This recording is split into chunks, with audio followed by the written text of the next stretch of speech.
That one introduction. Um, Good morning to our esteemed guests, distinguished speakers, and participants. My name, as Itohan has mentioned, is Betty Elitu, and I have the honor of standing in for our Executive Director of the Lex Data Center for International Law and Comparative Constitutionalism in Africa, Dr. Wale Kunji, who is currently unavoidably unavailable at this time. So on his behalf and on behalf of the entire team at the Lexata Center, I warmly welcome you all to today's career seminar, which is themed Beyond the Classroom, Building a Global Legal Career in a Competitive World. The theme of today's seminar was chosen deliberately because many brilliant students and young lawyers hold the misconception that excellence is in the classroom and that's the finish line. However, in reality, that is simply the starting point. The legal profession today, whether your aspirations are in arbitration, litigation, policy, academia, or international practice, rewards those who understand that a global legal career is built long before graduation. So the choices you make, the way you think, the relationships you cultivate, and the preparations you undertake.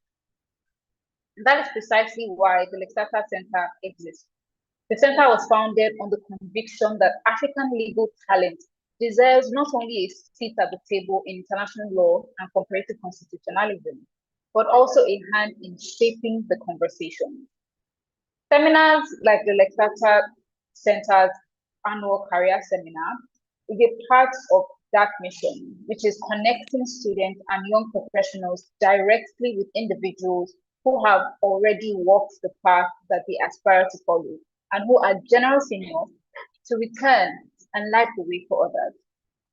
Today, we are privileged to be joined by 7 accomplished professionals: Mr. Pelumi Omoni, Ms. Mary Olajide, Mr. Victor Ojea, Mrs. Florence Ojewumi, and Mr. Yusuf Alare, as well as Mrs. Onye Omenuba and Mrs. Lolade Tijani.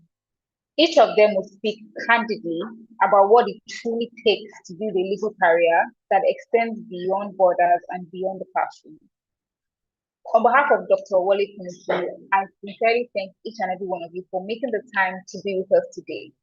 To our students and young professionals joining us, our message to you is simple. Come with your notebooks open, but also come with questions ready. The most valuable thing you will take away from today is not merely a set of notes. It's the confidence and courage to begin building the career you envision, starting now and not someday, and definitely not after graduation. On behalf of Dr. Kunuji, I wish you all a rich, engaging, and insightful conversation. Thank you very much, and welcome once again to the Lex Lata Career Seminar.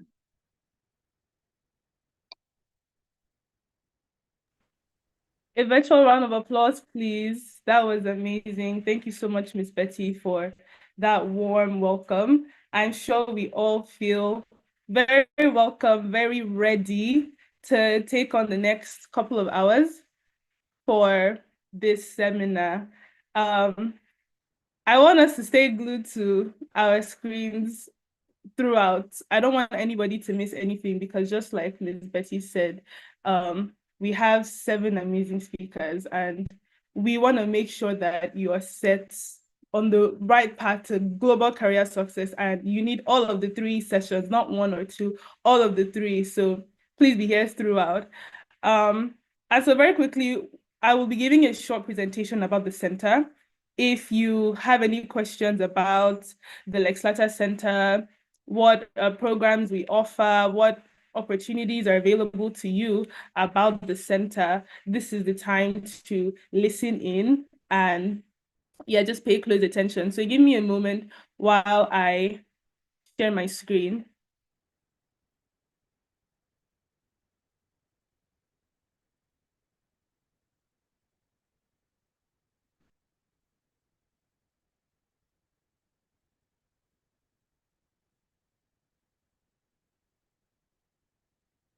All right. Please confirm that you can see my screen. with a little thumbs up. Yes, please, we can see. All right, thank you so much, sir. So the Lex Latter Center for International Law and Comparative Constitutionalism in Africa is a constituent unit of the Lex Latter Group. Is a research, advocacy, and advisory organization dedicated to the progressive study and analysis of international and constitutional law as these fields relate to Africa. We advise governments and international organizations on matters relating to international law, justice, rule of law, human rights, constitutionalism, and democracy on the African continent. Our research and technical expertise spans the broad areas of international law, international development, democracy, human rights, constitutionalism, conflict prevention, crisis management, and peace building. We advise and assist public and private institutions in formulating and designing legislative, policy, and constitutional reform in these areas. We also provide technical training and continuing legal education to personnel of parliamentary and judicial institutions, civil society organizations, electoral bodies, law firms, law schools, and other organizations involved in legislative activities, justice administration, and legal advocacy in Africa. What projects do we offer? We have two main projects. Firstly, the International Law Project.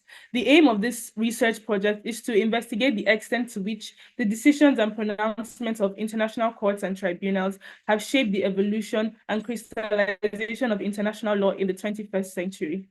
Over a period of 4 years, the project will, for this purpose, focus on the jurisprudence of the International Court of Justice, the International Criminal Court, the International Tribunal on the Law of the Sea, and the International Center for the Settlement of Investment Disputes, which is currently where we are at in 2026. We also offer the Constitutional Law Project. The aim of this research project is to design a constitution-making framework that embeds basic uniform standards for African states without ignoring the unique peculiarities of each state. The project entails a rigorous study of the concept of democratic constitution making, including the various theories on the subject, as well as the associated themes of popular participation, popular sovereignty, and constitutional legitimacy. The project also includes a broad examination of the literature as outlined in the works of scholars from the global north and south. Ultimately, with the guidance of the executive director, in the person of Dr. Wole Kunuji, the interns working on this project will develop a basic theory of democratic constitution making that embeds its fundamental attributes without detracting from its capacity for adaptability. Intern at the center will demystify everything to you. So what internships do we have to offer? We have the Lex Latter internship program, and we have many of our interns on this call. Shout out to everyone. So this is a research-based virtual internship for African law undergraduates within and outside Africa. The interns are tasked with conducting research and writing projects on specific aspects of international law and comparative constitutionalism in Africa. The interns make presentations, write articles, and write reports on their projects and other related topics. Currently, we have over 20 interns at the center, and you can even just react with a little heart emoji if you're currently interning at the center on this call. And so next, over to our research fellowships. This is an integral part of the center's Vision 2035 knowledge sharing agenda. It is aimed at encouraging the progressive study and analysis of public and private international law issues relating to Africa. Currently, the center has 6 junior research fellows who are law graduates and lawyers. The center also has a research fellow who is a lawyer and holds a master's degree in law. These fellows are working with the center on various research projects ranging from space law to international investment arbitration. And so other opportunities available at the Lex Latter Center, we have our blog, our newsletter, the internship program as aforementioned, our research fellowship, the Lex Latter Public and International Law in Africa conference, and we also have other Lex Latter events. such as the one you're attending, and trainings and seminars. Finally, if you would like more information concerning the center, you can find us at any of these displayed sites. So our website is www.lexlatercenter.com. Instagram is at Lexlater Center. Do kindly follow us. LinkedIn is Lexlater Center for International Law and Comparative Constitutionalism in Africa. And if you would like to leave us an email, you could reach us at info@lexlatercenter.com. Okay, so I'll just leave that on there for 1 second, 2 seconds, so that you can get all of that contact information. All right.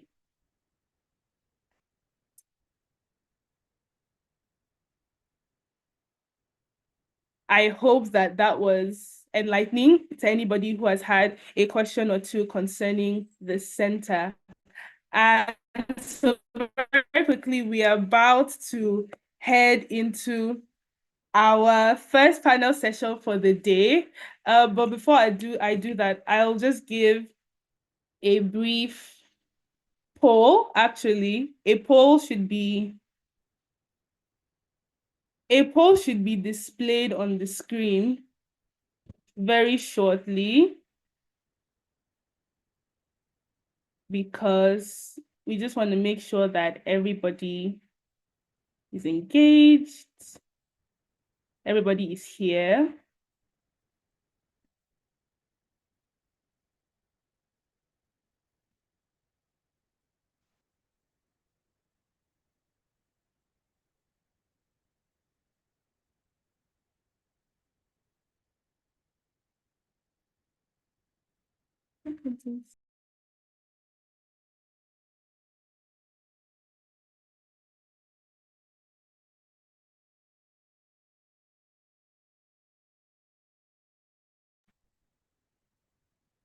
Okay, so we'll display the poll after our first panel session. So to give a brief overview of our speakers for today, as Ms. Betty had mentioned earlier, we have 7 speakers.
Apologies for that brief interruption. My name is Ira Ganero, and we're just about to get into the main panel sessions. So one of our first panel sessions is navigating global legal careers in international organizations. And we have 2 phenomenal speakers that are going to take us through that session. And that session will be moderated by Mr. God's Favor Afo. So God's Favor, over to you. Thank you so much.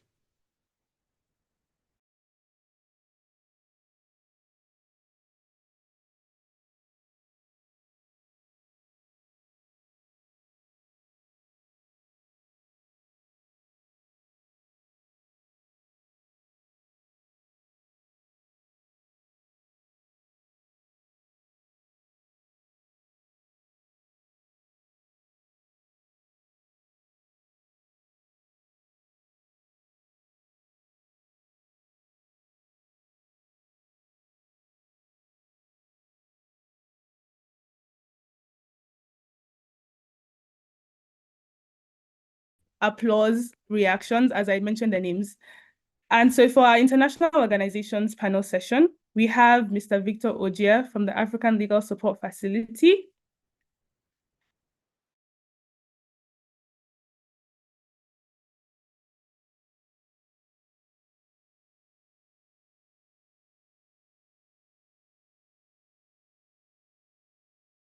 We also have Miss Mary Olajide from the International Committee of the Red Cross. For the law firms panel session, we have Mr. Yusuf Olalere of Greenberg Traurig LLP. And we also have Miss Onyinye Omenuga from Templars.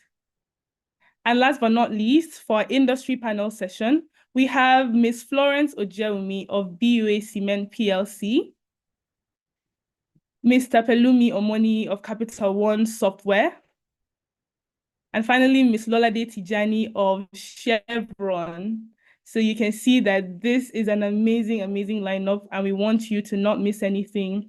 Very quickly, as we head into our first panel discussion, I will now be handing over to our moderator for the first panel session in the person of Mr. Godfavor Afor. Godfavor, you have the floor.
I'm so sorry for the network disruption. Please, can you confirm that you can hear me here? Yes, we can hear you. I'm so sorry. I had technical issues and my video will be coming on shortly. All right. So like I said earlier, joining us for this first panel session, we and Miss Mary Olajide, and I'll be reading their bios as a bit of introduction. Miss Mary Olajide is an associate, is a legal practitioner specializing in international humanitarian law and human rights. Currently based in Geneva, she serves as an associate within the ICRC's advisory service, helping states implement the rules of war domestically. A foundational career milestone came in 2022 at Obafemi Awolowo University, where she made history as a member of the first Nigerian team to compete in the prestigious Jean Pictet competition. Her expertise is backed by an LLM from the Geneva Academy, where she graduated summa cum laude in 2025.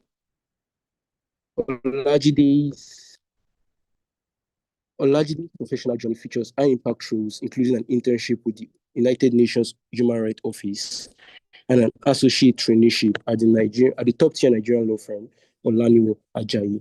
Today, she contributes frequently to international legal discourse and acts as a dedicated mentor, volunteering for international moot courts to support the next generation of legal experts.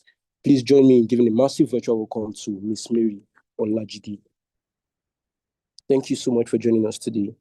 And thank you. Next, we have Mr. Victor. Victor is a distinguished dual qualified attorney, specializing in international law, sovereign debt management, and infrastructure development across Africa.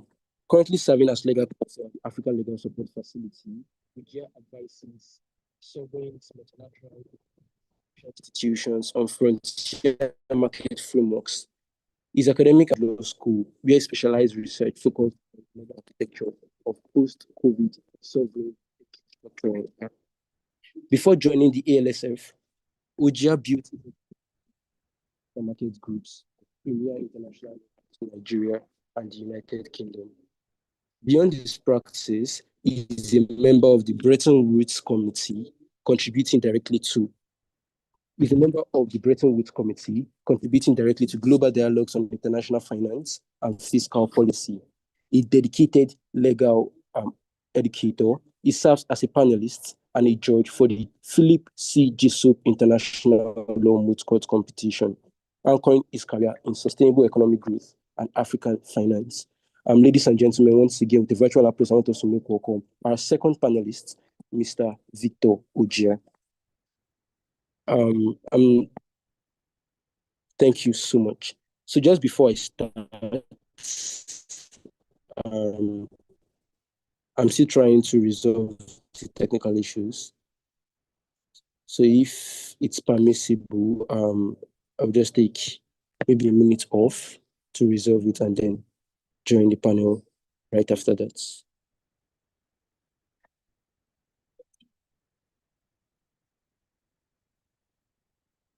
Thank you.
All right, while we await Mr. God's favor Afo, my name is Irogene, and I will be starting the panel session, and then when God's favor joins back on the call, we'll pick up from there. So once again, I would like to thank our distinguished panelists for joining us today, Mr. Victor Ojea and Ms. Mary Olajide. So starting off with Mr. Victor Ojea, what does a lawyer at the African Development Bank actually do day to day? And what does the work look like in practice? Thank you.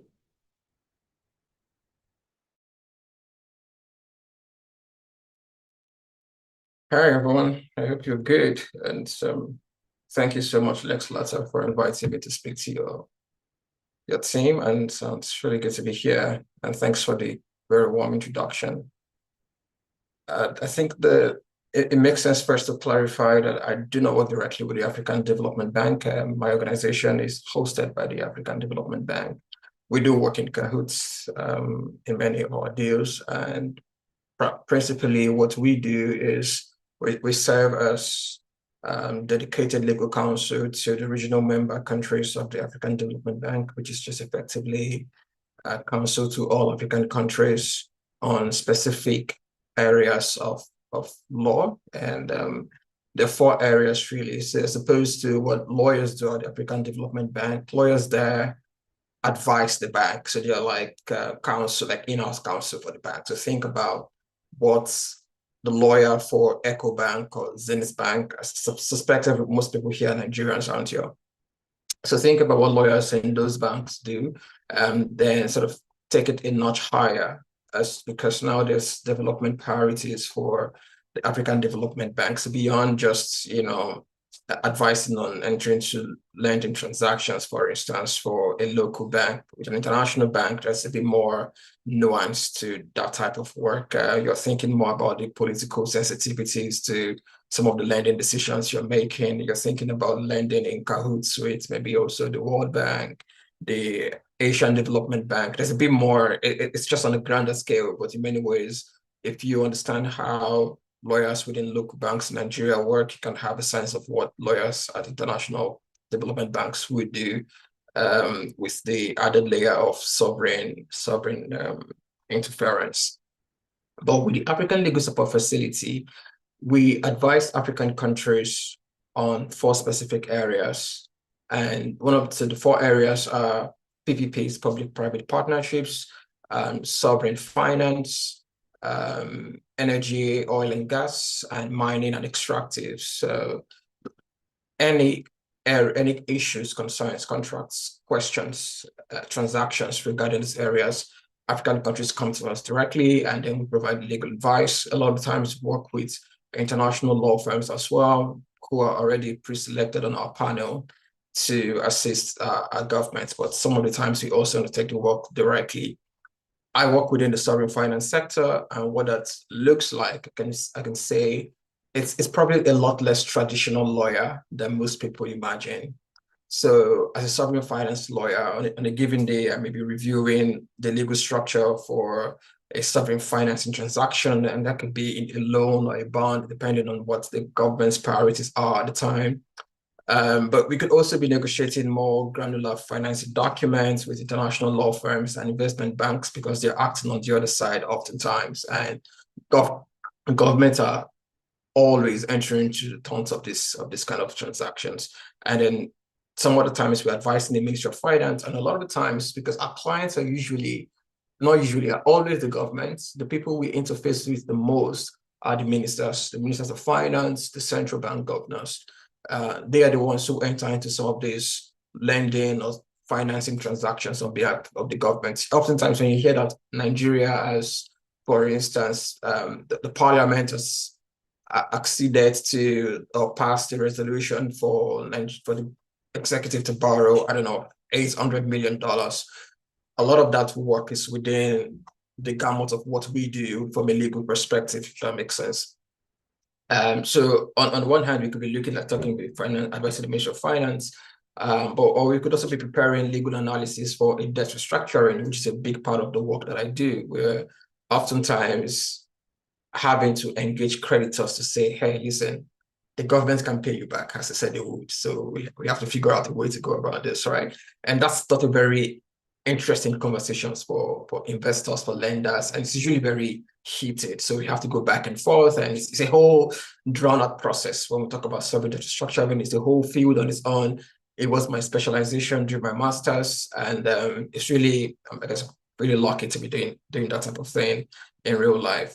And so whilst that part of our work that deals with core live transactional advisory, the next day I could be delivering a capacity building session to government officials in Mauritius or in some other African countries. The countries typically ask us for capacity building and just training them on the areas the sectors that we work in. For me, it's on sovereign finance, sovereign debt, sovereign wealth funds, that kind of thing. And I guess to bring it to a close, a big part of the role as what we actually do as ALSF lawyers on a day-to-day is acting as a bridge between governments and the private sector. So African governments often, as you can imagine, engage with sophisticated financial institutions and international investors who do these transactions every day. Our job is to help level that playing field by ensuring that governments understand the legal implications of what they're signing. And I can tell you, most times they don't, or maybe they do and they don't care. To be honest, that's a question I'm trying to unravel myself. Like when I read some loan contracts or bond indentures, I'm wondering, did they really sign that, or did they read it, or they just wanted to get the money? And unfortunately, a lot of the times, the response is usually in the latter. They just want the money. And a lot of times they don't care. And these sophisticated banks, the Citibanks, the JP Morgans, the Deutsche Bank, those guys, they don't really care. They just want their money as well. And so their work is incredibly varied because sovereign finance is incredibly varied. So one project might involve a bond, another is sustainability-linked loan. We are working quite a number of that. Côte d'Ivoire issued a sustainability-linked loan, was it last year with the World Bank.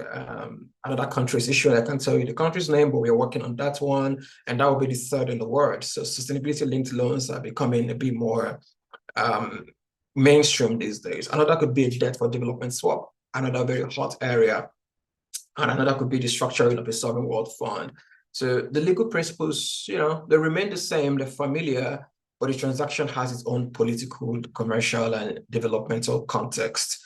And I'll just end by saying perhaps the biggest difference from private practice is that here with development work, success is not simply getting a deal signed. And I think it's Olalere will tell you that, if you get this deal signed, you're probably really happy.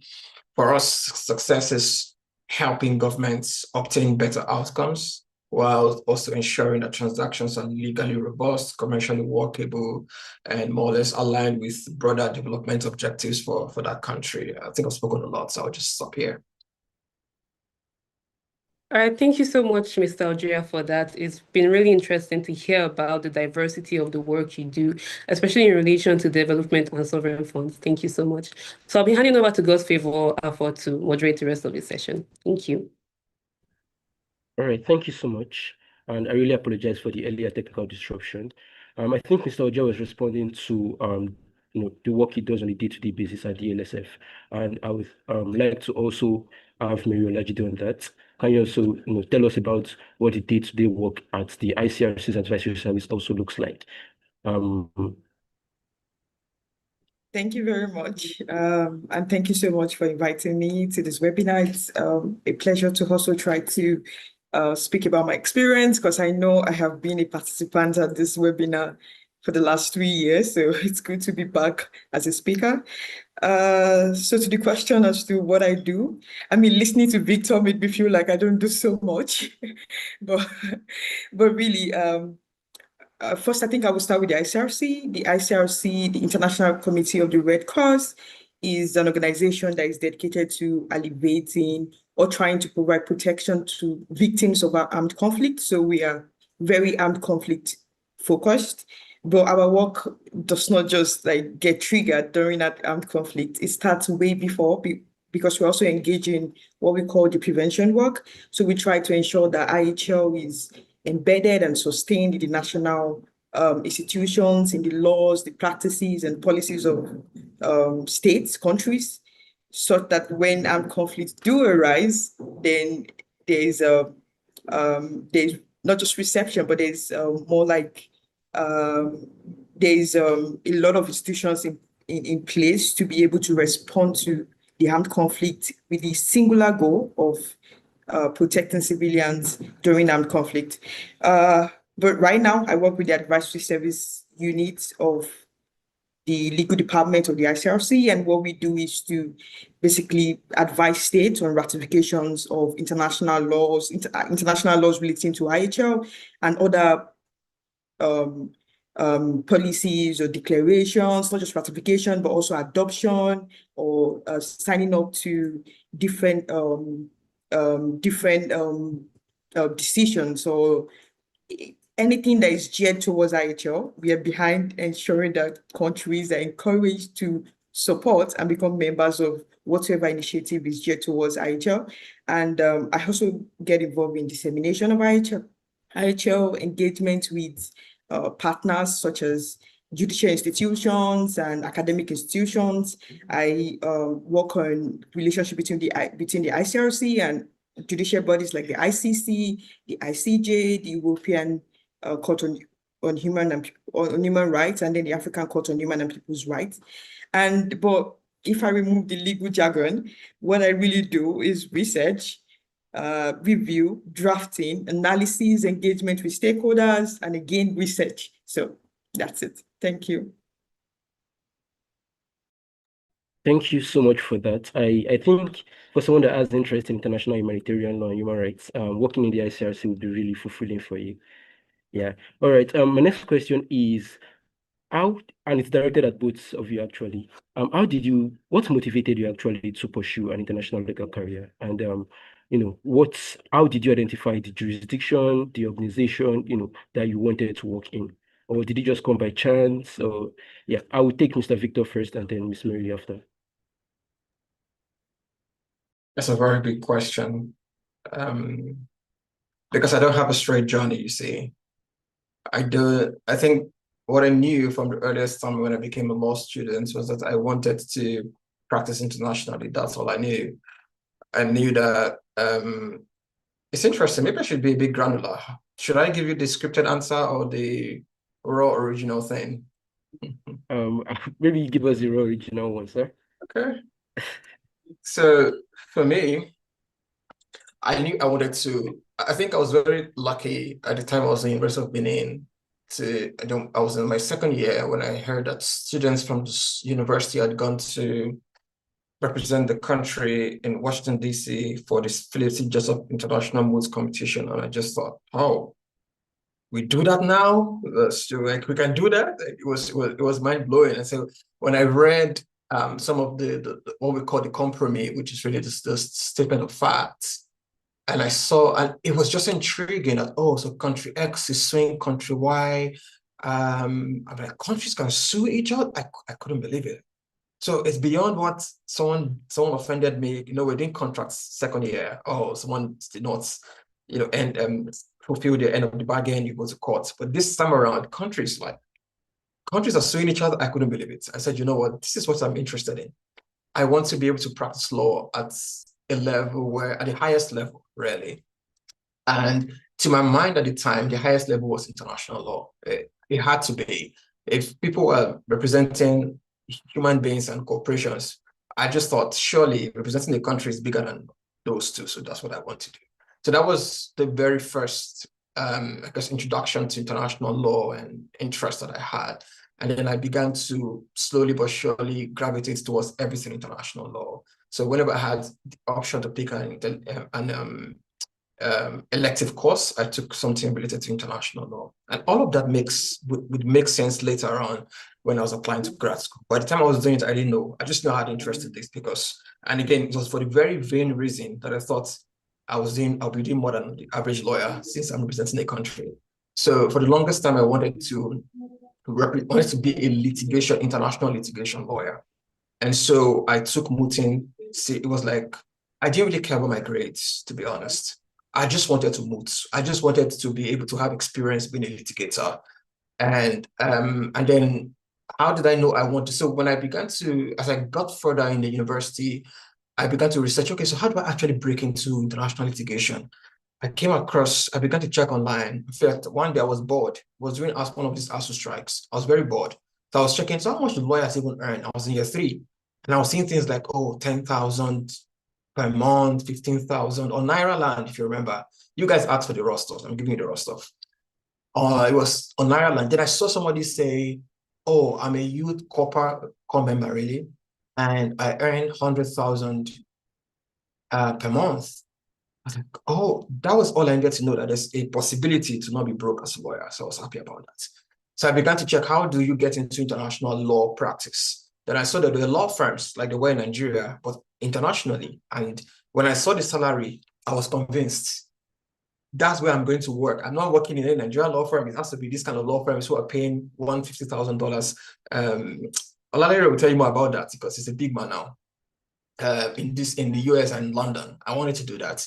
But at the same time, I wanted to do international law still. So I began to research, are there any lawyers who are doing international litigation, appearing before the International Court of Justice, or is this just Jessup? This is just moves, we're just joking around. And I realized, actually, the people who are representing countries, international courts. And what did I do? I began to write to them on LinkedIn. So year 4, year 5, I was writing to folks working in international law firms who are representing countries. I was talking to a lady, she's a partner now in Foley Hoag in DC. And she was representing the Gambia before the International Court of Justice. It blew my mind. I couldn't understand it. So Jessup is real. It's not just moot. And I began to talk to her, and she began to give me a lot of pointers. Now, let me skip to the good part. I did realize almost quickly that after you finish your university, there's no one who's going to give a job at a Foley Hoag or, I don't know, Greenberg, Tuareg, because you had a first class from Nigerian universities or the law school. There had to be some sort of, and those were important, but there had to be some sort of steps to it, you see. So first I realized you have to get experience within a Nigerian law firm. And then after the experience, you have to generally do a master's. You did a master's, to be honest, not because you really, at least in my case, it wasn't really because I wanted to learn more. Outside of reading, I just didn't want to learn more. I just wanted to get the opportunities I needed to get. And I realized to get those opportunities, you needed some sort of pedigree. So even though I ended up learning a lot during my master's, I didn't apply with the intention that, I was just going for an academic pursuit. For me, it was a bridge. And so I began to work in a local law firm in Nigeria, Bama Nigodalo. And in my mind, I wanted to do litigation. When I did the first 2 cases, I said, never again, not in my life. It was ridiculous. So there was a lot of adjournments. There was, it was just upsetting. It wasn't like moods where there was more structure to it. So I began to think, okay, what other thing can I do? Then there was finance came my way. But, I thought I really enjoyed corporate law in the law school, but I just thought corporate lawyer, no, that's boring. I want to talk. I think I like to litigate. So I was struggling with litigation in that I didn't really enjoy it, but I was doing it. But at the same time, I was not getting exposed to finance. And I realized, I actually don't mind this finance thing. I mean, it's not that bad. And as God will have it, when it's time to apply for grad school, I was thinking, how do I marry my finance experience with my interest in international law? And that was when I stumbled upon an article called the Sino-Africa Economic Relations, something about how China lends to Africa. And that was where the journey started. So it was China lending to African countries. And I saw that sort of practice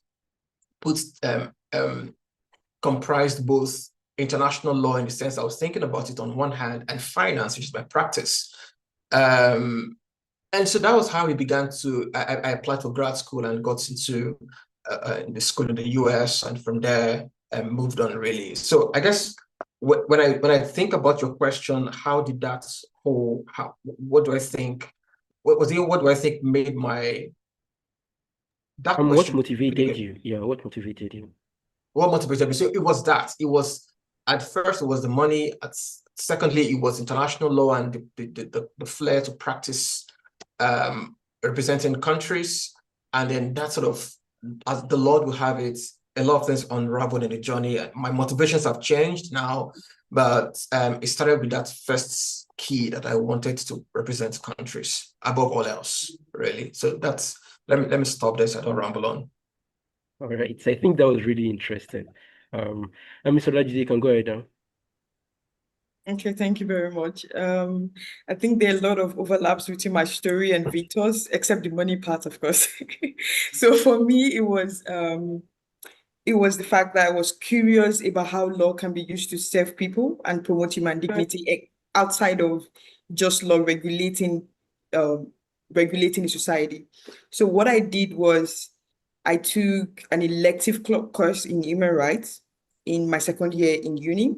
I was at OAU, and then I realized that it really aligned with my personal value of trying to get law to do more than just regulation of society to protect the people. And I also, fortunately, I had my public international law class was with Dr. Kennedy, which was very, very good and a very defining moment for me because it was able to bring international law into life. We're talking about decisions during classes, and it gave us the opportunity to actually engage with topics, which is something where you would find in with lectures in Nigeria. So it was the passion for trying to serve people and trying to ensure that people, especially those in vulnerable situations, are taken care of, or in case their rights are violated or whatever. So I was certain that I had clarity that I wanted public international law as my field of interest, but then I wasn't sure what aspect of public international law. Then the competitions. That's exactly what Victor was saying too. And then I did JSOP too. I did WTO law competition. It used to be ELSA, but now it's Johnny Jackson. Moot. And then I did a lot of competitions, national, international competitions, and that really opened up my mind to the possibility of something bigger than working in Nigeria, but working at an international level. So what I did also, like Victor, was I started research. So I was doing research. What should I do? How do I do it? And fortunately, I participated in a competition in Albania. It was on international humanitarian law. And then, but I had encountered international humanitarian law prior to this time. And then I just fell in love with the body of law again. And where best to work except the ICRC, which is regarded as the guardian of IHL. So I did a research. LinkedIn, thank God for LinkedIn. So I researched people, I checked their career trajectory, I checked what they had done, And I wanted to build a profile for myself, similar to those people that I see who are working with the ICRC. So what I did was I literally got a book and I wrote down a plan. So the plan based on my research was to first do a master's to get a specialization in IHL, and then participate, get practical experience to internship, and eventually land a job with the ICRC. So, and thank God I'm living that dream that was reading in paper a few years ago. So it was so much about curiosity about how law can serve people. And then I just researched, and then I spoke to people, and here I am today. So I would end by saying that my career trajectory itself has been shaped by intentional choices, mentorship, and deep commitment to serve people. Thank you. Thank you so much. And I appreciate the honesty in both of your stories. But both of you mentioned certain things in common. One was competition, and the second was your master's degree. So that would inform my next sets of questions. First, advanced degrees like masters, for instance, Mr. Victor has an LLM from the Harvard Law School, and Miss Mary from Geneva Academy. So are masters necessary, to stand out in international rules, like where you both work currently, or are they just advisory in that sense? Are they necessarily prerequisites, or are they compulsory in that sense? I don't know if you get the question. Yeah, Miss Mary, you can go first if you wish. Nothing is really set in stone. You could have a master's, but then I would advise getting a master's. For me, for my field, I think having a specialization is really important.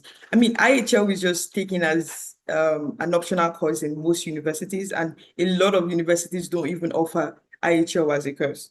So for you to actually have a knowledge of IHL, getting a master's is very important.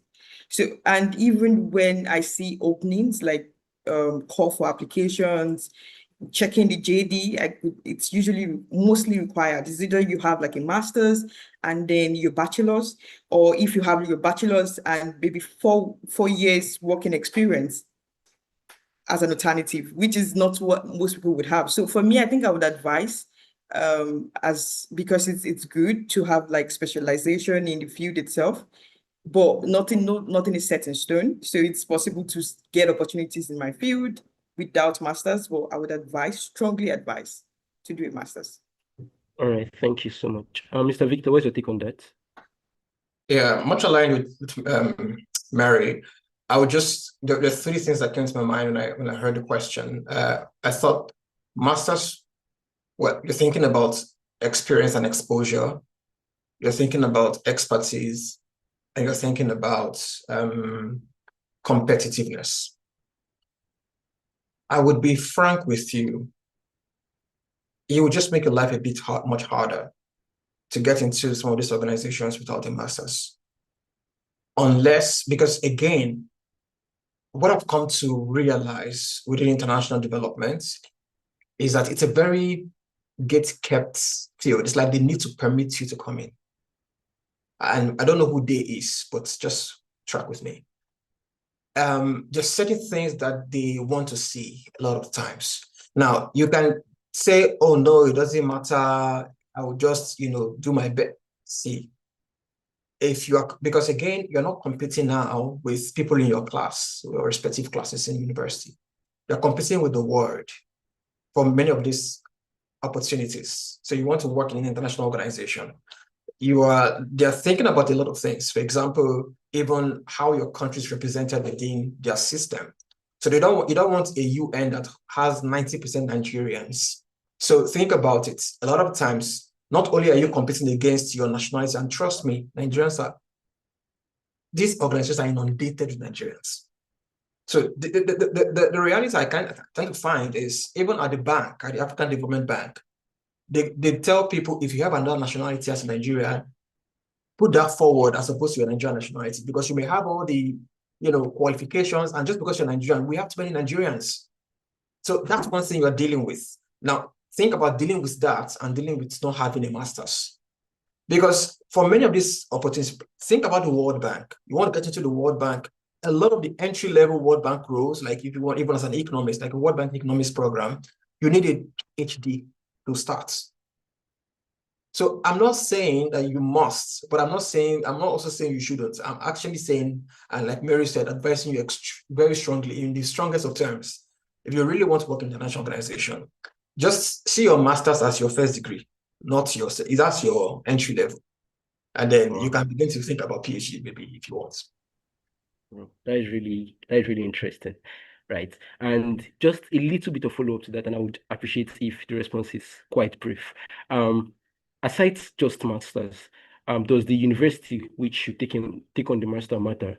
Like, does it make any difference if you do your masters in your own country, on your jurisdiction, or it has to be in all these Ivy League universities or some world-class universities of some sort? Okay, if I may, I think for me, my case is a bit different because my university is not like considered Ivy League, but when it comes to IHL, it's considered as one of the, or even the best center for training of lawyers who are interested in IHL. So for me, it was even more, like I was saying earlier, it was so much about planning and strategy. I've seen that a lot of people who work with the ICRC, they actually studied at my university. So that was exactly why I applied. And it was the only school I applied to because I knew where I was headed. I was going to the ICRC. So for me, it was more of strategy. It was about and it's located in Geneva, which is just like few minutes away from the ICRC where I want to work. So sometimes it's not so much about strategy. It's also about, it's not so much about Ivy League. It's also about strategy. And of course, it's also about schools that you can't get into, because I know so not just Ivy League, and I know schools in the UK that would require you to have like first class to get in. So if you have to look at where you are now and then make calculations as to first is the location, but then I'm not going to discredit that going to Ivy League does not matter. I'm not going to say it doesn't matter because I have people who went to Ivy Leagues who work at the ICRC right now. I have people from Oxford, from Cambridge, I have people from Harvard, I have people from other Ivy League schools in the UK, so in the US. But rather for me, I would say it's more strategy. So. All right. Does Mr. Victor want to say? Okay. Yeah, totally agree with Mary. I think you want to approach your master's degree as a surgical decision. Now, you have a choice with your master's. With your undergrad, maybe your JAMB score wasn't high enough. Your parents want you to live in another state. A lot of things matter. But with your master's, you do have a bit of control. And honestly, if you're still in university, don't mind the noise on social media. The better your grades are, the better your life is at the start. I'm just being honest. If you make a second class lower or even a second class upper, there's a chance, and it's not cast in stone, that you may struggle a bit more than someone who made a first class. Again, it's not cast in stone. We have people, it's no real. But then just to make your life easier, aim for the best grade you can so that gives you more options with the kind of schools that you're likely to get into. That being said, your master's is an opportunity for you to, not just to get an education, it's for you to be in the right place. You can be in Nigeria, you can be in Unilag. Unilag is a great school doing your master's, but you will not meet someone likely who works at the ICRC at Unilag.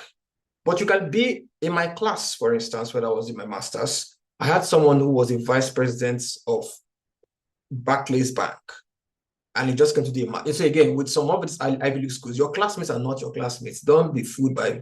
You may be sitting by someone beside you. They are your masters. Yeah, they are your future bosses, perhaps. They're not just there because they're trying to get an opportunity. For them, it's just a dream. Oh, when I was younger, I wanted to have a master's from Harvard, and then I went to it in 2022. That doesn't mean that they are trying to get ahead in life like you are. So what matters the most for me is, or in my experience, is how good that school is in the area of international law you want to practice. It's not about the name of the school necessarily.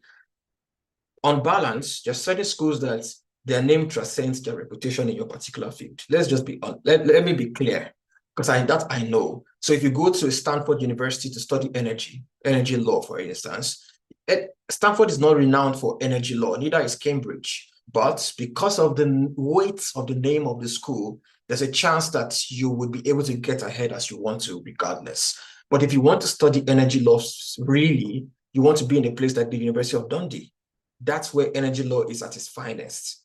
If you want to study taxation, you want to be at New York University. That's where taxation is at its finest. If you want to study humanitarian law like Mary did, I don't know why you should be thinking about Harvard. You should be in Geneva. That's where it's at its finest. But again, you want to balance a school where that particular course is at its finest with also the reputation of the school. Again, my aim here is to let you know what can make your life easier. On paper, of course, there are other factors. There's the God factor. There's, anything can happen, right? But you want to be at a place where you wouldn't blame yourself, like where you can actually say, actually try. I did what I could do with the information I had. It just didn't work out. That's a better place to be than to say, I wish I did this, right? So the course, the strength of the school in your course, but also consider the strength of the school overall, and consider the likelihood of funding. That's another issue. This is not a master class, but funding is also quite important when you make these master's considerations. I'll stop here. Thank you so much. That was really insightful. Right, that was really insightful. I think it will be beneficial to our participants to have an insight as to how the application processes at your respective organizations was like at the time you were applying. And I want it to be as brief as possible as well because of time. So I'll just I know it's a lot to recount your experience. Good, I got logged out.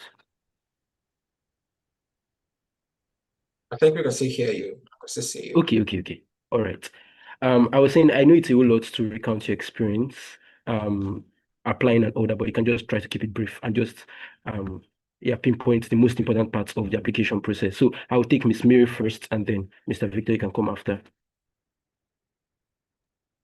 Sorry, I lost you for a very few seconds. What's the question? Yeah, the question was that you just recount a bit of the application processes for the ICRC, for instance, how the application process was. Was there anything that stood out during the assessments and all that? I mean, for the ICRC, it's like I wouldn't say it was seamless, but it was like 3 stages.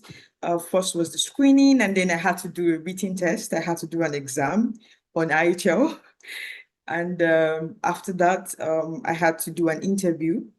And I think for me, what really stood out was, of course, I'd done a master's at the Geneva Academy. So that really like gave me more chances to actually get the job, give everybody who went to the academy like higher chances to actually like get a job. And also what else stood out, I'd done an internship unpaid with the ICRC while I was in Geneva.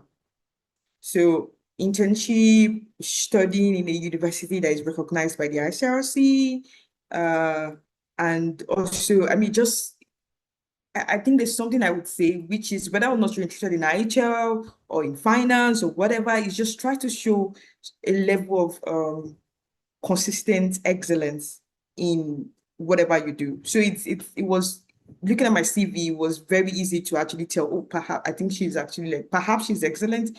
Fine, she should get to the stage. Then I did a test where I was able to actually show that I really do know what I'm saying or what I said in my CV and the interview. So I hope that answers your question. Yes, it does. Just before Mr. Victor goes on, let me just remind the participants that ahead of the question and answer session, if you have questions, you can just put them in the chat box. So I'll just look through it and read out to the panelists when it's time. So yeah, Mr. Victor, you can go now. Yeah, I think the application process is pretty much straightforward. You just have to check, for respective organizations, you check their websites, their careers page for what they need. I think for us, it was an application, and there's a CV format to follow. I know the ECOWAS Commission has a similar CV format. You want to abide by that. The African Union Commission has a particular CV format, the AFDB, and also, maybe not the AFDB, the ALSF also has a CV format. You want to follow that. And then after the CV submission, there was an initial, I think it was first a test. Yeah, it was a test for me, something on PPP also. And then after that, there was an interview. I think there were about there was a 3-stage interview for me. There was an interview with the panel, an interview with the head of sovereign finance at the facility, and then an interview with the director of the facility as well. So guess what? It took a year to get an offer from the But yeah, so I don't know what your experience is, Mary, but I think with even with the friends of mine with the World Bank, the IMF, it could take 6 months upwards to get an opportunity with these organizations. Don't ask me why, I don't know. But yeah, that's what tends to happen. Yeah, I'll just stop there. If you have any questions specific to application, let me know. Yeah, thank you. Thank you so much for that. The next question I would ask is with relation to application as well.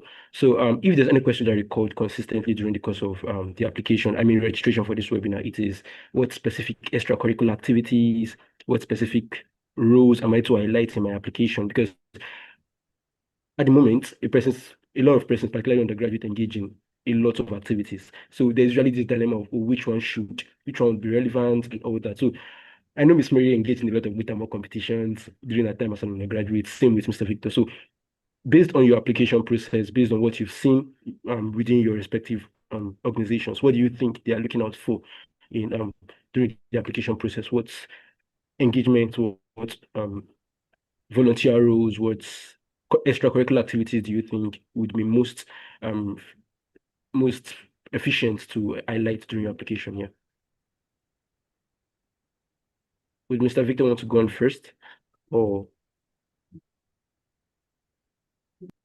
I'm just here thinking, like, and it's by the time I broke Miss Mary, yeah. Miss Mary, would you like to go first then? You're muted, ma'am. I think Victor was speaking too. Okay. Yeah, Mary, you can just go on. I'll speak after you. Okay, but like for me, I wouldn't say one is the most efficient, really. I think there are a lot of things to highlight. For me particularly, it was even very important that I'd done the jump take competition on IHL, because it was even part of the job description. Like not part of it, but like it was more of in the job description there was reference to participation in IHL related activities, including jump take competition. So for me, I was able to highlight that, and then I also did mention my internships, because I did internships with the UN, with the ICRC, and funny enough, I think just try and highlight as much as possible, really. I don't think there's a rule as to what you should highlight, but what I can say is that having experience prior to application is very important, and my experience during my internship, I would say, sort of like stood me out. I would want to say, I'm not the HR, but like I think I would want to say that the experience prior to applying for the role itself was very important for me. And maybe I would just like take a minute to say something. I think sometimes we need to understand that, I mean, I couldn't do the internships until I moved to Geneva. So you are, wherever you are now, it might be impossible for you to do some internship. Although we have virtual, I know the African Union has virtual internships. I know the ECOWAS is headquartered in Abuja. You can go to Abuja and then you can code email organizations. But beside that, I think we should not overlook the importance of also the importance of opportunities in academia. For instance, I know someone who had applied to the ICRC 2 years before myself, and then she didn't do any internship, but what she did was she was involved, she was a research associate to one of our lecturers back in school. And then the lecturer was specialized or taught IHL. So it's not necessarily, it depends on what you can do right now. But if you can speak to one of your lecturers, work as a research associate, and then try to like gain experience from them, it's better.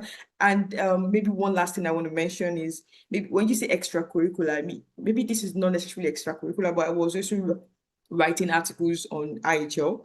And then I was, maybe some were published, some were not, but that sort of highlighted my interest in IHL even prior to the application. And I started writing like almost 4 years before I applied for the job. So it showed like a long-standing interest in the field. Thank you. All right, thank you so much. I will take Mr. Victor now. But let me apologize for what happened earlier. I didn't realize that you were still speaking while I called Miss Mary. That's fine. All right, No, you can go ahead now, sir. I think no, thank you, Mary. I think yes, for me, earlier I was saying it's a bit difficult now to sort of pinpoint, because I got into international organizations and I was already about 7 years post-call. So no one was really looking at what I did in the university. It was more of, and I was coming in as a specialized sovereign finance counsel. So it was more of my experience as a finance lawyer, really, than it was what's it called, my extracurriculars while I was in the university. But I think there were a few places where my extracurriculars stood me out when I was trying to get into, let's say, for example, my master's program, or get into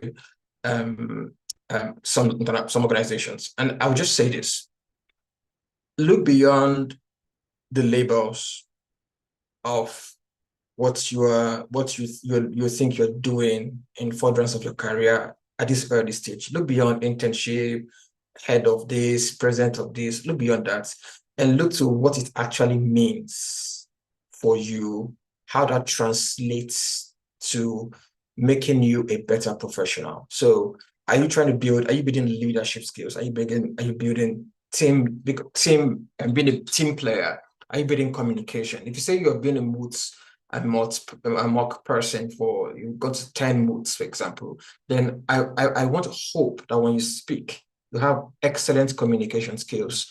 And that should shine through when you shine through your interviews, but it's also shine through in your CV. When you're saying, I'm an excellent communicator because I've communicated at the highest levels, marshalling out arguments before some of the top, in the platforms of the top mood competitions across the world.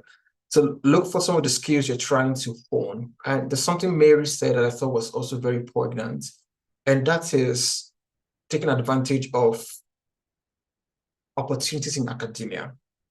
And I wouldn't go beyond academia to say, you don't have to have a formal internship to be interning. You can, if there's someone in your, and this is one thing I did, I wrote to someone who was a partner in a law firm at the time, and I said, you know what, I just want to help you. I just want to write papers for you. I just want to help with research. And I was doing this, at the time I was also doing something similar for an arbitrator in Washington, DC. And all I was doing was, he was an arbitrator, so he had, people bring cases to him as it were, where he constituted the tribunal. And then he would tell me, oh, Victor, look at the brief that the lawyers have submitted. Could you help me draft an award? And then obviously I would draft the award and we review and do and fine tune, etc. But I was doing the grunt work. And I could indicate in my CV that I was a research assistant to XYZ arbitrator and put his details. And it was a renowned arbitrator in Washington, DC at the time. This is when I had interest in arbitration. I don't anymore. But that's just to say, if there's something, an area you really want to work at, make yourself an instrument of service. Don't be one of the, internships are good and you should get internships. Competitions are good and you should go for competitions. But also, the best way to get in the game is to be in cahoots with the people in the game or people who are leading the game. And the best way to get on their good side is to serve them. Try to serve. Don't put money like me when I was younger. Don't put money at the forefront. You're young. You're in university. You're trying to round off first year. So I don't know what you are now, but volunteer as much as you can, right? And there's a lot of virtual opportunities now. Take advantage. Mary mentioned virtual internships to the AU, etc. Even the AFDB has virtual internship. They have an internship that should be physical, but they can permit you to do it virtually.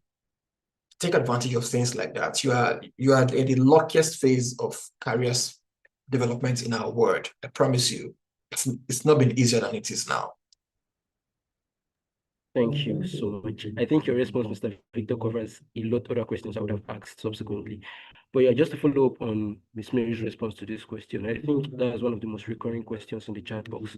You mentioned that perhaps your participation in international moot competitions give some sort of leverage during your application to the ICRC. So for persons, because we have a couple of persons here that are not undergraduate anymore, they're graduates, and for such persons that perhaps do not participate in those kind of competitions, someone is asking, does it pose a sort of disadvantage to them? And what can this strategy do to what can they strategically do to build a competitive profile instead, given that they can't go back to the graduate school to participate in these competitions? Thank you very much. I mean, first thing is if you can get a master's in IHL, which is something I would strongly advise again. And then aside that, it's I mean, the fact that I did the competition, yes, of course, stood my application out, but at the same time, I am working with people who did not do the competition. So I think there are other things you could do. I think, for instance, what the ICRC is really very strong about is having or showing that you have strong commitment or strong enthusiasm for the field itself. And you can do that, but you could take courses online. You could get certifications online. There are a lot of IHL courses online, even free ones. Put them up on your CV just to show. I mean, it's about building profile. You know, when I mentioned earlier, and I know that Victor had also mentioned it about researching what it would take you to actually get something. So if you, for instance, you check me on LinkedIn and then you see, oh, I did this competition, you check somebody else that works with the SRC and then you see, oh, she didn't do this competition, maybe she did something else. So it could be also, like I mentioned earlier, write articles already. I mean, even if the articles are flawed, doesn't matter. It just shows that you're interested in the field itself. So you could write out articles, you could do a virtual internship with maybe a section or an AUN agency that also does a bit of IHL if you're interested in IHL or humanitarian work generally, and any other thing aside doing participating in the competition. It doesn't, I know that I said it really stood me out, but I'm not saying, again, nothing is really set in stone. Just find a way to build a profile that will show your interest in the field. That's it. All right, thank you so much for that. We are short on time now, so I would have to ask the last few questions now.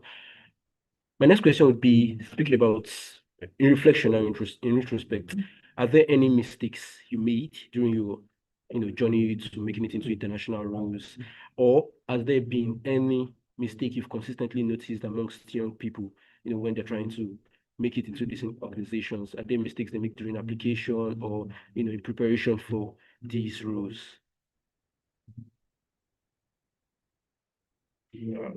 All right, Mr. Victor, would you go first on that? I mean, I'm here now, so it seems like the mistakes worked out. Yeah, so I don't know what to tell you. I mean, the mistakes are part of your journey, okay? And if you live your life trying to avoid mistakes, you're making a mistake, okay? You're better for it when you actually make mistakes. And sorry, Gospel, I'm probably not answering the question that you would like me to answer it, but as someone who has made a ton of mistakes, if anything, I think the biggest mistake I made in my career was trying to figure out every fine detail and be frustrated every time it didn't work the way I wanted it to work. And I'm a believer in the Lord Jesus Christ, so I'm a Christian, right? So as someone who is a believer, I think that it kind of changes the dynamics a bit. If you decide that you believe in God, but then you want to orchestrate your life the way you want, you'll be between a rock and a hard place a lot of the times. There's a huge part of our careers that means that you need to submit to what God is doing in your life at time. And that sometimes, despite your plans, things may not work out the way you are expecting them to. And especially with international organizations and international career, there's a lot of variables. There's a lot of things can go wrong. Like, what was the chance that I got into Harvard? 0.4% for an African to get into that master's program, 0.4%. I spoke extensively with the admissions committee. It takes 4 stages of review, and they need to believe in the story of what you may be. That's what the admissions officer told me. Now, when you put your application together, they need to feel that you are going to be what you said you're going to be, which is ridiculous, because who can, right? But think about that being the criteria because Harvard looks at your grades, and they do, don't get me wrong, but they also look at your story and sort of try to make a prophecy about where you're going. Their biggest accomplishments, and I think for most other Ivy League schools, is, oh, the current president of Nigeria was our alumnus. That's what they want to say. And they need to see from your application that you are able to communicate that, right? And then they're in a way that is believable. So think about it. That is something that is totally out of your hands. You can really strive very hard to get a first class, for example, and some people don't achieve it. Some do. There's no, many of my friends made first-class degrees and many did not. And some will tell you that this guy that made 2-1, I think he's smarter than me. I don't know what happened, especially with the law school, for instance, right? So that again, there's a huge part of it that's part of that is in your hands, but sometimes it can slip out of your hands a bit, right?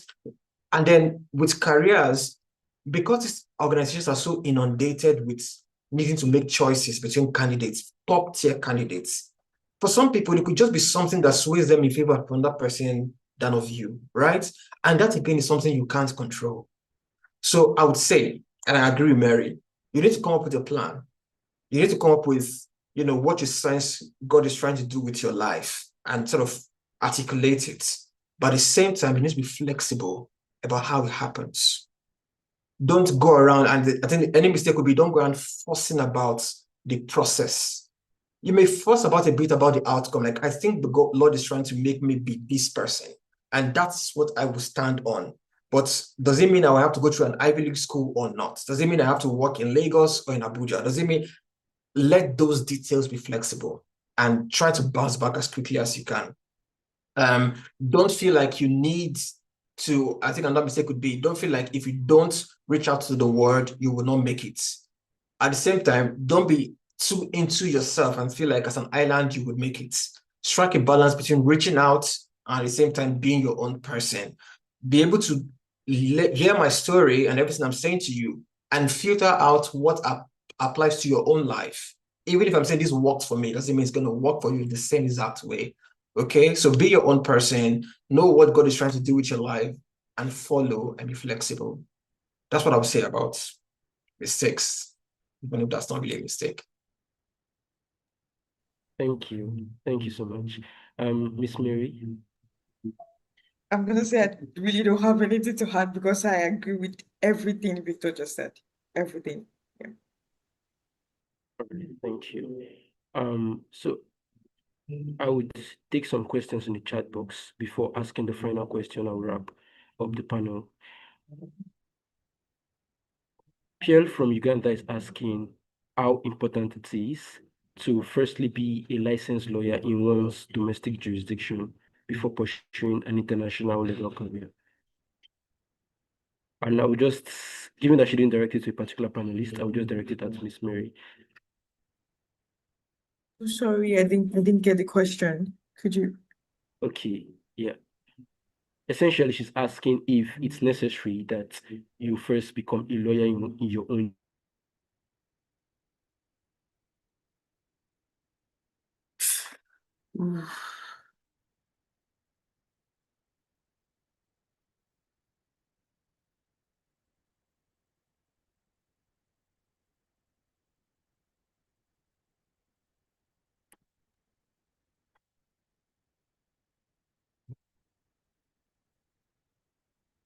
I think his network is a bit scrambled. Yeah. But I So I think think the question is whether sorry, did you get the question? Could you help me? Yeah, so I think because someone asked it on the chat, if it was how important is it to be a lawyer in your own domestic jurisdiction before branching out into international practice, sorry.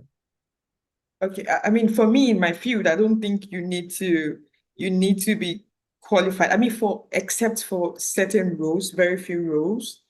But I know that even for my role right now, what I needed was just a bachelor's in law. You don't need to be qualified or certified by the Bar Association for you to be able to. I know but I've seen a lot of job applications where they require you being licensed to practice in your country. And also if you want to work with like UN agencies or ICRC in your jurisdiction, like in your country, maybe that would be required. But I don't think it's required all the time. But working at the headquarters, I definitely do know that you don't need to be licensed to get the role. You just need a bachelor's in law. Okay, And thank you. If you don't mind, just to add some nuance. Yeah, you can go ahead, sir. Yeah. For the person who's asking, and I think figure out which organization, if you know at this stage, which organization you want to work with and what your requirements are.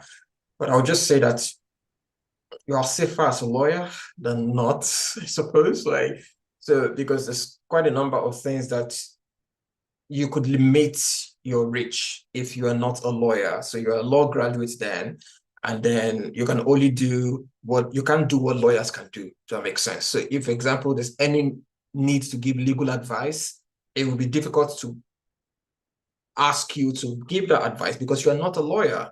So I think you should be, so if it's about being a lawyer, I think you should be barred in a jurisdiction.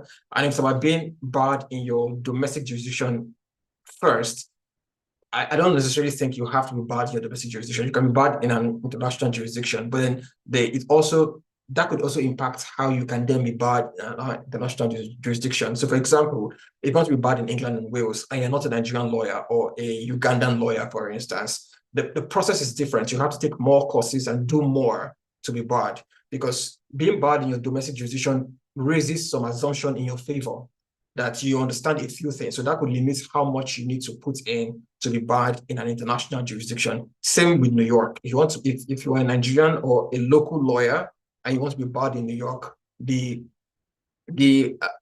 requirements are different for a lawyer vis-a-vis a non-lawyer to be barred in another jurisdiction. So I would just say, if it's easier for you to be barred in your local jurisdiction, then if you want to be double barred, that's more easier than to be non-barred and looking to be barred internationally. All right, thank you. Thank you so much for that. I think that would have provided much needed clarification to Pearl. For the sake of time, I'll be unable to take more questions, but I'd like to ask a final question to our panelists. And yeah, for the audience is made up of undergraduates, those just starting out their legal careers, young lawyers, and all. So if we were to give one piece of advice aside, or in addition to all of that have been said today, if you were to give just one piece of advice to some persons within the audience, what would it be? And then any one of you can go first. Mary, please. Yeah, I can go first. I mean, I wouldn't say this has not been mentioned earlier. I would say just be excellent, really. Just be excellent. Whatever you do, just be excellent. And maybe, sorry, I know you said one advice, but there's something I want to mention. I think for me and Victor, it was quite easier for us because we had clarity as to what we wanted to do. For Victor, he knew he wanted to work at the international level. For me too, I knew that early, but not everybody's fortunate to do that, to know already that this is what they want to do.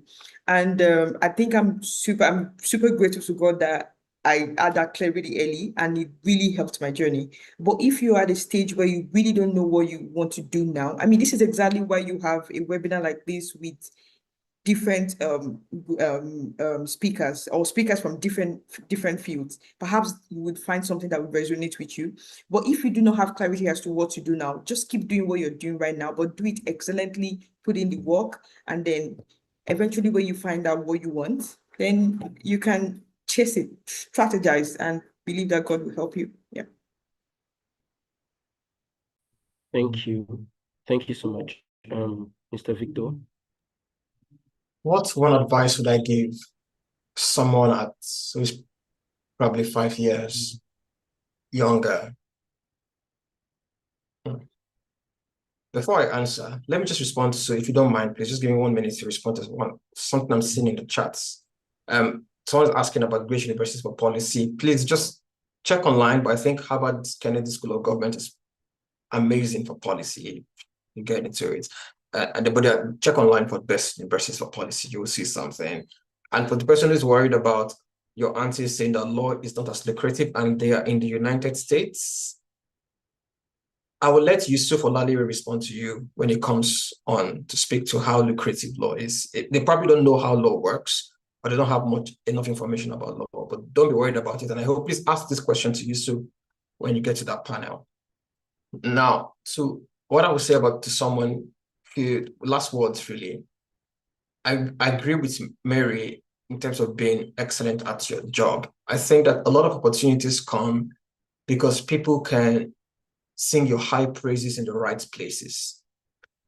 My recommendation letters for my master's program, even me, I did not believe that they were talking about me. What they said, it's not me. don't know what happened to the person who recommended it. So I'm saying that to say people are watching you and they are seeing what you can do. As much as your excellent work matters, and it does matter a whole lot, so it's also your character and your attitude to work. People take note of that as well. Keep an open mind. Keep an open mind. And knowing what you want to do is a blessing and a curse, in my opinion. Because if you know what you usually form the knowledge of what you want to do based on the information you have at a particular time. So imagine deciding that when you're in 200 level, you want to be a footballer. There's a chance that when you get to final year, you realize, you know what, I'm too old for this. Now I want to go into music. So again, I can't overemphasize the need for flexibility in your career and just keep trusting God for direction. You see, again, I don't mean to make this a religious thing, but the reality is that God is not confined by time. And if you're religious, you believe in God, realize that He knows way more than you do now. And trusting Him about your future, He knows where you ended up. You know what I mean? So you can trust that He will guide you in your career, and just stay flexible, stay humble, stay technically gifted, stay excellent, and continue to have a good character in your career. I think that those go a long way. Thank you so much, Lex Latta, for having me. Thank you so much. I think it's been really, really insightful so far. Thank you for your time. Thank you for your yes, for participants that can, please let's put our hands together for our panelists. I know you've learned a lot from this panel. Thank you so much for sticking through since the beginning. Thank you from the honest reflections about your undergraduate days to reflections about your recruitment application process to the work you do, and in fact, insights for participants that are present. Thank you so much. We really appreciate you. And on behalf of the center, I would like to say a big thank you to Ms. Mary, Mr. Victor. Thank you for joining us today. Yes, right about now, I'll hand over to the moderator, Ms. Ituan. Thank you once again for the opportunity, and you can take the stage now.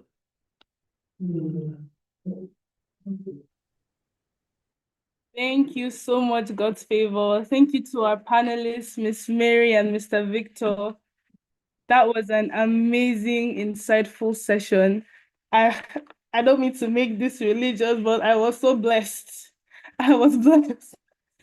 Thank you so much. I think personally for me, hearing both of you speak, I realized the importance of really knowing the course you want to chart for yourself.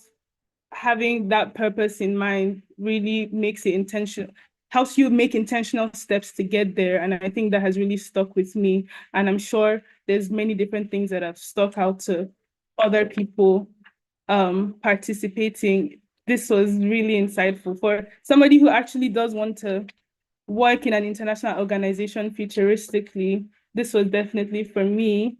So thank you so much. Thank you to God's favor again for moderating this amazing panel session. I think I want to open up the floor briefly to one participant to just say one thing that might have stuck out to them during this panel discussion, just one person. So the first hand that I see up, we'll go for that.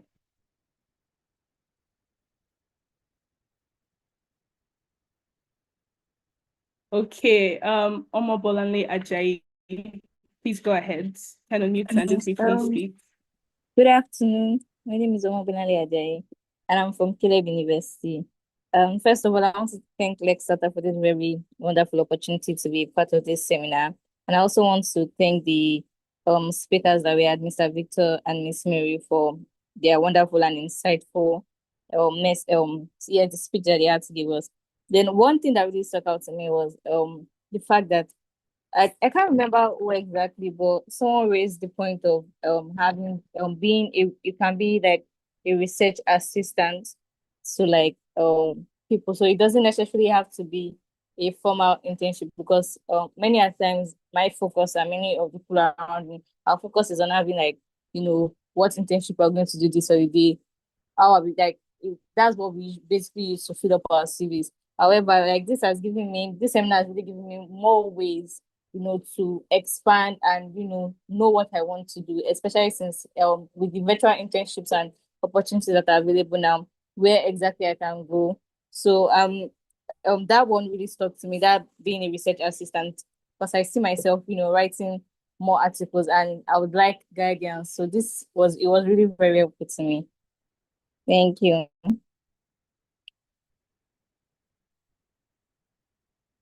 Thank you. Thank you so much. Thank you for sharing that with us. I would just want to confirm for my panelists, if our participants would like to reach you at any point in time, would you be open to maybe messages on LinkedIn or emails?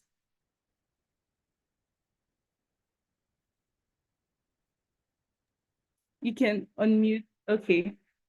All right. For me, just text me anytime on LinkedIn. I'm happy to respond. I may take time, but I will respond.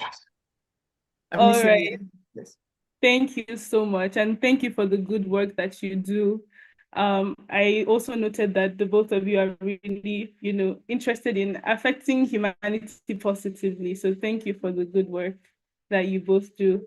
Very quickly, we'll now be going ahead to our next panel discussion for the day, which is our law firm panel session. And joining us will be Mr. Yusuf Olalere from Greenberg Traurig LLP. I'm sure you heard Mr. Victor mention his name a couple of times during the session.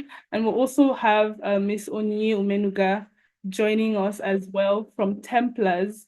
And so with a resounding applause, I would like to hand over to the moderator of that session, Miss Erogene Iroro. You have the floor now.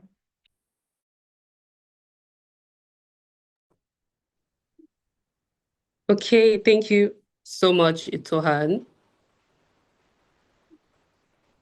Once again, I would like to welcome everyone to the Lexata Center Career Seminar.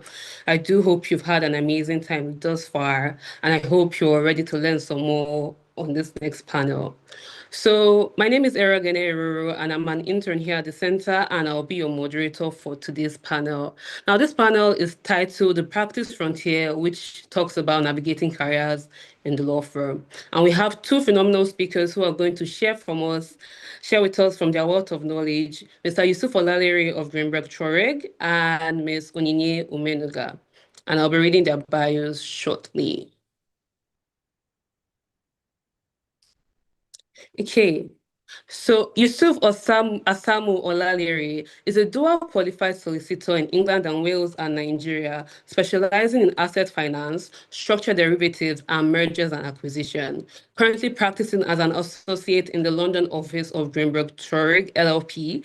His legal expertise is backed by a first-class honors LLB from the University of Ibadan and a record-breaking performance at the Nigerian Law School, where he graduated as the overall best student and received 12 academic awards, including the Council of Legal Education Staff Prize.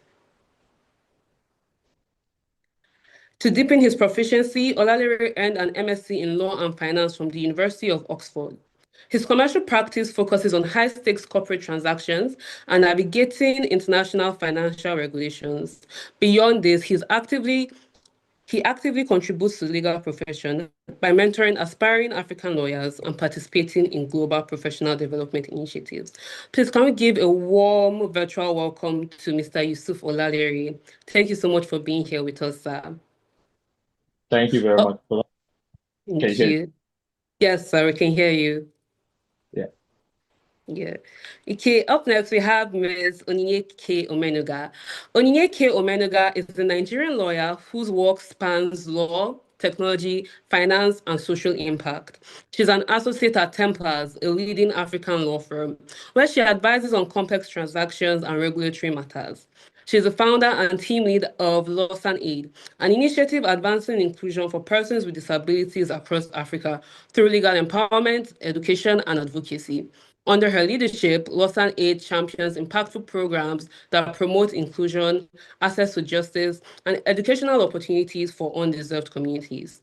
Onyinye has served on the boards and advisory bodies of several organizations, bringing valuable governance, strategy, and leadership experience.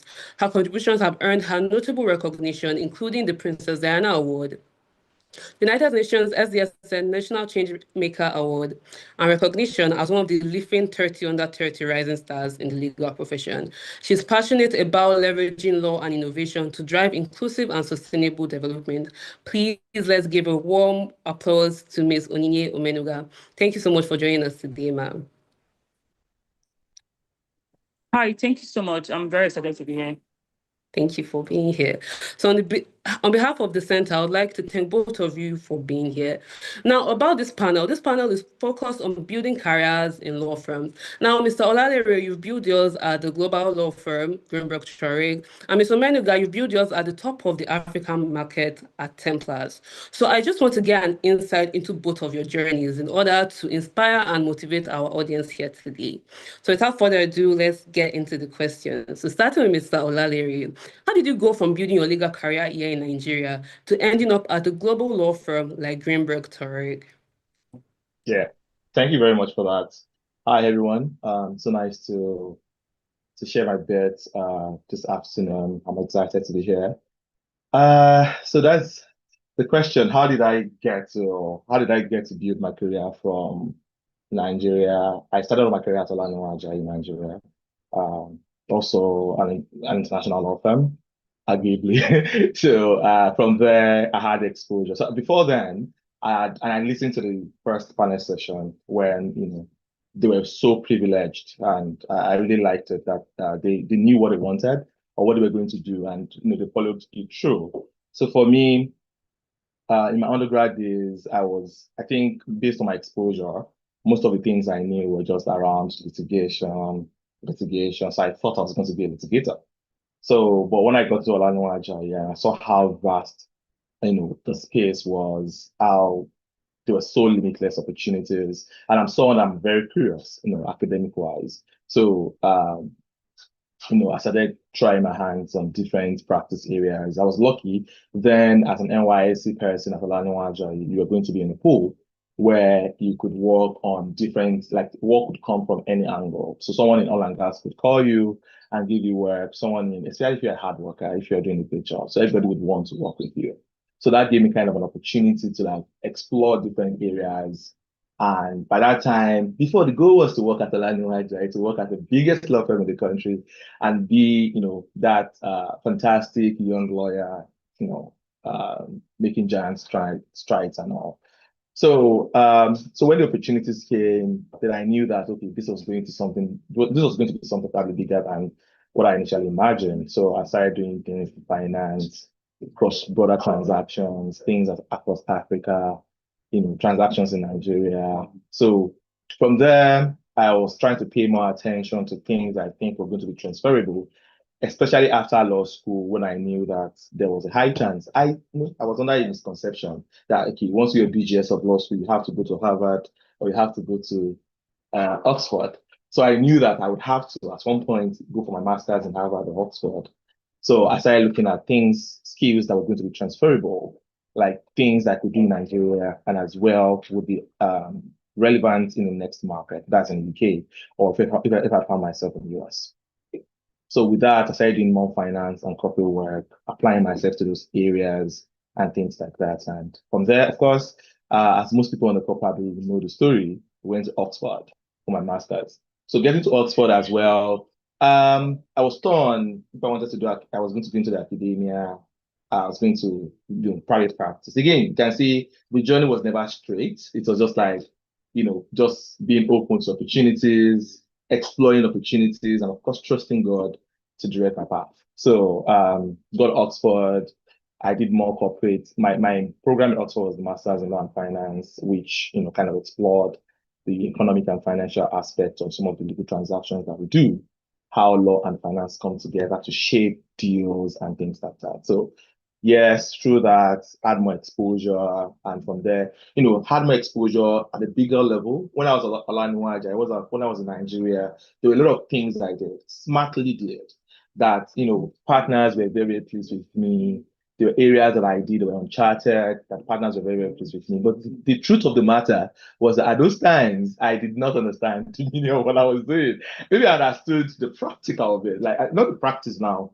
I just knew, okay, if I'm representing the buyer, I want to be protective. This is what I would work. I know that I had a clear view of, the rationale behind some provisions in what I was handling. So when I got to Oxford, then it started making sense because my program is, partly academic, partly practice. So it started making sense. I started understanding, oh, this is why we actually structure this transaction this way. This is why we handle this in this particular way. And then from there, so that kind of helped me a lot to refine my skills, my experience, what I got from Nigeria, what I got from Olaniyan Ajayi. And from there, which I think we'll still talk about because I'll not say too much. But from there, other things came along the way. I was still trying to figure out because in the London market, in the UK market, we have, unlike Nigeria, where you are a generalist, you do everything. Like if we are talking about corporate, like a corporate for a PED, for example, you are doing the general corporate, you are doing taxes, you are doing everything. In the UK market, everything is sectionized, like you have different sections. So at certain point in time, I was exploring what I was going to do. Should I focus more on the finance part of what I was going to be doing, or should I focus more on the corporate side? And from there, excellence, was, grace of God kept coming through. And before but everything I got to doing rectory. And before I got there, everything along the way, all those experiences that I gathered, those things I got from finance, things I thought were not probably going to be helpful in the midterm, came in handy. And, that made me more competitive as a candidate for the role I was going to fill at that time. And so that's how I got here. The consistency, the grace of God, the willingness to go above, to dream beyond the immediate environment, to, all those things came along, and that's how I got here, working in a global law firm today. All right, thank you so much for that, sir, especially when you mentioned developing transferable skills that not just apply here and abroad, and as well as your flexibility with your career path. Now, over to Ms. Omenuga. Your path has stayed rooted at the top of the African market at Templars. So what makes Templars stand out from the other top firms, and what kind of lawyer does it take to succeed there? Hi, thank you so much again for having me here. Just like I mentioned earlier, unfortunately, I'm currently traveling, so I'm unable to turn on my camera. Yes, I hope that's okay. So to be honest, I feel like Larry already said almost everything because he's like our mentor, a lot of people's mentor, right? And just like he started from Olaniyan, and I'm currently in Templars, right? So just like he also mentioned, really you start your career. Fortunately for most of us in top tier, you start your career by rotating across almost all the practice groups. So for me, I was able to rotate in dispute. I was able to do finance. I was able to do corporate and commercial. I was able to do energy, and at the end, you have the opportunity to decide. And in as much as you have the opportunity to decide, you also have to do well. If not, obviously nobody wants in the practice group. So I wanted finance because I have interest, like I said, I have interest in fintech. I do like tech, I do M&A and the rest of that. So I'm currently in the finance practice group. And to be fair, I'm happy we're having this conversation, right? Because it's very important to have it this early as for students. I mean, I feel like most people here are students, right? And it's very important to have it quite early before you get into your career, really. So basically, just setting out, with the right mindset, right? And I have a philosophy, which is to keep learning. Like I mentioned earlier, I'm already traveling. So I was just in London for a program in Queen Mary, and it doesn't stop there. So for me, just to keep learning, keep trying to be better. In as much as you work with, the top lawyers all over the world. And one thing I keep telling people, you really don't have to be, in a certain country to be an international lawyer. I get to work with lawyers across different countries, across different continents, even from Nigeria, because you do cross-border transactions and the rest of that. So it's really about setting yourself out having good grades from the onset, doing a lot of internships. I'm happy that we had the earlier conversation we had. The speakers did so well, a lot of insights to gain from the conversation. So you just start early, have the right mindset, be able to do like as much internship as you can do, have mentors. And when we talk about mentorship, really, you really don't have to be talking to the mentor every other day, right? It can be watching somebody from afar. Just like I said, I've always known Larry. I'm sure, I mean, that was the Lovex interview we did together. And he's been very inspiring guy right from time. So you just, see this guy from afar and you're like, these things are possible. You can get there. And you just keep going, really. So it's just like that for a lot of us. And just like I said, to set out, how do you set out? Have the right mindset, just repeat that. Start early, and I feel like this guy will be your stepping stone, really. Yeah, thank you.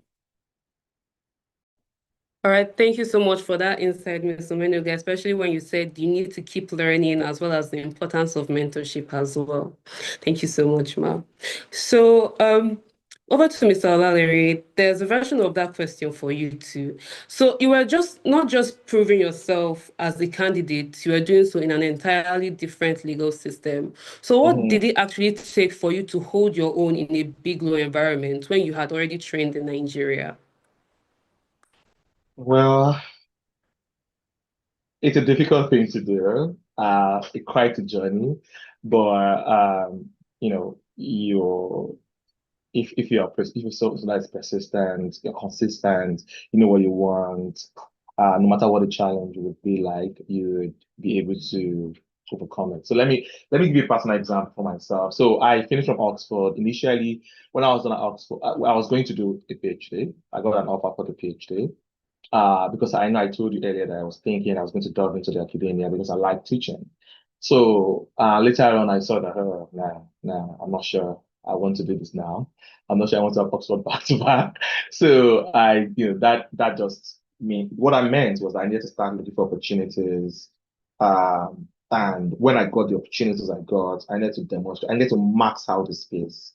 So I tell my mentees today, whenever I'm mentoring anyone from Nigeria, that I know what they have told me, that they are looking for global opportunities. Oh, Liri, how can I get to work in a London law firm? How can I get to work in a global law firm? How can I get to work in this jurisdiction? And the first question I ask is that, have you even maxed out where you are right now? Like, so if you are currently working at Olaniwan Ajayi, and I'm looking for someone at your cohort, at your level, can you be the most competitive candidates from that particular cohort? So have you maxed that out space such that when you are now clamoring for more, you'll be able to have things that will be stepping stones for that more? So let me give you an example. So at Olaniwan Ajayi, I did a lot, like I said, I did a lot, right? I did things that probably were not even immediately required for me, or things that were not immediately relevant, that I didn't think were going to be relevant. But after I came from Oxford, and the first job I got was at Trinity International. And I got there. At that time, I think I was really like 4-year post-score. I'd worked at Olaniwan Ajayi for 3 years. I had my Oxford degree, and I did my first recruitment. I'm not always so shy to say about this. I sent my application the first time. They said no, they were looking for someone that was not experienced in the London market. I went back to Olaniwan Ajayi's experiences, the things I did that touched on London, or that that were kind of associated with London, sent it across, and they said, "Oh no, we're still looking for someone that is trained and qualified in London." Of course, I didn't give up. Sent another application again, and the man maybe was tired of me. The HR was tired of me, and he said, "You know what? Let's do a recruitment assessment for you." And they sent me something on finance, and I did it. I did my best. And I submitted, the Olaniwan Ajayi spirit of when I was at Olaniwan Ajayi, when you have to be fast, you have to be accurate. Like when a client email comes in, you are replying the client, everything, those things are things that I was trained with at Olaniwan Ajayi, or I gathered from Olaniwan Ajayi as well. So when the assessment questions came through, I answered in less than 24 hours.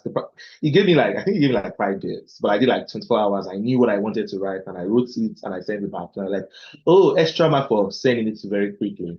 So I thought I was going to get the job immediately. And he got back and they said, "Oh, you did well. You know how English people are. You did well. But we're still looking for someone that there's specific a niche experience that they're looking for, and I didn't have it." And I was not just ready to give up on that. And I sent him an email. I said, "You know what? I'm going to make a counter offer to you. I know you've rejected my initial offer, so I'm going to make a new offer to you.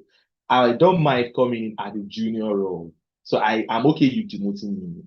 So I'm telling you the things that I did, like how I got to where I am today. So like, I don't mind you demoting me down to the most junior. I should be the most junior person in the office, but I can tell you for certain that within 3 months, you see what I'm capable of. I would learn your process at Trinity, and I'll be doing a fantastic job." And when he got the email from me, he said, later on, he said he was curious. Like, who's this guy? Like, why are you sending me emails? I had rejected him multiple times. And at the end of the day, I got the job. I was the most junior associate in the firm at that time. And so when I got in, the work expected of me as a most junior person was, clean up a document, very, very little, maybe 2-pager document that are not very, very material to the deal. I was expected to like prepare those documents. Nothing so material, but I was already 4 year experience. So I was pushing, I was punching above my weight. And that was a thing as well at Olanuwa Ajayi. So there's no way I'll tell my story without mentioning Olanuwa Ajayi. Of course, that was why I spent a considerable number of my foundational years. So I kept on pushing. I was pushing for work. I was like, "Oh, I can handle this. I can handle this FA. I can handle the facility agreement. I can handle this. I have done this before." And one of the partners just took chance on me, gave me a facility agreement, asked me to handle it, and I just marked it. And she was blown away. So for me, Trinity, of course, was a good space, but that was not the destination. And the reason why I was pushing for the facility agreement, I wanted to do more, was I was telling from the perspective of the student, I was like, "Ma'am, let me help you. I'm going to make your work easier. So I can do work for you. You can go to that. I'll do the work for you." So from the student's perspective, I was helping them for them to be able to have work-life balance, for them to have more time for other stuff, maybe client development and things like that. But from my perspective, at that time, I just wanted to get more experience that I could then use as a leverage for other firms. So a bigger firm. So I could tell someone that, "Oh, yes, I worked at Trinity in the UK and I handled a facility agreement. I drafted this part of it." Right. So same thing when I got into GT. And I got into GT as a junior associate as well. Again, one of the things that you have to let go is number of your years at the bar. You can say, "Oh, in Nigeria, 5 year experience, so why would I have to start that from ground zero, in another firm?" So I was happy to start from ground zero again, even despite the experience I had at Trinity. Again, because Trinity is a boutique London law firm, and of course, Greenberg is a global law firm. So I got there, started off as junior associates, but again, they would keep on pushing to you because, to be very honest, on the part of your seniors, from their perspective, they can't exactly say this is the experience that you have, like that would be transferable. It's what you have said on paper that, "Oh, I did this, I did that." So they can't really trust you. You have to earn the trust, right? So when I came in as well, clean up these documents, coordinate signatures, like, this is not me. I want something more. I remember talking to one of the students. I said, "No, I want something more. I can contribute value. Give me an SPA. I can handle an SPA for you. I can handle those ancillaries." And whenever I saw something, I was not so scared to say it, even though, I had other Nigerians, we have other Nigerians in my firm, and on a deal, you might just be the only Nigerian. Other people, there's that imposter syndrome that could come in and say, like, "Oh my God, this person is, not like me. I'm coming from a very small market." Nigerian market is relatively small, still developing, and this is an established market. So, but whenever I saw something, one mindset I have is that I would not be quiet. I'm going to tell you what I feel about it or what I understand by that concept. It's okay for me to be wrong. So that's how I kept on just, within after a year, got a double promotion. They're like, "Oh, Lere is not a junior associate. It should be a mid-level," because of the kind of quality of work it's pushing out. But if I had gone there and I just developed code peer, or I feel like, "Oh, you know what, this is what they asked me to do. Let me just do the barest minimum and that will be it," then you are probably not going to thrive at a big law, right? So basically, owning your own space in a big law requires you to understand that there's a reason why you're employed in the first place. It means that you can contribute value, right? And second is that for you to own your career, like you have to own your career. This is my journey. My journey is bigger than this law firm, and I need to max out this particular space. What you have offered to me is not what that should define me. Like I'm not going to, like every big law firm has this structured way of you have the first year, you have the second year, you have the third year. Then it's up to you to now say, okay, I think first year is first year. I just want to be first year because first year is first year, irrespective of what years you've had from the jurisdiction. So yeah, that's what it is for me. I hope that is helpful. But I can just keep on telling you stories. Yes, that was extremely helpful, sir. Especially from the story, we can see a lot of perseverance as well as your humility to accept a role that is lower than your usual station, and then the patience as well to get that double promotion, which you eventually did. So thank you so much for sharing that with us, Mr. Olaliri. So now to Ms. Onmenuga. Okay. What did you have to demonstrate, not just on paper, but in person to get hired at a firm like Templars? Yeah. So just to be clear, I don't mind your camera being on. I was just talking about so it's all right if your camera is on, to be fair. So yeah. So that's a very important question, right? And at this stage in life, for most of the participants too. So, we keep hearing about Templars, we keep hearing about top tiers, we keep hearing about even magic law firms, really, because I got to do my internship with Clifford Chance and some other firms in the UK before I finally got a job at Templars when I finished school. But one thing I would say, I'll just tell a bit of story. I'm not very good with stories, but I'll just try to tell a little about my job at Templars, really. So first of all, good grades. This one is non-negotiable. I feel like at this point it's really boring talking about good grade, right? You definitely will need to have a first class or a 2-1. And if God is now with you, magic is like a 2-2. Maybe you now go to law school and have first class or something, but really the good grades you can never stop talking about it, to be honest. You must have the good grades for these top tiers. And earlier I said something about mentorship, about building connection.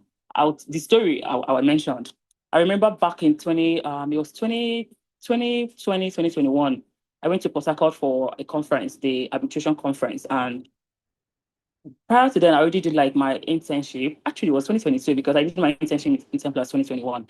And while there I did my best. They kept calling me star intern. Sometimes you don't know where people are whiny or where they are being honest. They say, oh, you're the best intern we've had. This was in Abuja anyways. So, oh, you're the best intern we've had, da da da. And when I went for the conference, I met some Templars people again. And the guys from Abuja kept, talking about how I was so good when I came for internship and the rest of that. And I don't know, a senior associate just picked interest. What is that about this girl? They just keep saying she was so good, da da da. And, obviously during the recruitment process, which is, it's crazy, especially when you're in law school, you are thinking of passing your exams, you are thinking of getting into your dream job. And for me, it was Templars or nothing, really. I already made up my mind, if I don't get into Templars, I'll probably just, go for my master's immediately at that point. So, God was by my side. Anyways, I got into Templars. So it was more like my dream job, to be fair. So I tried to do my best. Wrote the test. I came all the way from the East to Lagos for the first test. Passed. They had the interview. Even after the interview, sometimes when I talk about good grades, you agree with me that 90% of law students will always have the good grades, right? So you have to also have things that will distinguish you, to be honest. And for me, it was just about, like I said, when I did my internship, according to them, I did well, and they were able to speak to my work, because I remember them saying, that HR called them from Lagos to say, this girl, when she didn't say what she like, and all of them in Abuja, they had something good to say. Otherwise, so that we went about this, we went about. And after I even passed my test, finished the interview, there was still that extra push from people within the firm to say, we want this particular person. And, the first speaker from the previous panel said something. When you are doing some of this work, you think people are not looking or people are not noticing, but you'd be surprised that people are watching, right? Doesn't mean that you should be doing eye service or anything. Just do yourself. excellence should be the right word or the right mindset. Anything you are doing, just put in your best, right? So, like I said, even after the interview, after the whole test, people still had to, from inside, like I mentioned again, the senior associate I met at the conference was also very interested. Oh, this girl, then award winner, we must have her in our framework. It doesn't stuff. So sometimes you just need that extra push from people again to speak to your work. And how do you get people to know about your work? When you go for your internship, can you try to put in the extra work, right? Put in the extra work, do your best, make an impression, good impression for that matter, right? Right. If there is something I wish I did more as a student, it's writing. Just write. As a student, you're in 300 level, 400 level. Nobody's expecting your work to be perfect, to be honest. But if you start to write, earlier than every other person, by the time you're an associate or you're a senior associate, you are better than your counterpart already.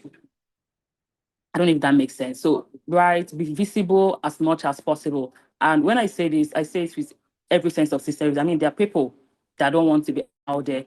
I know a partner in Orlando that says, or if not that he's so and so person, he will not be posting on LinkedIn. But sometimes your job requires you to do some of these things, right? So it doesn't mean that you are chasing clouds or anything. Sometimes you just have to be visible because nobody is coming to your house to look for you. That's the truth.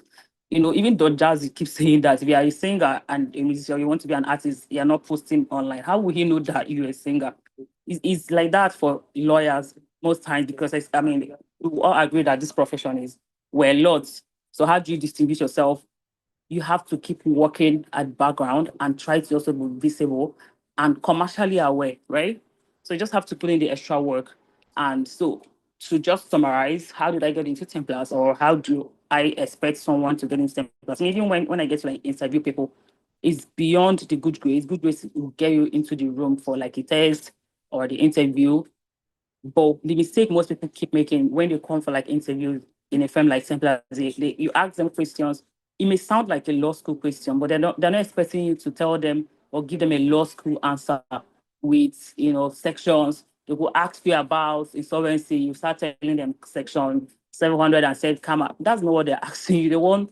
They paint a scenario. Sometimes people don't even ask specific questions. They just paint a scenario, expecting you to be able to advise the clients.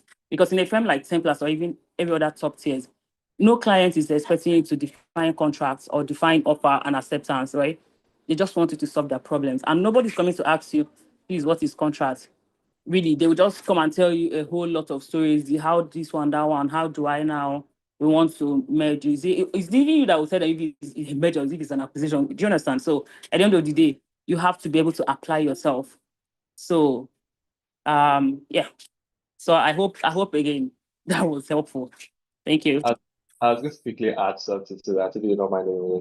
So, which is about visibility. I say to my mentors, I say that it is not optional. Like, if you are thinking of anything meaningful, it's not optional. I did not like posting a lot on my status or on my on my LinkedIn social media except for my status. That's my status. But I do not like that social media or whatever. But you cannot, and I tell them, I say, you cannot compare yourself to me because when someone meets me for the first time, there's always this presumption of intelligence, that I'm smart. So if I'm meeting someone, for example, there are interviews I've gone to, if I was going to interview at Templars at Olaniwa Ajayi, when I was in Olaniwa Ajayi interview then, I'll be quick to tell you that I am a double first class graduate of law. I was best student in the class, in the national class. Even at GT, when I was in my GT interview, that one of the interviewers said, yes, Larry, I know you are academically excellent. Because I would front it to you first. So there's that presumption that, the person I'm speaking to, or the person that is engaging me is smart, right? So, and even at that, right now, I'm trying to even have more, social media footprint in terms of what I do, the kind of work I do. But for you, things have changed. You must have that online visibility. You have to have it. Like, not talk of if you don't have a first class and you're like, oh, I can't post something on my LinkedIn. It's be as though I'm chasing clouds, or my friends are going to laugh at me. Those your friends are not your intended audience. They're not the people that you need to care about, so to speak. You're not putting rubbish on your LinkedIn. So they're not people that you need to care about. People you need to care about is, for example, if you send me a message on LinkedIn and it has to do with work, one of the things I'm going to do first is to check the profile on LinkedIn. So I'm probably part of the intended audience, and you have nothing to lose. So when you post it, be like me, when you want to post on LinkedIn, post it, switch off your phone for like 1 hour or 2 hours. If you're too shy or you have social media anxiety, and then you'll be fine after. People are going to come around. If it's just one person that's liking your post, you're going to get there one day. So write, be very vocal. I tell my mates, I say, if someone says, who is Pelumi Omoni? They should say, oh, Pelumi Omoni is that guy that says a lot about IP law. The guy is so passionate about IP law because he posts about IP law on his LinkedIn, on his WhatsApp status, he posts about it. And, so you can just not imagine instances or, conversations where that would pop up and you're able to like key into that, yes, I know a bit about IP law. I know quite a lot about IP law because I've written papers about this, I've written papers about that. If only I prepared well for this, like for me to share my screen, I could have shown you when I did my Olanuaja interview, and they asked me that, what have I written before? And I showed them a list, and I showed them copies of papers I've written before, even as an undergrad. So it's not optional for you. Things are getting very competitive now. A lot of people have double first. So even if you have a first, it doesn't mean like, oh, the door is just going to open for you. A lot of people are having first class undergrad, first class law school. People are competing, they're having academic prizes. So it's getting more competitive. So not talk of if maybe you graduated with a 2-1 or a 2-2, make that noise on, like create that visibility for yourself. Let's be that, it could even be a conversational point at your interviews. Or like it's what you can even refer to and say, oh, yes, that's an interesting question. I know I've been an interview where I asked someone to tell me about like, oh, what should we be worried about if we're going to acquire a music label like Maven Records? Like, what should you, from an economic perspective, what do you think you'd be worried about in buying such a business? And just imagine if the person had told me that, oh, Larry, thank you for that question. I've written something related to creatives or whatever on my status. On LinkedIn as well. I don't know what I'm talking about saying status. On my LinkedIn as well, blah, blah, blah. Of course, they are going to answer the question as well. So, it's not optional. Just to echo that visibility part of what on the website, it's not optional, it's mandatory. Put it out there, let people know you for what you're doing, even as an undergrad, 100 level, 200 level. I had articles I wrote when I was 100 level, papers I wrote when I was in 200 level. Probably something we argued about in class and I wrote about it. And there were a conversation I've had where, it went back to that. Oh, yes, you wrote about this. When I Googled your name or when I, search about you, I said that you're written about this particular paper. Can you tell me more about it? That's one of the things I had to do when I was doing Olanuaja interview there. And I had to talk about that. Sorry that I wasn't here for you. But I just wanted to echo that. I really aligned what you said.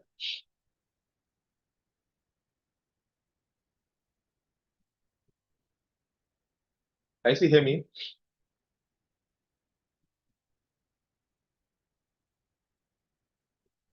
Okay. We can hear you, so thank The you so moderator, much. yeah. I think we just lost our moderator, so I'll be stepping in for her Okay. just now. I think this one's for Miss Onyinye again. The question says, what did you have to demonstrate, not just on paper, to get hired at such a large law firm as Templars, for our students who may be wondering?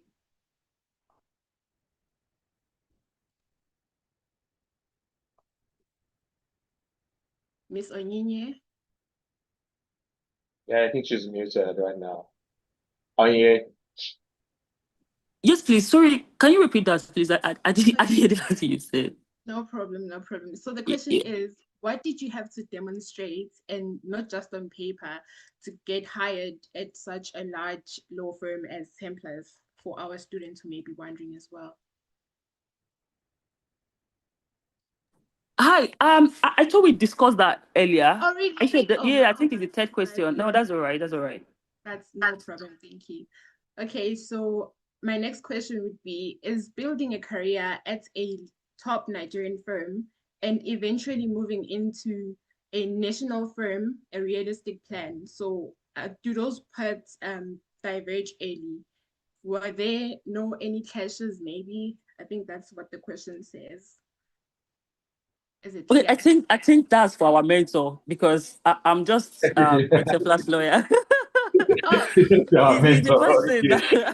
that's gone from one to to international. So yeah, oh, okay. that's So all right. what, so can you repeat the question? Okay, the Mark? question was, if building a career at a top firm, at a Nigerian firm, right? Mhm. If it and eventually moving on to an international firm, is it a realistic plan, basically? If those paths diverge early. I mean, is it realistic? Is this something realistic to build a career in a top tier firm in your country, Nigeria, Ghana, or whatever the country is, and then from there pivot into the international space, like by working with an international law firm? So in Africa, we have a lot of international law firms. I think that's the starting point. Olanuaja is international. Based on my definition of international, Templas is international because they do cross-border transactions as well, right? So if you start your career there, it's you, what I say, or how I describe it is that you're having a part, it's a piece of the puzzle. It's a part of the whole. So you're already getting exposed to what is cross-border. You have to interact with lawyers from the UK, you have to interact with lawyers from the US, depending on how your deal is. And so you transition into an international law firm is just now you being used on a larger platform. When I was answering the question, or the previous questions, I said things about like most of my skills, the skills I am now using in my mid-level responsibilities are skills that I developed when I was at Olanuaja. So I wasn't someone, I was ready to raise my hand whenever there was work. I was curious enough to know how things were done. I was curious enough to do things that were beyond my level.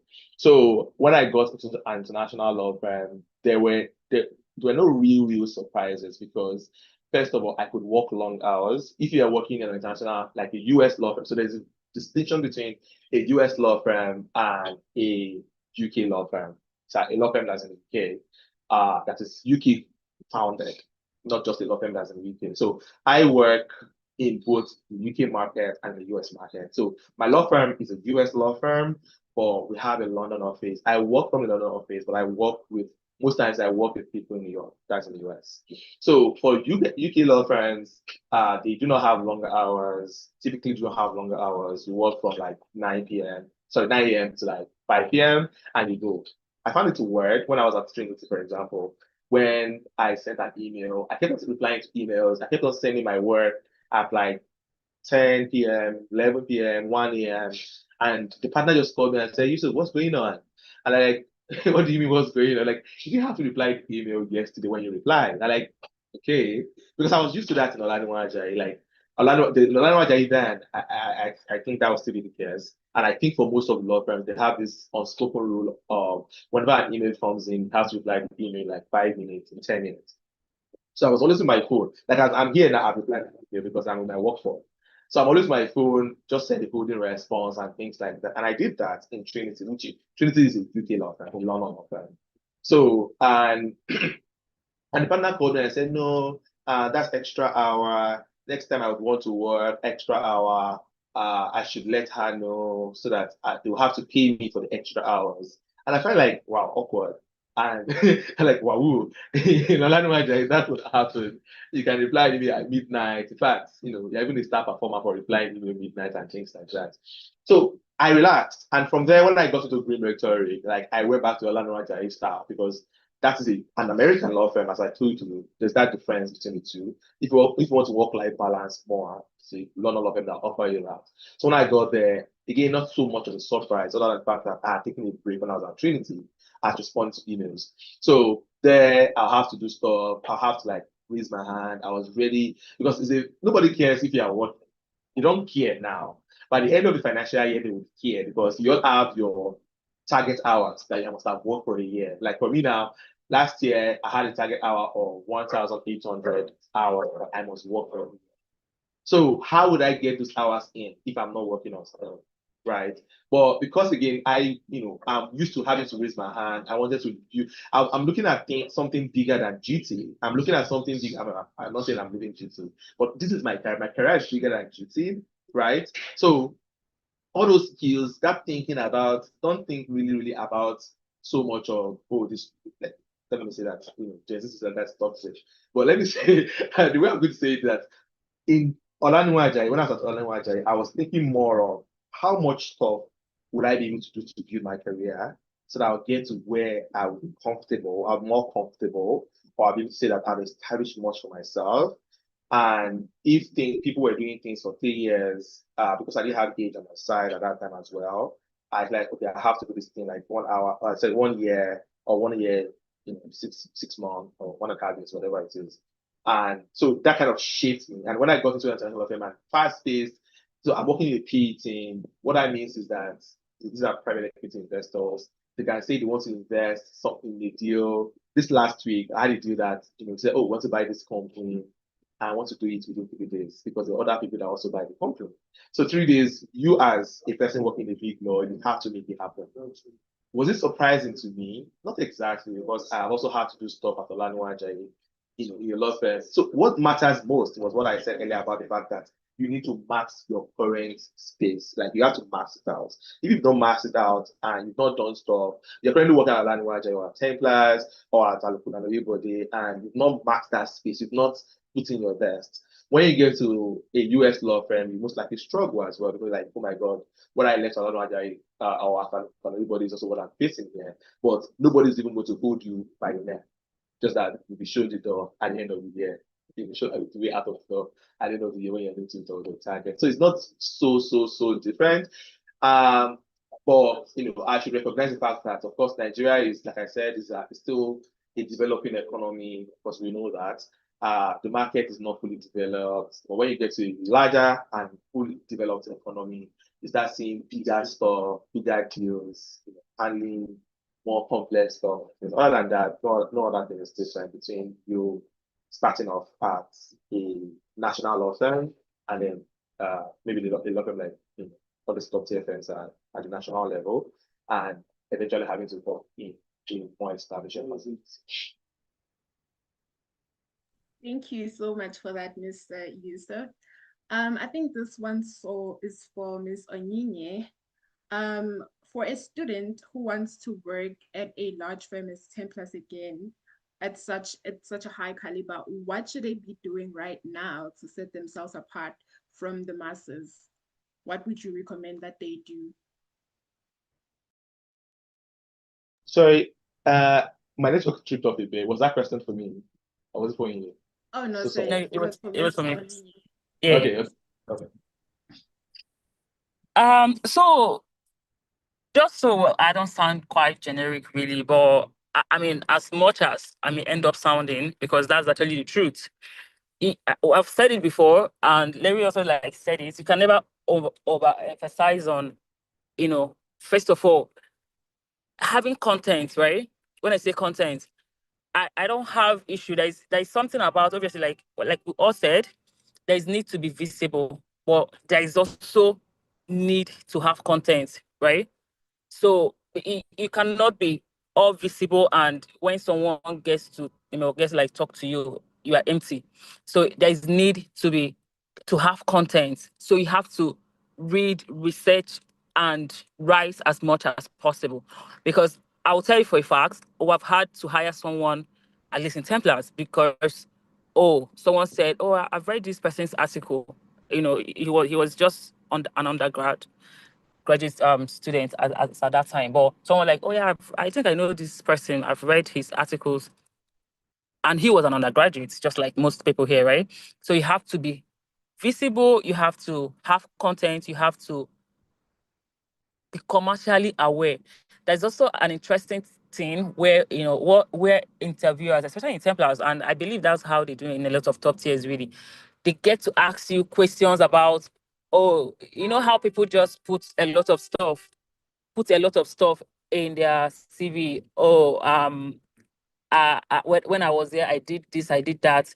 You can never go for an interview without knowing what you said you did. You cannot say you did so and so in a law firm, and they not ask you. Imagine saying that, you drafted maybe SPA, And somebody will wonder, how did you draft SPA? Okay, what is an SPA? They will not even ask you the full meaning. Maybe you not put it there. You don't even know the full meaning.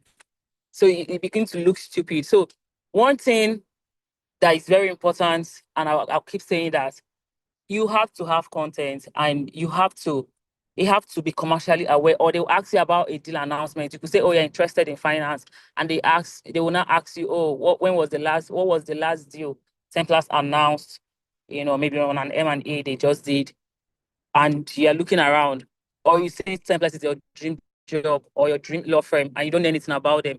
They will not ask what is their core value. So you just have to know as much as possible, really, because different people ask different questions in an interview, and you can never go wrong with any question. So some people don't want to start asking you. They would always say, oh, you're a first class lawyer.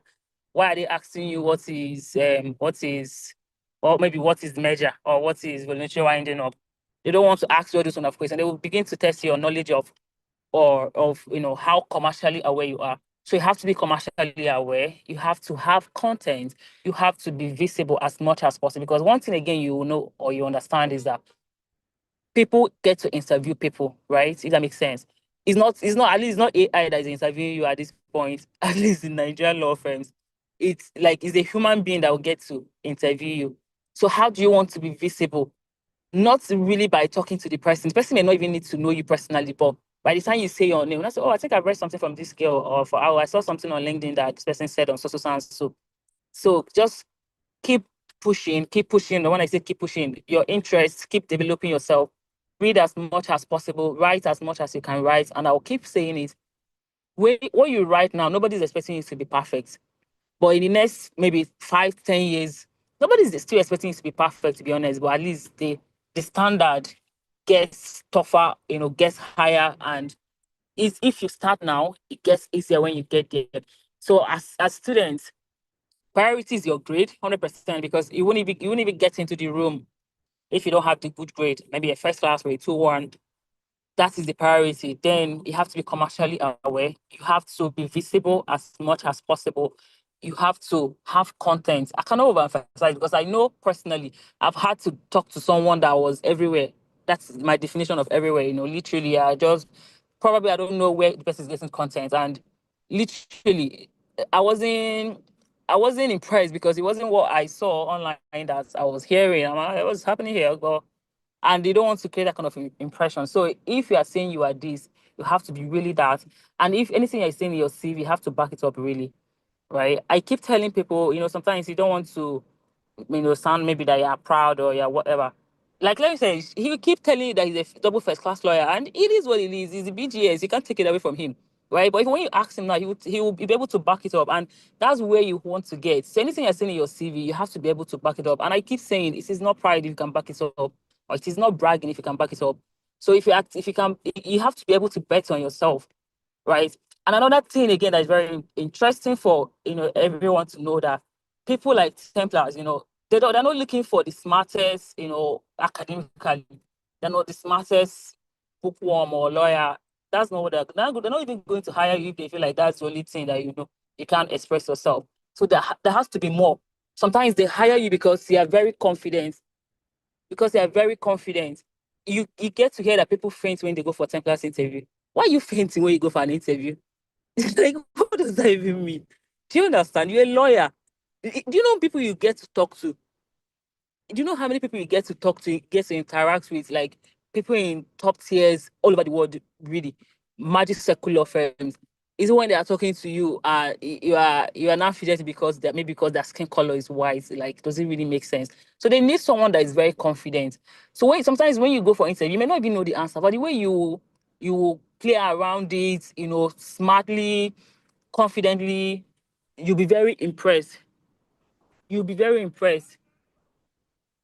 So they'll be very, very impressed, really. So the idea is, when you are doing all of this, you also have to be very confident in yourself. You have to bet on yourself. You have to believe in yourself. And like I said, this one is an interview hack, really. Whatever you are saying, sometimes you don't even have to be 100% right. Just be confident in what you're saying. And if they want to correct you, you take it with grace. Say, oh, that this is also a very good angle. I never thought about it. You thank the person. That makes sense. So these are like some of the hacks that nobody will tell you except, you know, really you guys are friends or you are in this kind of room that we're having this conversation. So that's it really. And again, obviously, like the grace of God, because sometimes it's not because you are the best, really. Sometimes it's just God's grace. So yeah. True, true. Thank you so much for that, Miss. That's very insightful and very well thought out. I'll be now handing over to Irogene. I think she's back now. Just a second. Irogene, you may take over. Irogene?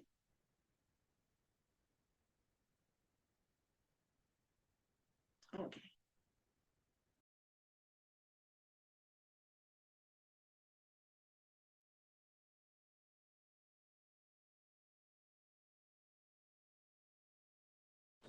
Thank you so much, Nomkoji, for that. Okay, so thank you so much,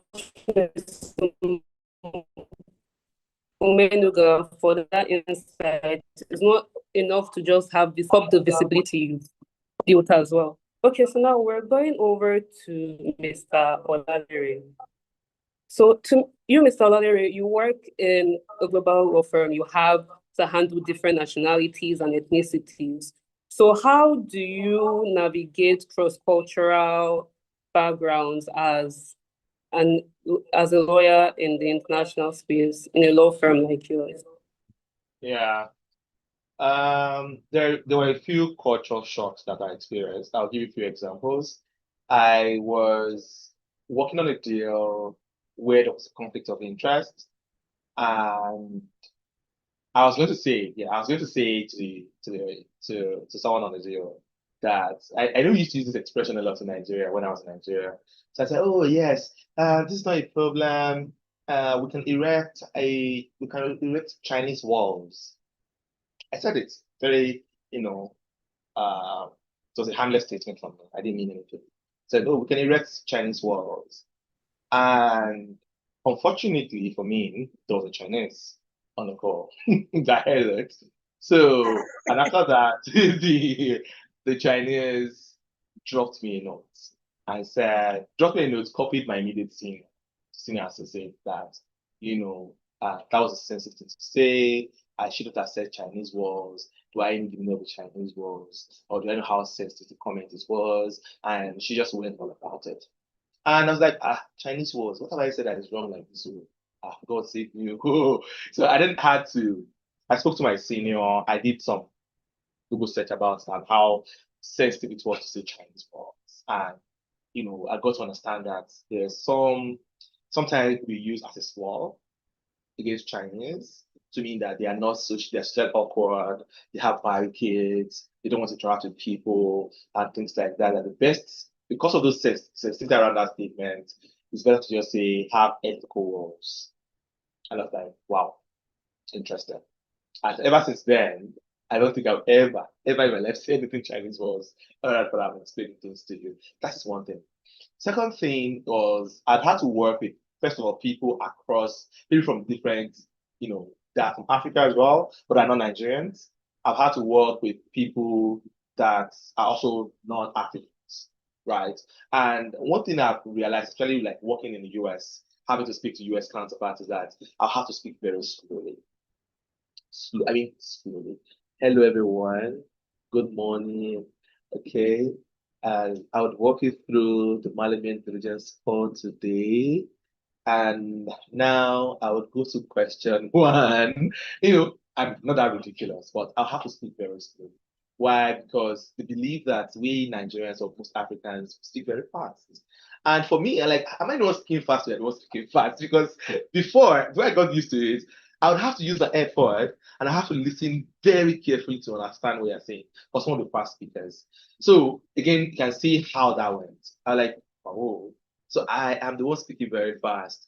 And no matter how smart you are, if you are not able to articulate yourself, you're not able to articulate your thoughts, they would not get it. And it was like, can you come again? I don't understand. And that way you are losing value because sometimes they would not even want to talk to you or reach out to you or ask you a question probably like orally, like face to face, just because they think it to be a struggle for them to understand what you are saying. And probably like, if the person likes you, to ask you to just put in writing to them so that they understand the point you are trying to make.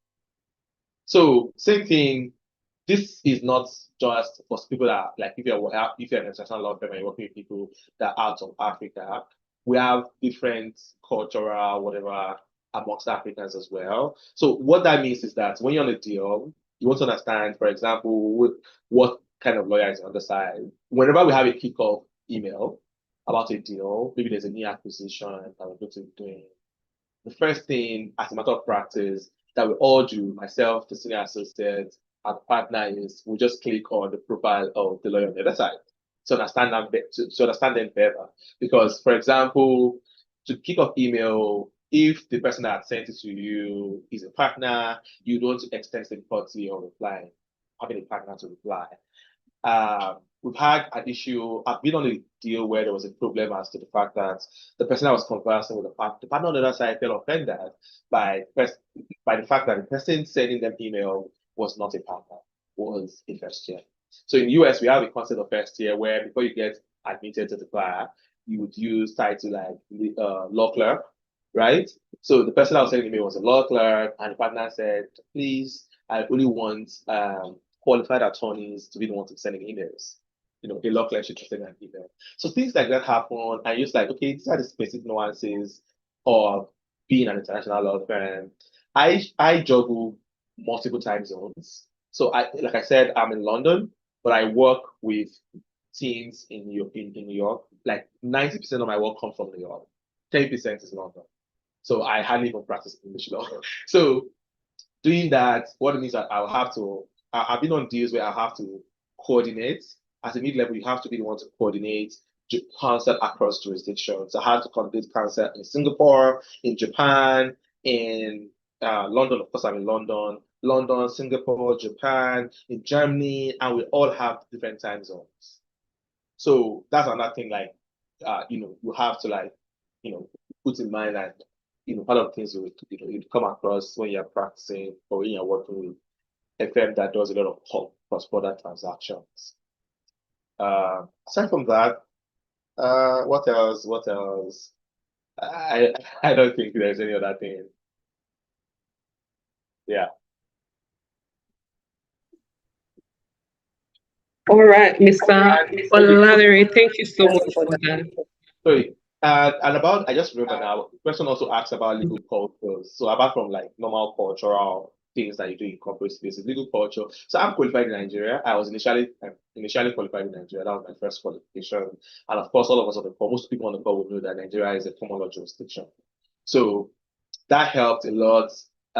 Even before I got qualified again in England and Wales, I could relate to the concept. They are similar concepts, just that some concepts might probably be outdated or in England, or how the English Parliament is, the make laws, the enact laws, every here and there. So, say for those distinctions, it was easy for me to be able to practice or to be able to relate to concepts and then do further research on most areas of English common law, because my initial training and my initial qualification was in Nigeria, not in England. So that's that similarity between the two jurisdictions was easy.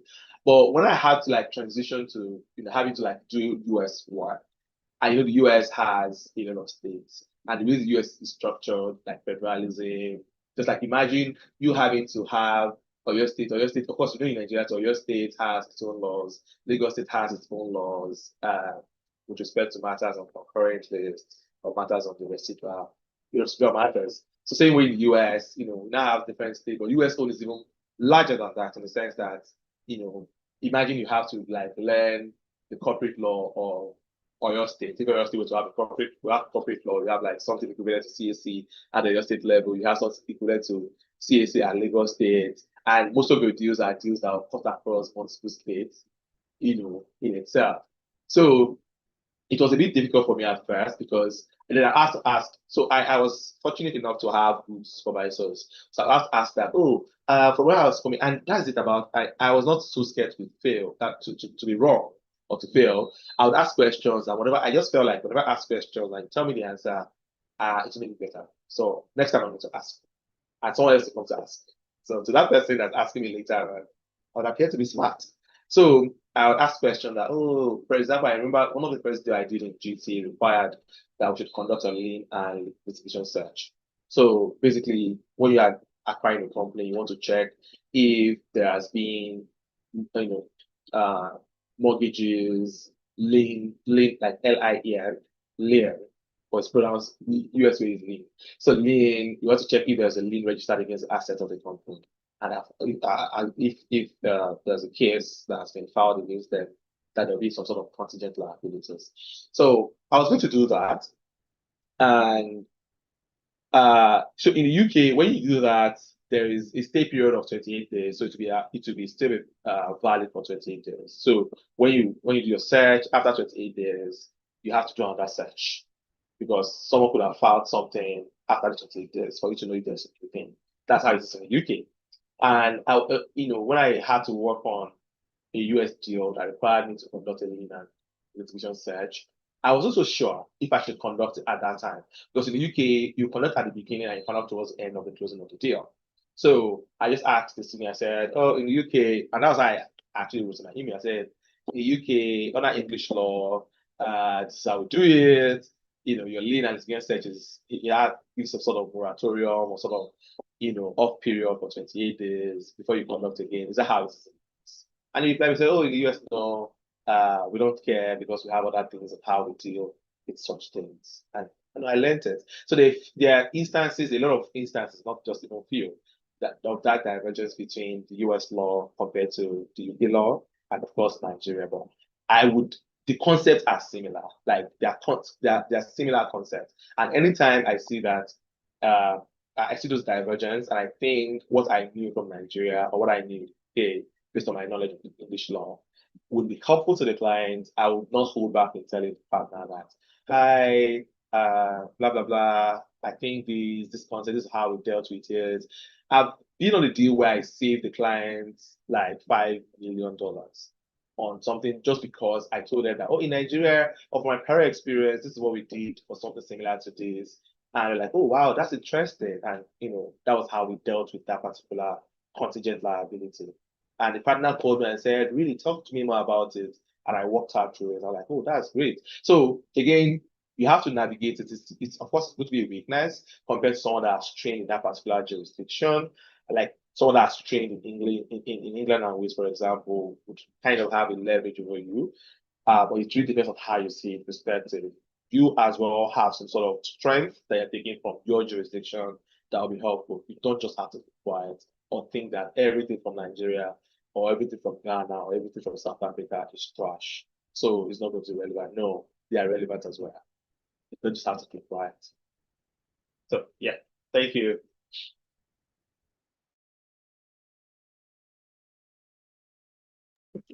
Right, thank you so much, Mr. Olalere. So it's one thing to want to work as an international lawyer, another thing to understand the context of different international careers. So we'll be heading to the last lap of this panel session with our final question for each of our panelists. Now, to Ms. Omenuga, everyone wants to work at a top-tier law firm like Templars. But what's that one honest truth about life at a law firm that students really never hear or never consider as well? That's a dangerous question. Do you want to get me sacked? Am I on record?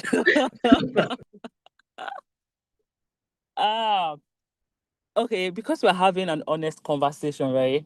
And I mean, I don't think it's a secret, to be fair. I mean, everybody will tell you that Templars is one of the most accommodating law firm, is one of the best with, when it comes to culture in the top tiers. So, great workplace. But again, you can never take out the fact that, I mean, it's a corporate setting, so there is always that corporate politics and the rest of that. And but like why I said I don't think it's such a secret, because I mean, when we decided, you have to prove yourself. You have to keep proving yourself. You have to sometimes literally keep chasing work. You have to, keep building your career, because at the end of the day, it's business for them. right? It's business, but it's your career and you know what you want to do. I mean, if you want to make partner in a firm, is one thing. If you want to just, start up your career and then move on, it's also another thing. And, you are both right. The both parties that want to do these different things. Nobody's wrong, really. Just what you want out of your life, and it's really fair. But one thing I feel like a shock I had was there's only to work, but having to get my kind of work, like because I have my career to build, to get the kind of work I want. For me, it could be a situation because I'm not in Lagos, I'm in Abuja, so you have to keep proving yourself. You have to keep showing that you're the person that can do that work, which in a top tier is really the case, right? And there is the issue of out of sight, out of mind. So you just have to keep being visible, and that's what we're saying about visibility, right? Because sometimes it's really not about that. They don't want you to do work. It's just about somebody will enter the office. Whenever they say, come and do this thing, if that makes sense. Except it's just something only you can do. That's when they keep looking for it. So you have to create that value. So just like I said, that's why I take learning, personal development seriously. I don't believe that I know it all. No matter the kind of transition I've done, I want to go back to classroom. I want to learn. I want to bring in new perspective. I want to bring clients, and something nobody tells you really is, like I said, it's business for them. So nobody's going to value you so much if you are not bringing money for them too. It's one thing to have that flair of, you're good, you have to, how to do the work. But they're obviously going to promote somebody that is getting them the jobs faster than they are promoting you that's just doing the work. So at the end of the day, a lot of people can do the work, let's be honest. So what is that extra thing that you are doing to be better? What is that extra thing you are doing to show that, you're bringing more value? So in a firm like Templars, there are things they look out for during promotion, or I'm sure that's what other top tiers, I'm sure that's how they do it. So there is technical knowledge or technical skills, 100%. You have to have the skills. There's leadership. There is obviously business development, right? There's business development. Like I said, it's business. I mean, it's not charity work. It's not loss and need, right? It's Templars, and they want to make money. So so one thing I would say for anybody that wants to get into a top tier like Templars or like Olanio or like B&A, I'm sure that the same thing everywhere, because I mean I have friends across board and you hear the same thing. You have to show capacity, you have to build capacity, you have to have the skills, and you have to keep developing yourself, and you have to be able to give more. Because at the end of the day, if they want to promote, if people are 5 and they want to promote one person and all of you are good, what will now distinguish you between from these other 3 people? Maybe you brought one deal. It doesn't even have to be billions, because nobody's expecting you to bring billions of the serious of I mean, which people are in your circle. But you see that 10 million that you brought, and people have the fallacy that Templars does not need your 10 million, or they don't, what are they doing with your 20 million? They don't mind those kind of deals. So far it's going to take that time. So maybe a 10 million deal is me that will do that will do like maybe an opinion. Nobody, you're not stressing a partner to come and start. Do you understand? So if it's going to take that amount of time, no, it don't mind, right? So I'm sure that's how it is across everywhere. Nobody is expecting you to bring those billions once. It's those small ones, and that way keep building capacity. So that's it really. And yeah, it goes without saying, Templars is the best law firm in Nigeria. So I'm sure some people will want to disagree, especially Olanu alumni, but great workplace, trust me, 100%. Like I said, if it wasn't Templars, I mean, I wasn't sure. At some point, I was even not going to be doing this whole law firm thing, because I don't really have energy for this, this kind of 9 to 5, I'll be 9 to 6, life. But it's really good, it's really good here. You just have to keep doing the work. It can be a lot, I promise you. If you think you're just coming to do, it can be a lot. Just prepare your mind. If this is your dream to work in a top tier, it can be a lot. It can be a lot. But when you think of the colleagues that makes it better, I think of the workplace is not really toxic. It makes everything, or it makes it better, to be fair. But generally, life is not easy. In life you have 2 choices: either to just be an ordinary person and just be chilling. You want to be a great person, and all of them require work. really. If you think about it, it's just they both require the work. So you decide the kind of work you want to do, whether you want to suffer or whether we want to also suffer, because in both you are suffering, but one is just better than the other. So thank you. Thank you so much for that. I really learned more about going the extra mile, as well as doing a lot, something that would distinguish you as an individual out from all your other fellow associates, which was very insightful. Thank you so much. So our last question to Mr. Olalere. So from what you said, are there real opportunities today?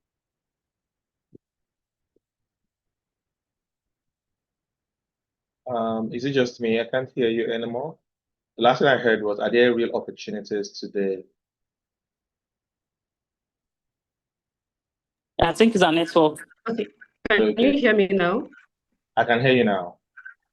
Okay, so my last question for you is, from what you said, are there real opportunities for African lawyers today to break into international firms? And what does that path realistically look like? Yeah, a lot of opportunities. Of course, it starts with your mindset and what exactly you want for yourself. If you want to be a global lawyer, you want to work in a top tier firm, you want to work in a magic circle firm, you want to work in a big law, whatever the qualifiers they use, if it is magic circle, whatever, you have to have the mindset first and know what is required. So I work with what is required. If you are, so there are two major strengths. If you are someone that is already qualified in Nigeria or in any African country, as well as if you are someone that's not yet qualified and you do not intend to be dual qualified, or you do intend to be dual qualified, but you're not currently qualified. So that's for experienced lawyers and for those that are not yet experienced or those that are not yet qualified and want to toe that line. So for experienced lawyer, which is what I experienced, but I have mentees that have also told the other path or have, had the opportunity of putting their hands through it.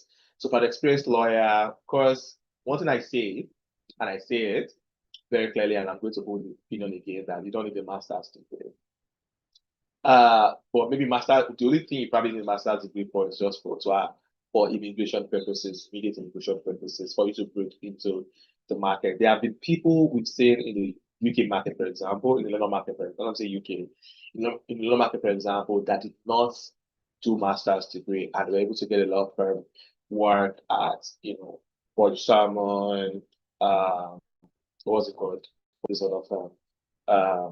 In the law firm, basically. So that I've been able to get to work without having to do masters in the UK before they got there. How did they do that? They had fantastic academic background. First off, you would have a first class if you want to do that. You are going to have a first class. Sorry. If you don't have a first class, you must have a first class, because it would be difficult for you to hold a conversation without a first class to say, oh, I am best I'm the best person that you can take it here. But if you do not have a first class, maybe the other route to it would be that you have had years of experience, like experiences that cannot be ignored. So probably you are even almost getting to a senior associate level in Nigeria, or even currently a senior associate or marginal associate in Nigeria. So the experience is like very thick experience, very, very relevant experience that they cannot just ignore. So at that time, of course, your academic would mean less, for you. So for an experienced lawyer, your path is just for you to lateral in. That is, maybe they will be taking you in as an experienced lawyer, not that they're going to train you. And do you also need to be qualified in that jurisdiction before you do that? Not immediately, but later, further down the line, you have to be qualified. So I have friends that are currently working in London firms that are not qualified in the UK, and they are able to work in a very good law firm at any good point. They're having a stellar career already. But why I said further down the line, you'd want to get qualified is if you're working towards becoming a partner, you can't become a partner. The firm will even tell you, you can't become a partner when you are not qualified in that jurisdiction, because when you become a partner, your name is added to the list of partners, and that will be regulated by the SRA, that's the Regulation Authority, and you can only be qualified for it to like enter that list. So further down the line, you will need to like get qualified. But you need to immediately be qualified in that jurisdiction. If you have enough experience, enough transferable experience. You can be a court-like litigator and want to fly that route. Why? Because the court system in Nigeria is the court system in UK. So no matter how well you know about the court process in Nigeria, you know that that cannot be transferred.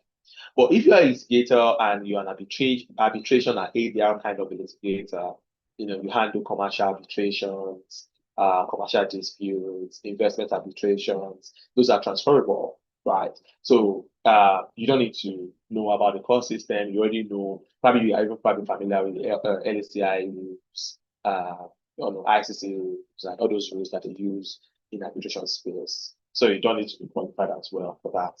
But the experience that you have, how many LCIA or ICC, sorry, this is not my field, so I'm saying rubbish. So how many ICC related disputes have you handled?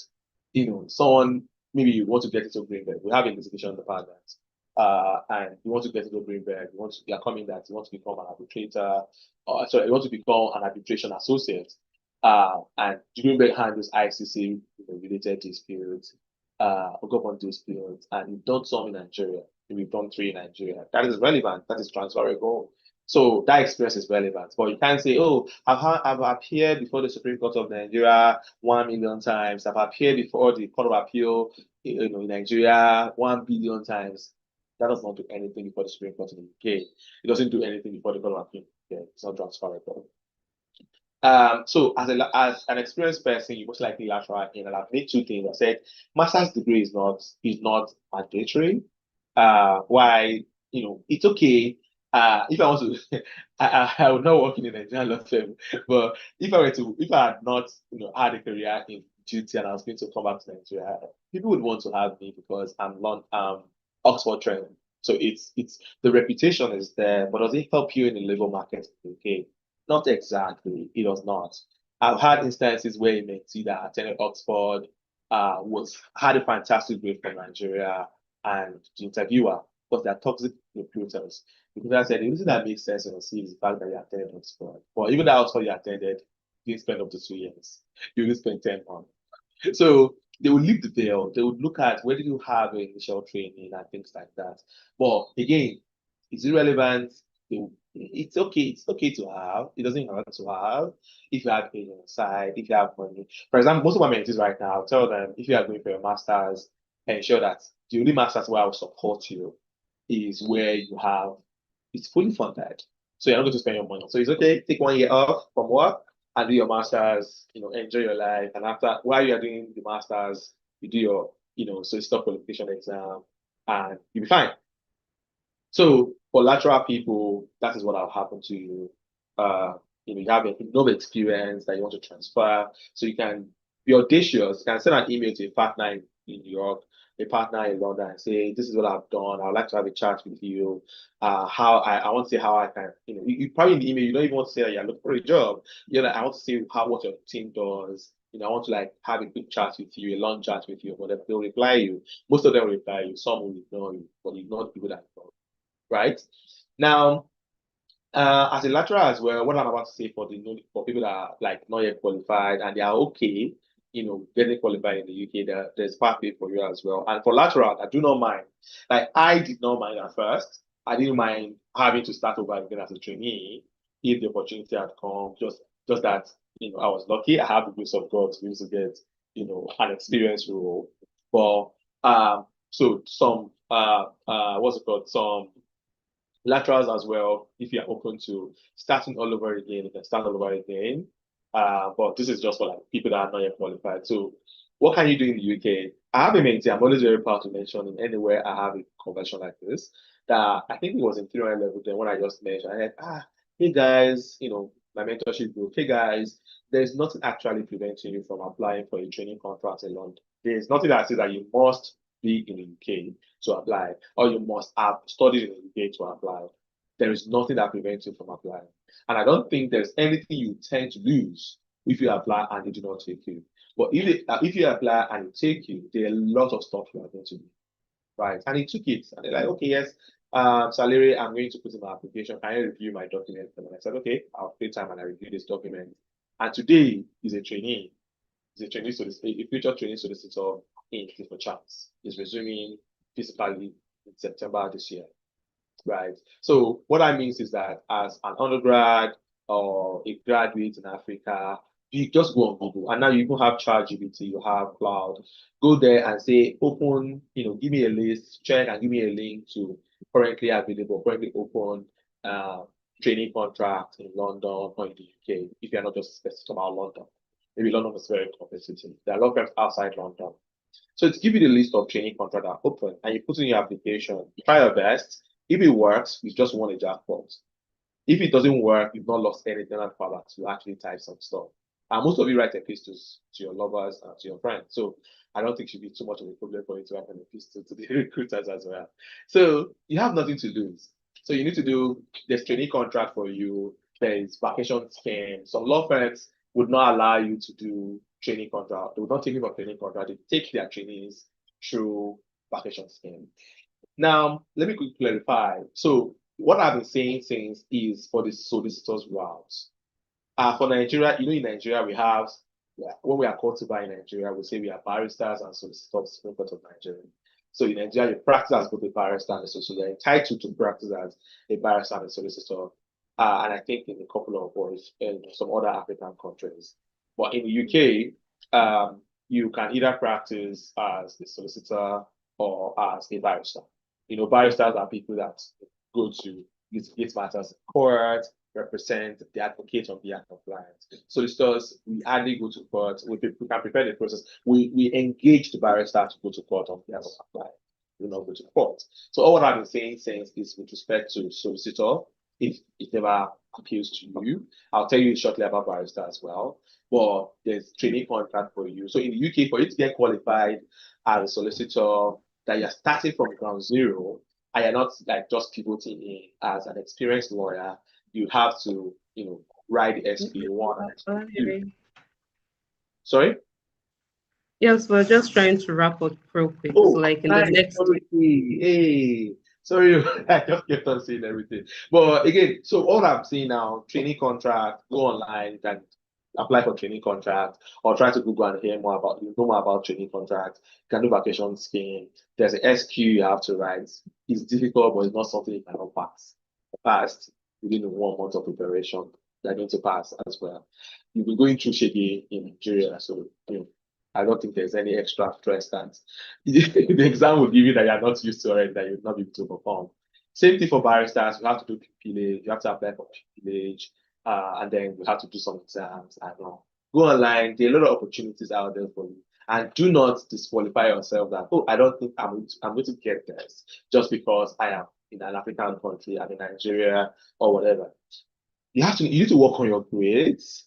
If you can still work on your grades. If you're unable to work on your grades, get certifications, relevant certifications, get as many hands-on experience as possible, and you push your application. Okay? If you have any further questions about this because of time, of course, shoot me a message on LinkedIn. I'll try to reply you as soon as I can. And if you are sending an application, I can as well have a conversation with a couple of you guys to just tell you what it requires. You'll be fine. Okay, but do not disqualify yourself because that's zero if you do. Thank you very much. Thank you so much, Mr. Ololare. That was a powerful way to end this panel session. It has been impactful, it has been insightful, it's been equally educative as well. And now with that, we've come to the end of this phenomenal law firm panel. Mr. Ololare and Ms. Omenuga, thank you so much for your time. Thank you for your honesty. And thank you for sharing from your wealth of knowledge and giving us practical insight and tips into what it looks like to work in top law firms. Now, thank you, everyone. Thank you to our panelists again. And I'm going to hand over to our moderator, Itohan. Thank you very much.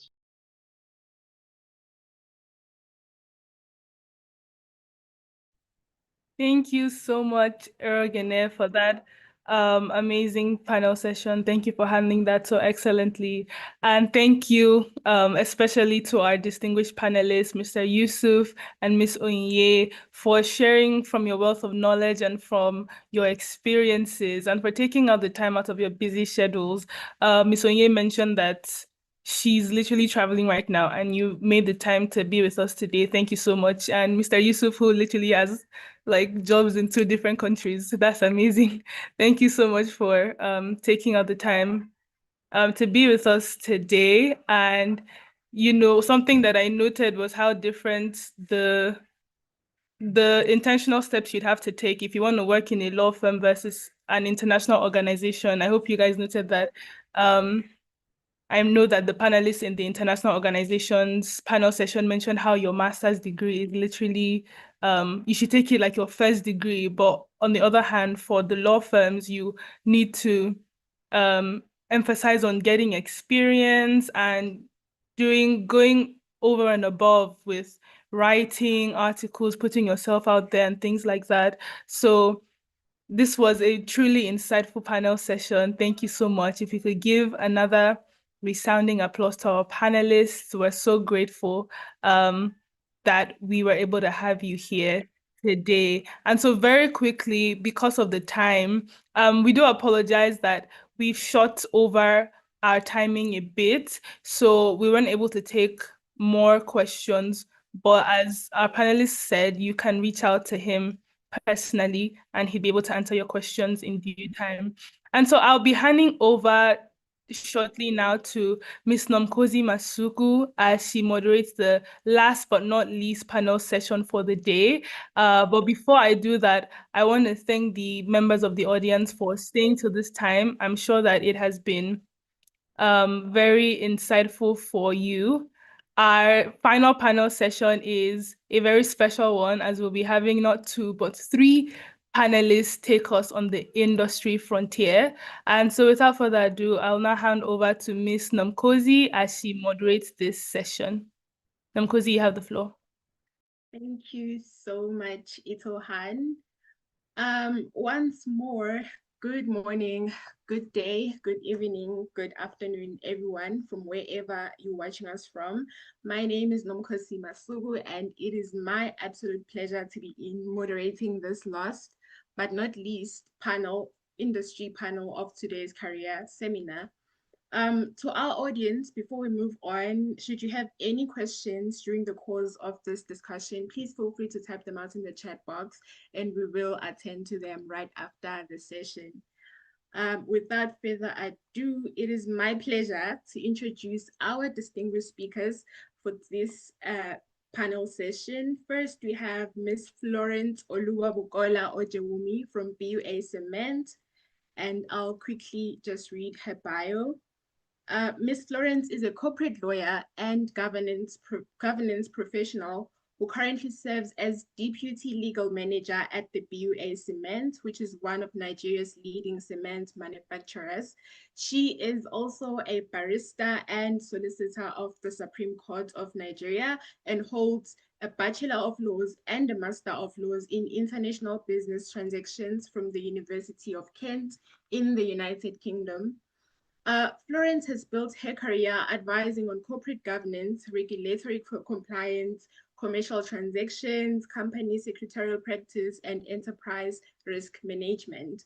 Prior to joining BUA Cement, she practiced at Punuka Attorneys and Solicitors, where she led a team responsible for providing corporate and regulatory advisory services for over 20 companies.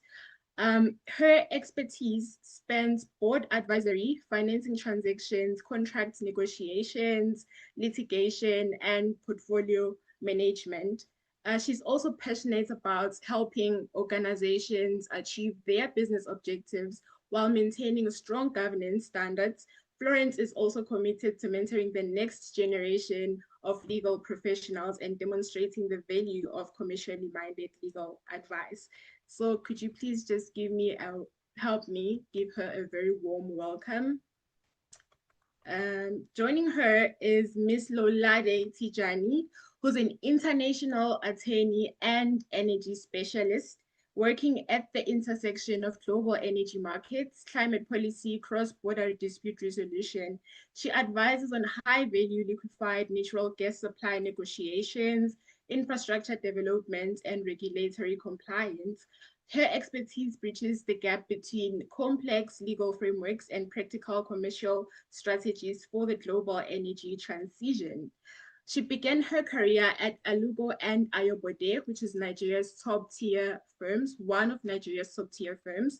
There, she managed high-stakes litigations and complex advisory mandates for multinational corporations and state-owned enterprises. Her practical background is also backed by elite academic achievements. She was selected as a prestigious Commonwealth Scholar. She earned her master's in energy law and policy with a distinction from the University of Dundee. As a speaker, Ms. Lolade delivers high utility insights on balancing energy security with decarbonization, navigating multi-jurisdictional LNG risks, and mitigating conflicts in infrastructure development. She also currently serves on secondment as an attorney at Chevron. In this role, she actively advises Chevron while managing the company's international arbitration and litigation portfolios. Again, please help me give her a warm welcome. And also joining us is Mr. Pelumi Omoniyi from Capital One Software. He is a dual qualified attorney specializing in the intersection of technology, finance, and global corporate law. He currently serves as a principal associate counsel at Capital One Software and holds law degrees from the University of Lagos and UC Berkeley. His career also includes key regulatory and policy roles at the NG Clearing Limited and the City and County of San Francisco's Department of Technology. Beyond his corporate work, Mr. Pelumi is also a Harvard copyright scholar. He's also a published author on maritime law and a former Secretary General of the University of Lagos Model United Nations. He brings a rare combination of intellectual property, expertise, and financial technology insights to the table. Once more, please help me give Mr. Pelumi a very warm welcome. Mr. Pelumi. Hi, I'm here.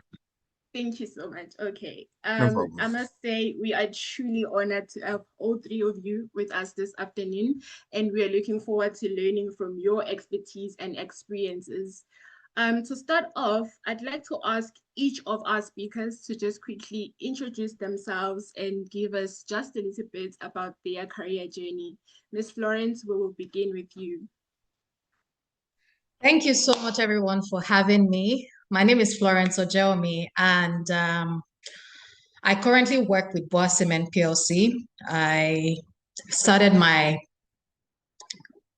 undergraduate and LLM from the University of Kent, Canterbury, and came back to Nigeria to do law school, then went to serve in Kano State, where I did 3 community development projects, some bordering on law and corruption. And I also worked in a law firm in Kano State, and the law firm did mainly election petitions and litigation. Fast forward to the end of my service year, I got a call from a friend, and she said, "Oh, I've been seeing your posts on the Medium, and I saw what you write and all of that. Do you want to come and work in my law firm?" So it's okay, so that's Punuka Attorneys and Solicitors. I then said, okay, I'll do that. Got into the firm, I think in November 2018 or 2019. 3 months down the line, the head of the department resigned, and I had to step into the head of the department's shoe in 3 months. So it was a challenging journey. You either swim or you drown, handling over 20 companies, working on company secretarial practices, corporate services, as well as corporate governance. So that's how my journey has been. And then I did 3.5 years there and then moved in-house. So since then, I've been working in mining and manufacturing industry, from understanding what the mining law, the minerals and mining law in Nigeria is about, to dealing with royalties of, royalties on mineral resources, the royalties you have to pay to the process, the operations of mining. So most likely, or most times, you find companies like my company have plants in different places in Nigeria, from sourcing of, experts from other jurisdictions, to understanding the sale and marketing of cement, to distribution of same across Nigeria and within Nigeria, to understanding distributorship and everything that has to do with manufacturing and all of that. To the regulatory side, you have to deal with regulators a lot. The MCO, that's the Mining Cadastre Office. You have to also deal with the minister or the Ministry of Environment and other regulators that, regulates the mining industry and manufacturing of cement in Nigeria. So I don't want to bore us or stretch the introduction, so I'll leave it up to the next individual. Thank you. That is wonderful. Thank you so much, Ms. Florence. Ms. Lolade, over to you, ma'am. Hello, thank you so much. Thank you for having me. Hi, everyone. My name is Lolade Tijani, and do not believe all of that lengthy thing that was said earlier. None of that is true. I have all kinds of nicknames, but you can call me Lolade, it's my preferred name. I went to school in Nigeria here. My undergrad was in Obafemi Awolowo University, Ile-Ife. While I was in undergrad, I had a weird obsession with business and commercial law.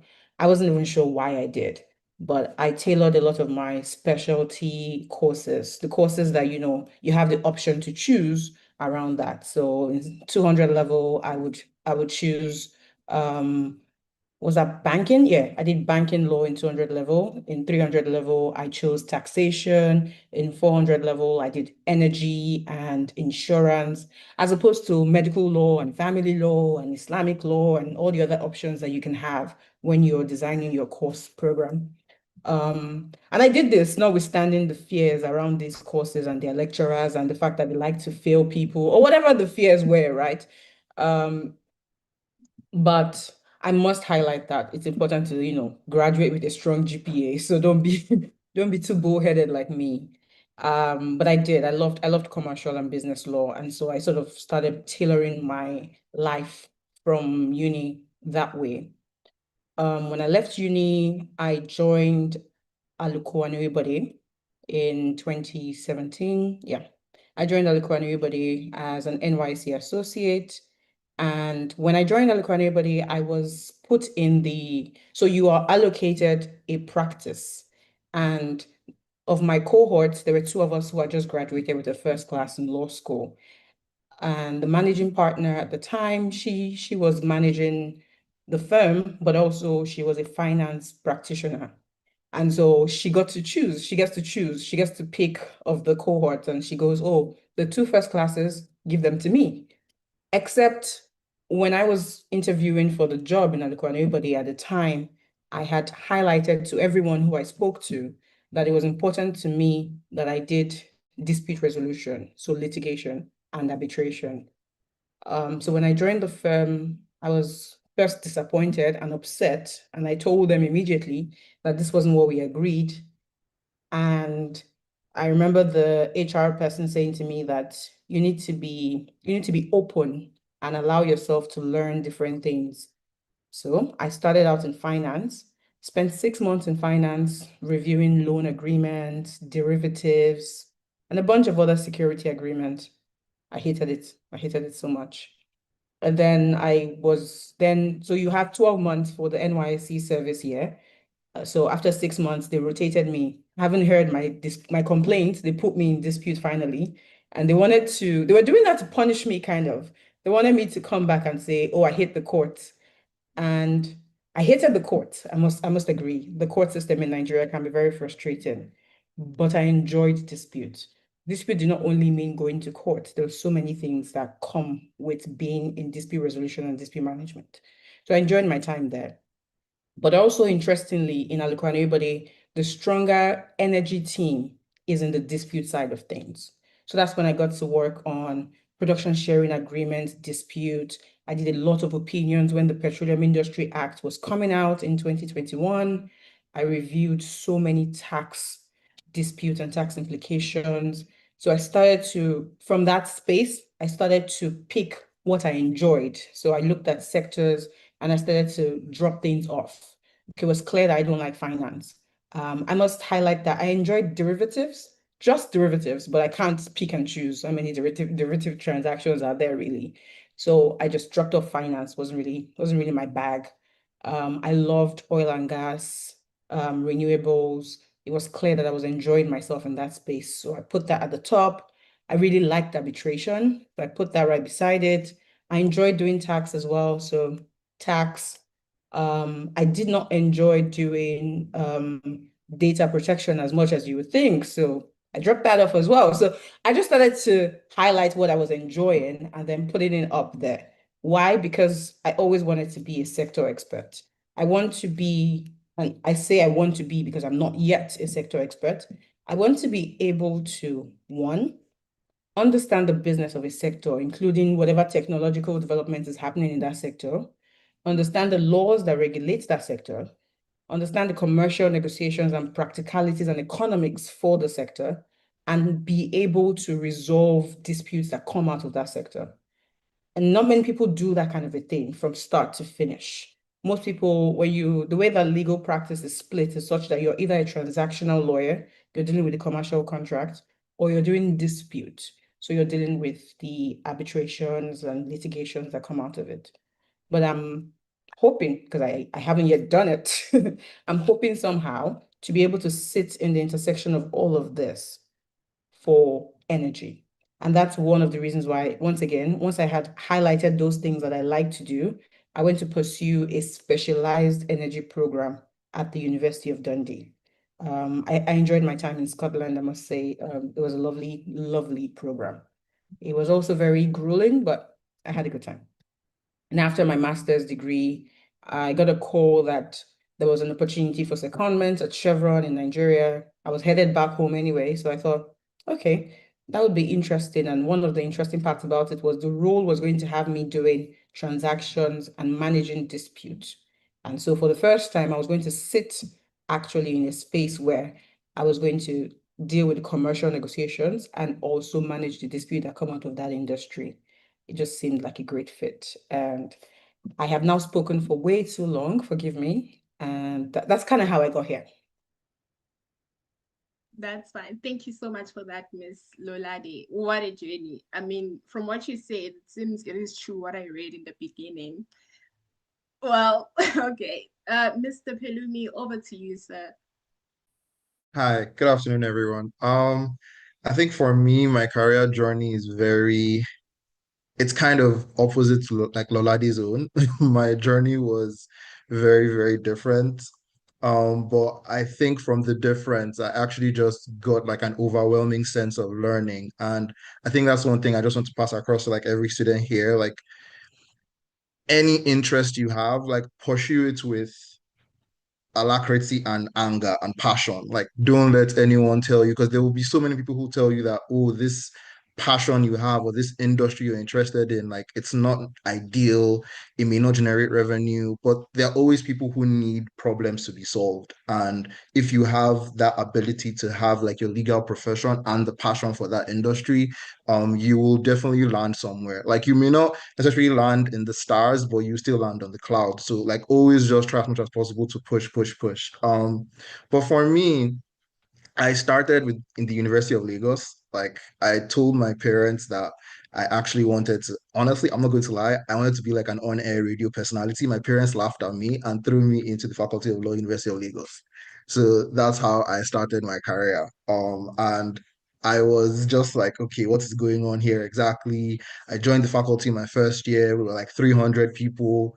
I was like, where am I going to find myself initially? Because I wasn't necessarily like interested in law. Like, I was just interested in being a radio personality, to be honest. But then from my first year, I began to develop that passion for law, and I began to develop a passion for different sectors. So when I got to my third year in the University of Lagos, picking different options. I picked banking, I picked tax, I picked IP.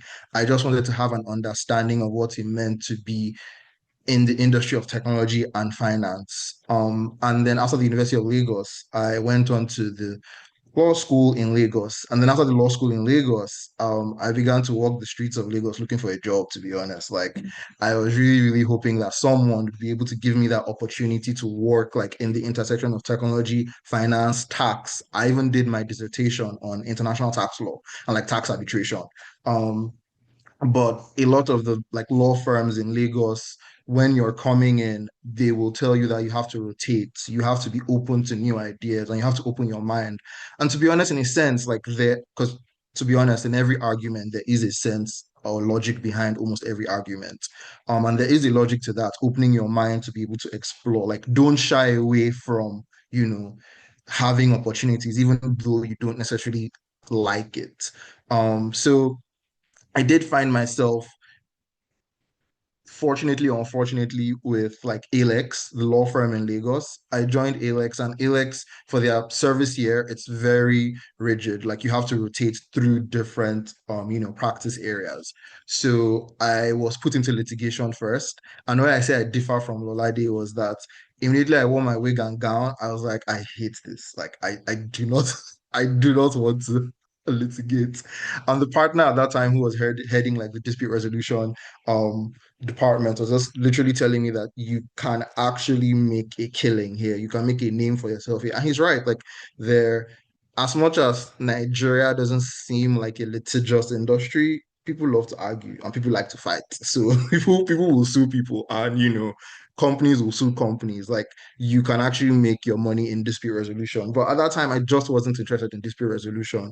And I didn't like, I really felt disillusioned, and I was like, okay, maybe I should actually go back to being an on-air radio personality. But then the partner who was heading the finance tax department, when I finally got rotated in, called me into his office. We had a conversation, and I really, really enjoyed, just working in finance and tax.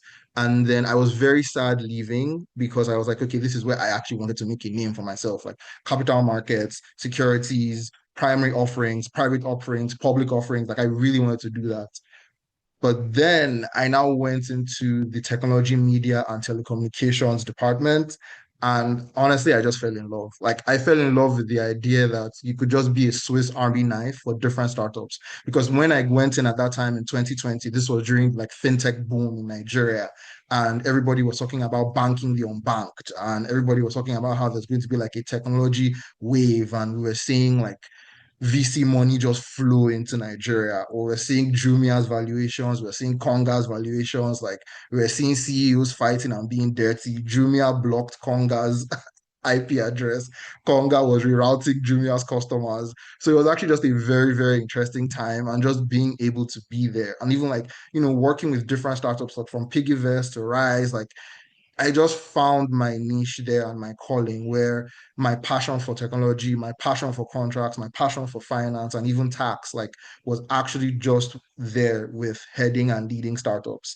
And then interestingly, while I was working there, the partner in the technology firm told me that there was a founder of a startup who was really interested in me coming into like a secondment, like Olade, going there to help with establishing their legal department. So I went there. They developed like white label software technology. White label is basically like you're selling the software. You don't claim or own any ownership to the software. So they're just developing software for government and private agencies. So I actually joined them, heading their legal department. No clue after my service year. I was like, okay, let me just do it. And I like, honestly, that, as Florence said, you sink or swim, to be honest. And thankfully, like I swam up, and I was able to actually find my footing. And I was meant to go back to Alex. And then the company was like, honestly, no, we can't allow you to go back to your law firm. Like, you have too much context about our company. We actually want to keep you on permanently. And my friend was like, no, you've actually developed too much knowledge. You need to come back. So I had to leave, and then I joined the Nigerian Stock Exchange, but like a central counterparty, like a clearinghouse for derivatives. I joined them and worked there briefly. And then after I was there for a minute, I was just like, you know what, like I really would like to deepen my expertise in technology. And that's what led me to actually, like, I was actually just having a conversation with a friend, and they're like, oh, I think you would really be interested in this program. And in the interest of time, I'm just going to try to wrap up as quick as possible. But I just want to say one thing, that if you really want, like, if you're passionate about like an industry niche, like Loladi, like Florence, like, actually find programs. It doesn't even have to be a master's program. Like, just find things that will develop, like, deepen your understanding of that industry, so that you're able to relate to the people in that industry, and you cannot even just be like a legal counsel, you're also like a business counsel, like you understand the business. Always find programs that can actually deepen your industry. So I went to the UT Berkeley master's program just because they were offering technology and business. I did that for a bit, and then I wrote the New York bar exam. And then after that, I now joined Capital One Software after working with like the Department of Technology in San Francisco. It was really beautiful being like in the heart of like Silicon Valley and working from like the lens of like a government agency. And I then moved to Capital One Software, where now like I'm just advising on products, transactional counseling, just a bunch of stuff. AI, it's really fun. It's really cool. If you're passionate about technology and law, reach out to me. I will try to help. But yeah, I think I know I didn't sound like it was my career path, but yeah, that's what I did to get here. So. Well, that is truly impressive, Mr. Pelumi. Thank you so much. And I'm glad that you mentioned about something about trying to find those programs that could, lend you onto whatever field that you're trying to go to, because we do hope to get into that in our discussion. Well, everyone, it is very clear that we're in very capable hands this afternoon. I think we can begin now. My first question is for you, Ms. Florence. How did you move from studying law to working at an in-house counsel at such a large corporation as BUA Cement? What did that transition look like for you? Okay, thank you for the question. And I didn't do this earlier. Thanks to Lex Letter and the organizers for inviting me. I really appreciate it. I do not take this for granted, to be honest. Yeah, so moving from practice to in-house, how did it happen? To be honest, I'm a Christian, so if you hear me say God's grace, if you hear me say God's help, just accept me as I am, right? You accept your speaker as you find her. So I would say it's literally God's grace, and also being an impressionable person. So whether you are in school, your friends, I was in class during my undergraduate degrees, and then a friend of mine kept telling me, I really want to work with you in the future. She said it like how many times? And fast forward to, I told you earlier that I served in Kano, and then someone reached out to me to ask. It was the same friend that then said, oh, Florence, how far we have a vacancy? Do you want to work with us and all of that? So I did. I went ahead and worked at the law firm, growing myself, reading, understanding the law and the practice of the law and all of that. And I think when it was time as well, another person whom I had worked with also said, there's an opening in this company. I think you're a perfect fit for it. And then that was how I applied to BUA Cement, and they're like, okay, we like your CV. I did interviews, I think 2 stages and whatnot. I answered all the questions. Well, I don't know if it's to the best of my knowledge or to the best of my ability, but then I answered the questions and all of that. But I would say it is grace, it is friendship, it is ensuring that whatever your hands find to do, you do it with all your heart, and then you just trust God. I know all the speakers have said remarkable things, how you have to work hard, have the best results, do well in all of that. First and foremost, if you have a bottle of water or Zobo or tea beside you, just take a sip and just chill. Like, just calm down. Everything will be fine. I know it can be challenging. I know it can be stressful. Sometimes it's not even just about the job. It's other pressures, say family pressures, whatever relationship pressures that come into the way of your progress. But all of those things are literally there to make you stronger. So I'll give you an example. I don't know if I'm diverting from the question or if I've answered it as you would want. When I took up the job at Punuka and became the head of the department, the first board meeting I had, it was a mixed board. So there were board members, white board members, and African Nigerian board members. And they asked me a question in the boardroom about fraud policy. And I was fidgety. I mumbled, I said whatever I thought I knew or whatever I thought I had crammed. But then immediately after that, I went into the bathroom at the venue, and then I bawled my eyes out. I cried and cried and cried. I'm like, why am I here? What am I doing here? Why am I going through this? But then after that, I cleaned myself up, went back to the boardroom to answer more questions and to present my company or the law firm in a good light. So I would say, yeah, a mix of grace, a mix of hard work, and also having a good impression in terms of who you work with from undergraduate level, how you study, and all of that up until this point. Thank you.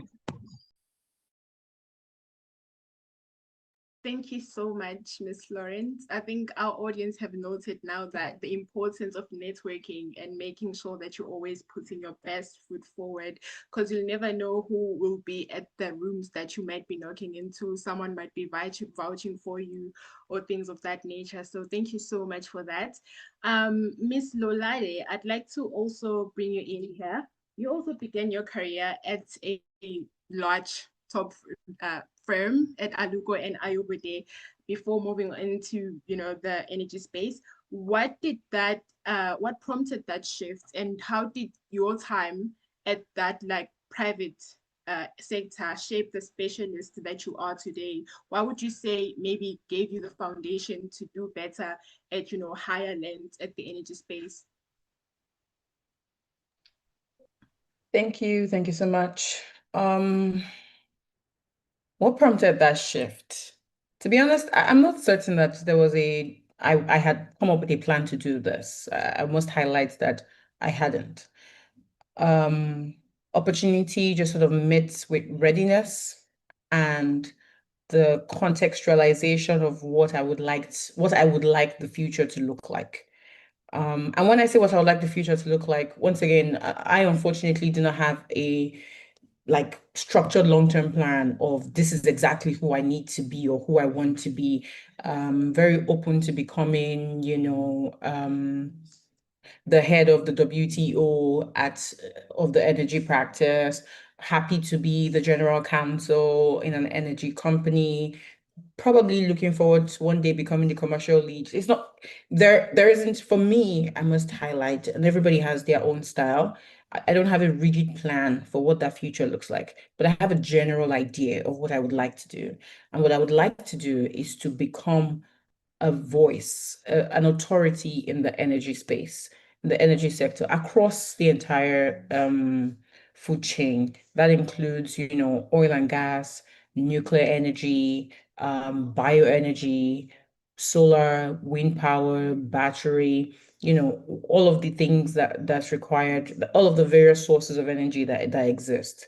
A lot of them have similarities in how their projects are defined and the kind of disputes that come out of them anyway. So I just always had that in mind as a framework of what I would like to do.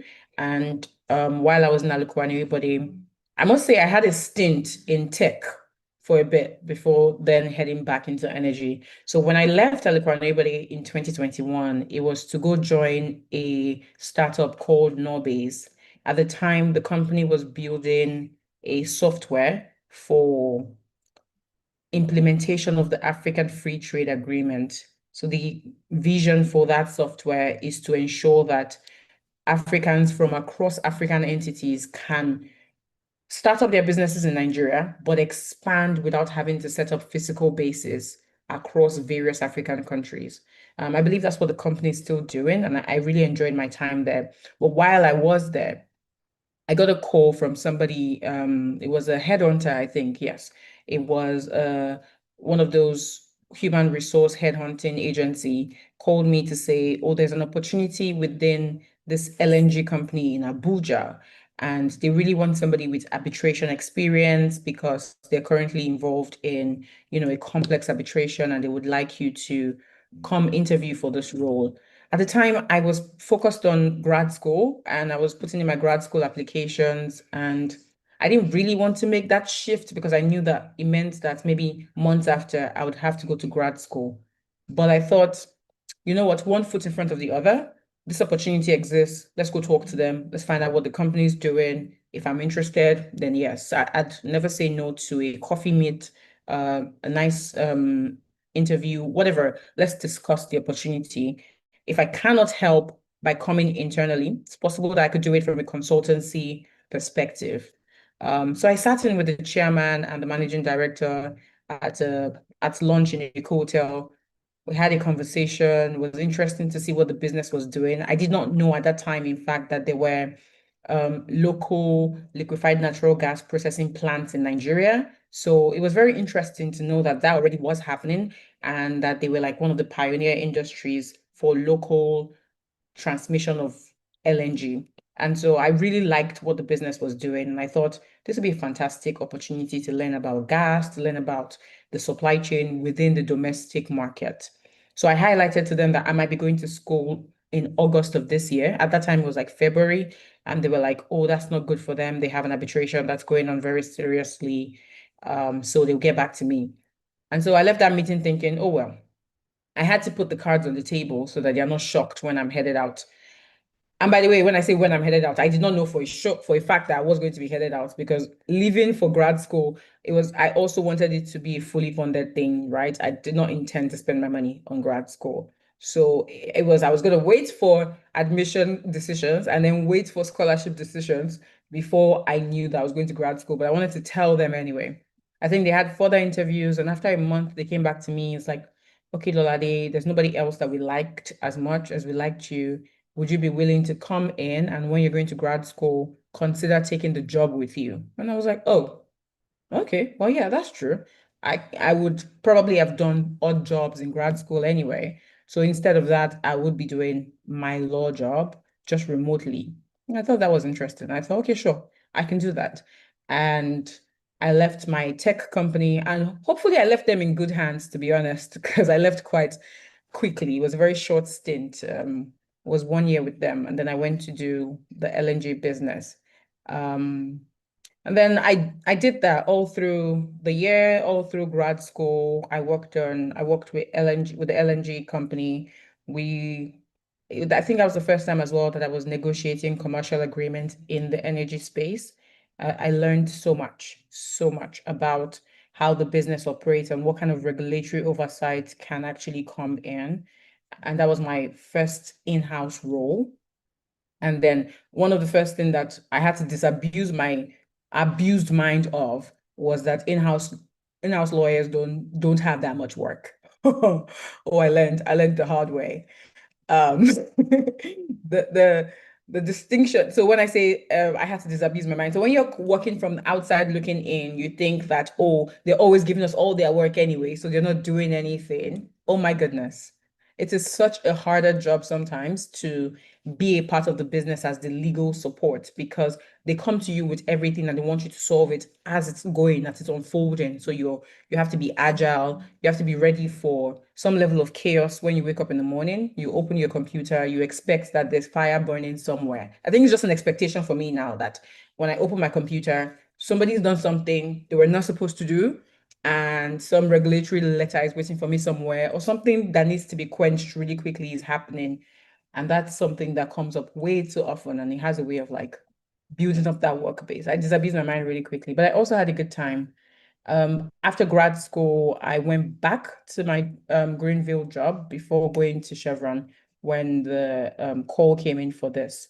So it was really, like I said, it's opportunity meets readiness, right? So it's like, this is what I want to do anyway, and now this is an opportunity to do it. And I will take that meeting if asked, and I'll do it all over again. Thank you.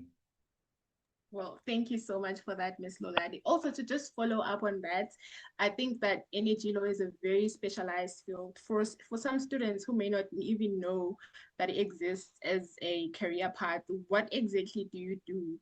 What does the day-to-day look like for you? How much of it is actual litigation, if you know what I mean?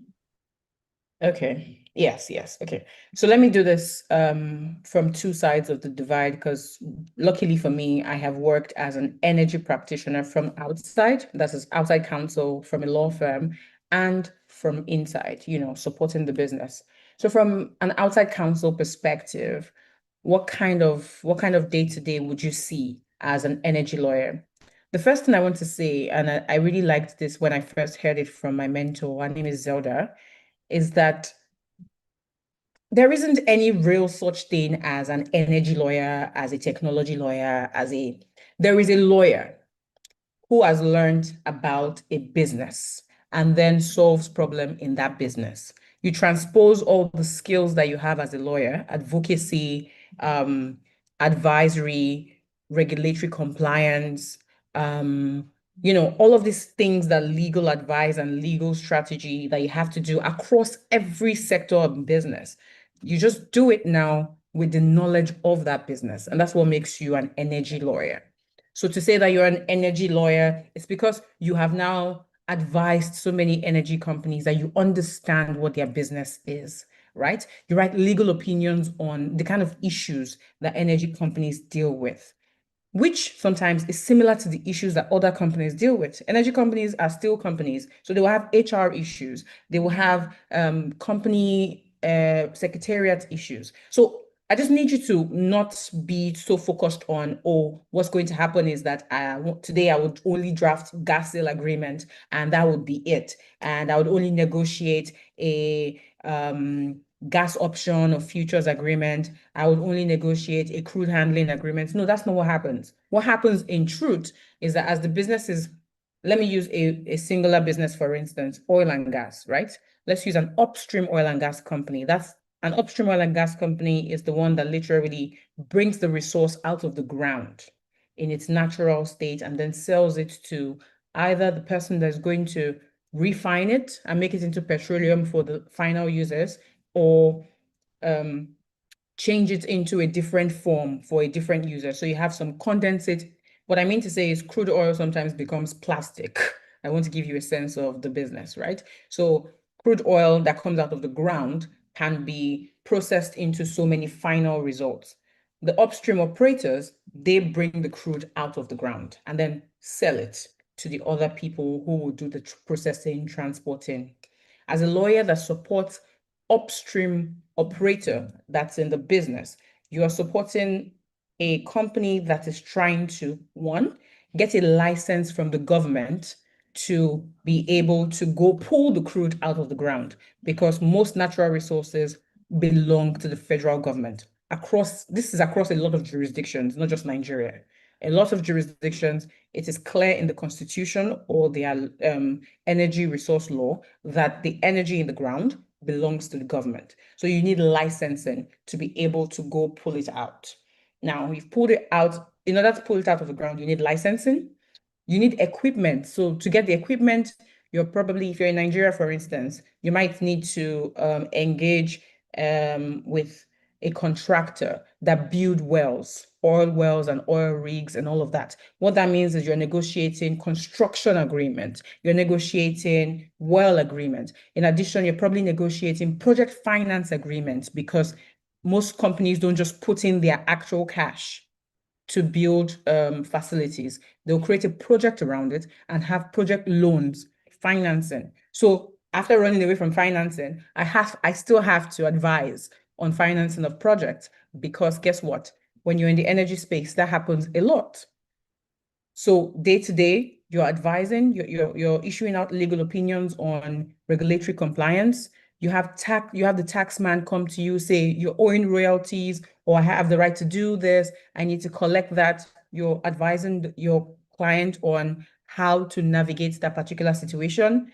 Sometimes you have to deal with social licensing. That's the communities that you're trying to operate in. How do you navigate strategies to ensure that there's little or no disruption to the business? So you're giving advice on how to incorporate these communities in the operations, while ensuring that you're also paying attention to the local content rules. So that's just what that looks like. You're doing advisory work on issues as they arise. You're also doing negotiating of commercial contracts, sometimes complex commercial contracts like gas sale agreement, like crude handling agreement, like technical services provider agreement, but sometimes very, very minuscule agreements like confidentiality agreement, sale of land. Those also come up in your negotiations. So that's really what the day-to-day looks like. And then when you get to the dispute side, same thing, you transpose your skills. You're advising on issues like, for instance, let me look for an energy specific issue. The government had given you a license for 20 years, and then within 5 years, it changes the terms of that license in such a way that the business is no longer as commercially attractive as you want it to be. So now you want to think to yourself, is it time to go to ICSID, that's the International Center for Settlement and Investment Disputes at the World Bank? Is it time to fight the government on that level? Do you want to just focus on local arbitrations? Do you want to fight at the local courts? That's the day-to-day really. That's what that looks like if you're going to be an energy lawyer. I hope I answered the question. Yes, ma'am, you have. Thank you so much for that. That was so informative. I'm just wondering how much of that actually correlates to compliance. Well, I think this one could be for Ms. Florence. In your own world of corporate governance and compliance, what does a typical day look like for you? And what kind of problems are landing on your desk? Are they similar to what Ms. Lolade just mentioned, or is there a twist to it maybe? Honestly, they are very similar. They're very similar because she mentioned licenses. If you don't have your licenses up to date or you haven't renewed your licenses, that's a problem. So that's a compliance problem, for instance. So usually companies will have schedules, say schedules of the license, maybe exploration license, reconnaissance license, mining license, query license, in terms of how these relates to my company. And then you have to really check, okay, this license, some licenses are for 25 years. I think the mining license is for 25 years to mine limestone. Other licenses are 5 years, 2 years, but we have to check to be 100% sure. So yeah, so all of those things, you have to make sure that your licenses are not expiring, and you're paying your royalties. So if you have companies that have to pay royalties on minerals and whatnot, you're paying your royalties, and also you're abiding by the rules of. It's crazy how if you have a big company or you just have a normal company in Nigeria, business can be hard because you have over 700 local governments in Nigeria, different local governments with different rules and regulations. You having to transport your products from one local government to another, you have to start paying like, say, taxes, like what's it called? Fees, just transporting, offloading and unloading of products, environmental fees as well. You just have to know those rules. And sometimes those local governments will send you letters. You have to see, okay, what does the law say? What does their law say? Are they overcharging? Are they undercharging? Are they charged us wrongly? And then you have to respond as well. Friendly conversations and negotiations and all of that. So yeah, everything she said on point in terms of industry, being a lawyer in the industry. Do you also dabble into litigation as well? Does that happen for you as well? Yes. So for in-house lawyers, or let me speak for myself. Yeah, you dabble into litigation in terms of litigation management. Because most times or sometimes you have external counsels that represent you in courts because you are a representative of the company. So you cannot necessarily represent yourself in court, except maybe you're a witness or something. So you have external counsels that you engage and all of that, but then you have to still prepare the briefs, the summary of issues, whatever those issues are, then liaise with your lawyers. Sometimes you have to even go to court with the lawyers and and discuss strategy on how to protect your company, defend your company. So you are a defender of the company. You are a defender. Once there's an issue, once there's a challenge, once there's anything, any case whatsoever against your company, your mind is thinking, how do I defend my company in the most ethical, legal, and appropriate way? So yeah. Beautiful. Thank you so much for that, Miss Florence. Mr. Pelumi, I'd also like to just pull you in here. Working in a tech company, which areas of law do you think matter the most? And maybe those that surprised you when you got there. Is it more so delictual, contractual? How much of it is actually, I mean, tax or fintech, or what areas actually matter the most? So the way I see it and the way I slowly learned is that at the end of the day, for every tech company, like whether it's, and that's the thing about technology right now, like we are in another age of disruption. I'm sure nobody's a stranger to AI. Like we are in another age of disruption.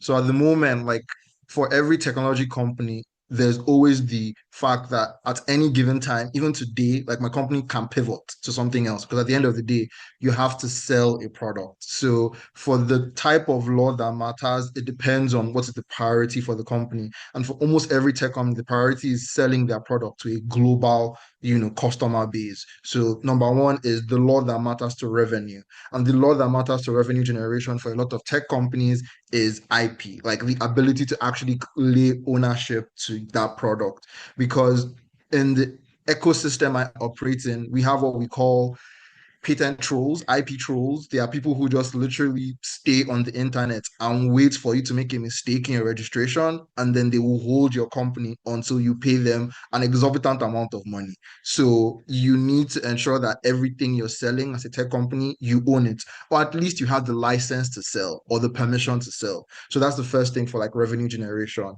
The second law for revenue generation is also, corporate law, to be honest. Like you actually need to understand how to structure your business properly, structure your business so that when the regulator comes knocking, because again, the ecosystem I'm in is different from the ecosystem in the European Union, which is European countries, and EMEA, which is, European, Middle Eastern, and African.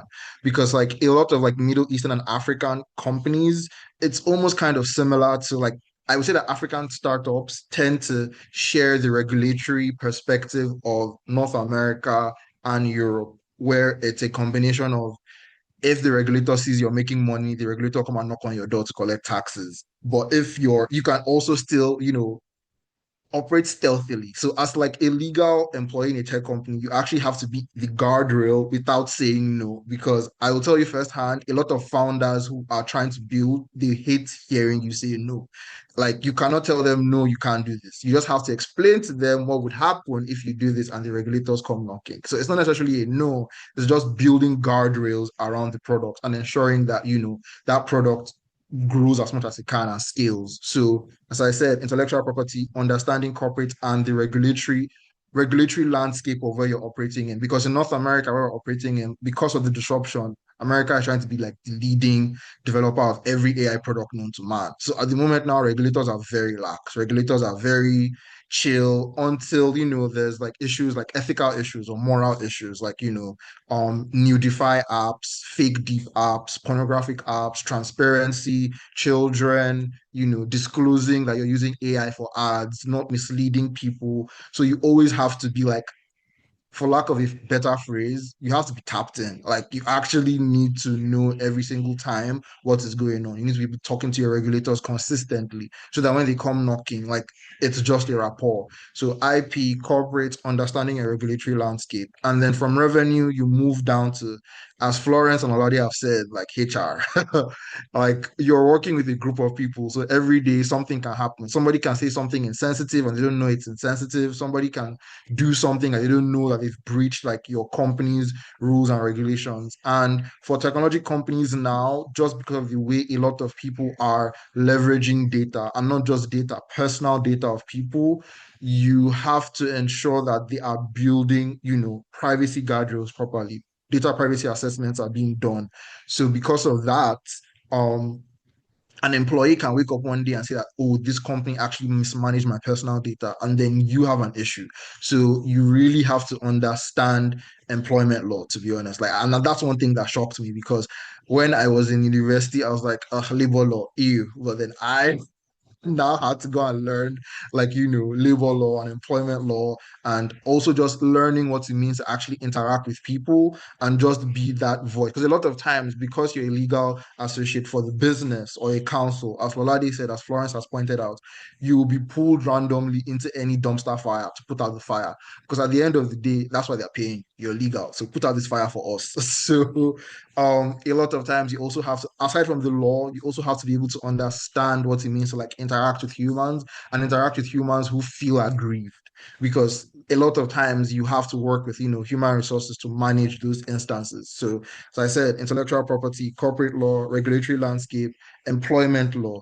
And then lastly, which is another thing that shocked me, you also have to understand because for a lot of times tech companies, and I think a lot of people make the mistake, and you would have to, break it down, because you can be a tech company in the insurance industry. You can be a tech company in the energy industry. You can be a tech company helping supply chain management in mining.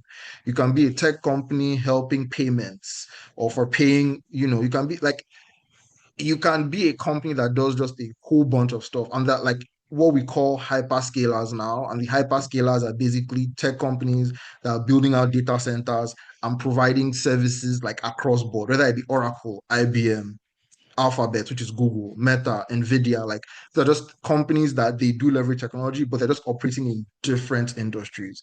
So you now have to understand the laws that are applicable to each and every one of those industries. Because at the end of the day, you need to grow with that company. You need to grow and ensure that that company is scaling. So a lot of times, lastly, you now also need to be aware of applicable laws in those industries. And like, yeah, data privacy is very important. Like I know I put it lastly on the scale, but just in terms of priority, as I said, like it's IP, and then it's corporates, and then it's regulatory landscape, and then data privacy, which is last, to be honest. I won't say it's last, it's important. Everything is actually important. Employment law, handling people, knowing how to talk to people, and then just understanding the industry that your company wants to sell products in at the end of the day. So those are just like a bunch of, you're a Swiss Army knife, basically. Like, you have to be adaptable and flexible and ready to address everything that happens. So, but just a high level overview of the laws that you should be interested in. Well, thank you so much for that, Mr. Pelumi. Also, just to piggyback on what you said, data privacy and AI regulation are forever changing, like incredibly fast, actually. How do you like keep up with all that on a practical level? How do you do it? On a practical level, honestly, like, I'm really trying to avoid people, like, because as much as I love tech, I really try to avoid AI psychosis.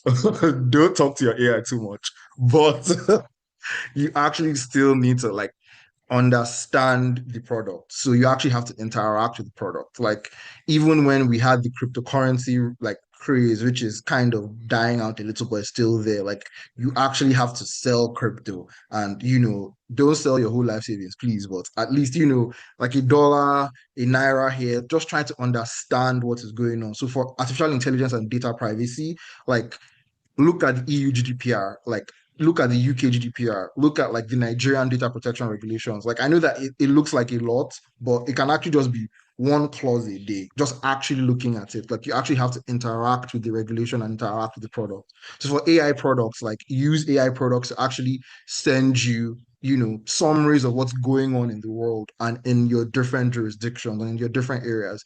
They do a pretty good job of democratizing knowledge and sharing. So they can send you bi-weekly updates, weekly updates. It's always changing, to be honest. So I won't say you necessarily will be able to keep up with it, but do what you can to be able to have conversations with people who are in those industries.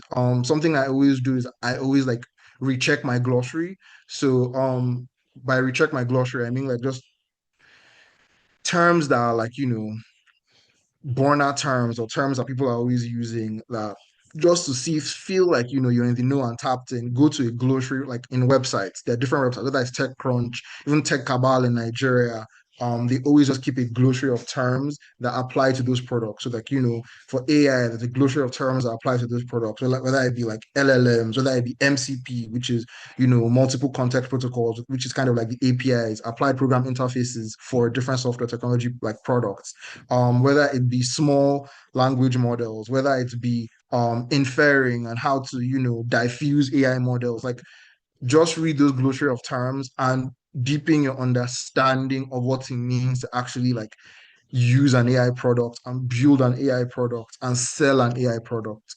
For data privacy, there's the IAPP certification, which you can take for either like, the EU, the UK, the US, but at the same time, they also have like a very good blog where they're always just talking about like data privacy concerns and data privacy issues. And then even like in your country, because like now we're seeing like an uptick of countries developing like the data protection regulation, like regulatory bodies, like the bodies also release regular blog posts and updates on what they're doing. Like even the Nigerian data protection regulations and like the Nigerian data protection regulatory body is always releasing updates. So check their blog posts. You just always have to be in the know, always have to keep your notifications on. Like even with Gmail or whatever like mail provider you're using, you can actually like program it to send you an email on buzzwords that matter to AI and data privacy. And you always get those updates every time. So they're just like practical things that you can keep to date with. And like always read, open your mind to the fact that as a lawyer in an ever-changing business, you have subjected to yourself to always learning. Like you always have to learn. You always have to either go back to the basics or go to like a more advanced like principles to be able to like crunch it down to basics. So at the end of the day, you are also explaining those things in very granular terms to your business. So always be open to learn, always like and I know that it can be very tasking, but be like a voracious reader, whether it's be on blog posts or magazines or articles. And I know that for a lot of students, it may seem like overwhelming, like that all this information is overwhelming. But as I said, practical steps like turn your notifications on your email, look for glossary terms, and then lastly, if you can afford it, because nowadays a lot of people are actually offering like student subscriptions, which are actually very cheap, whether it be like Business Day in Nigeria or Africa Insider for the whole of the continent, or the Wall Street Journal, Financial Times, like they always offer student discounts. I think when I was in Unilag at that time, Financial Times or Business Day was like 2,000 naira because like I was a student. I know 2,000 naira is a lot because that's lunch, but paying for that for a month will actually put you a step ahead of keeping abreast because you're getting like more parsed out data and information on what is going on and is more specific to that industry and will help. So yeah, I hope that answers the question. Yes, it does. Thank you so much for that. Miss Florence, I'd also just like to bring you in here. What business or commercial skills do you think that law students tend to underestimate, ones that make or break an in-house lawyer, and how did you acquire them? Do they require like an external step, maybe a master's, or is a mere legal foundation enough? I think is understanding business. There is the legal side of things and there is the business side of things.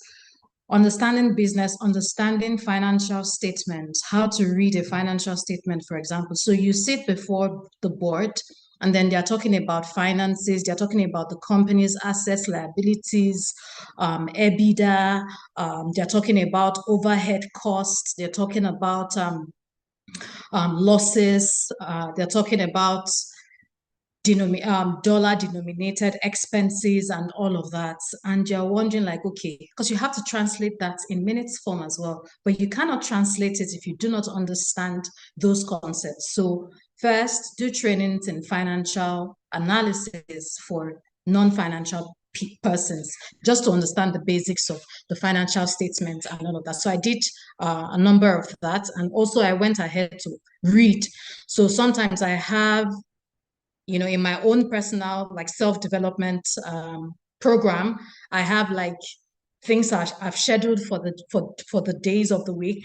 So my first day, my Mondays can be legal opinions in, say, manufacturing and mining. My Tuesdays can be advisory. What are the new laws? What are the whatever? Then my Wednesdays can be for financial something relating to financials. And then I could do what's it called? Balance sheets, understanding your balance sheets for different companies and all of that. So you can do trainings, you can read it up by yourself. The bulk of financing and the business of the company is basically for the finance department. But because there is a yin and yang relationship between different departments, say audit, say finance, say legal, because you're having to review contracts. Some contracts might be financing contracts or lenders agreement or certain asset purchase agreement, supply agreement, and all of that. So you need to understand financial terms. So big on financial analysis and financial understanding of your business. The other part is understanding the process of your business. I grew up in a bakery, and you deal with flour suppliers. They supply flour to your bakery, and then you go through the process of making bread, the mixing, the molding, the baking, and then the sale and marketing side of it, and then the accounting side of it.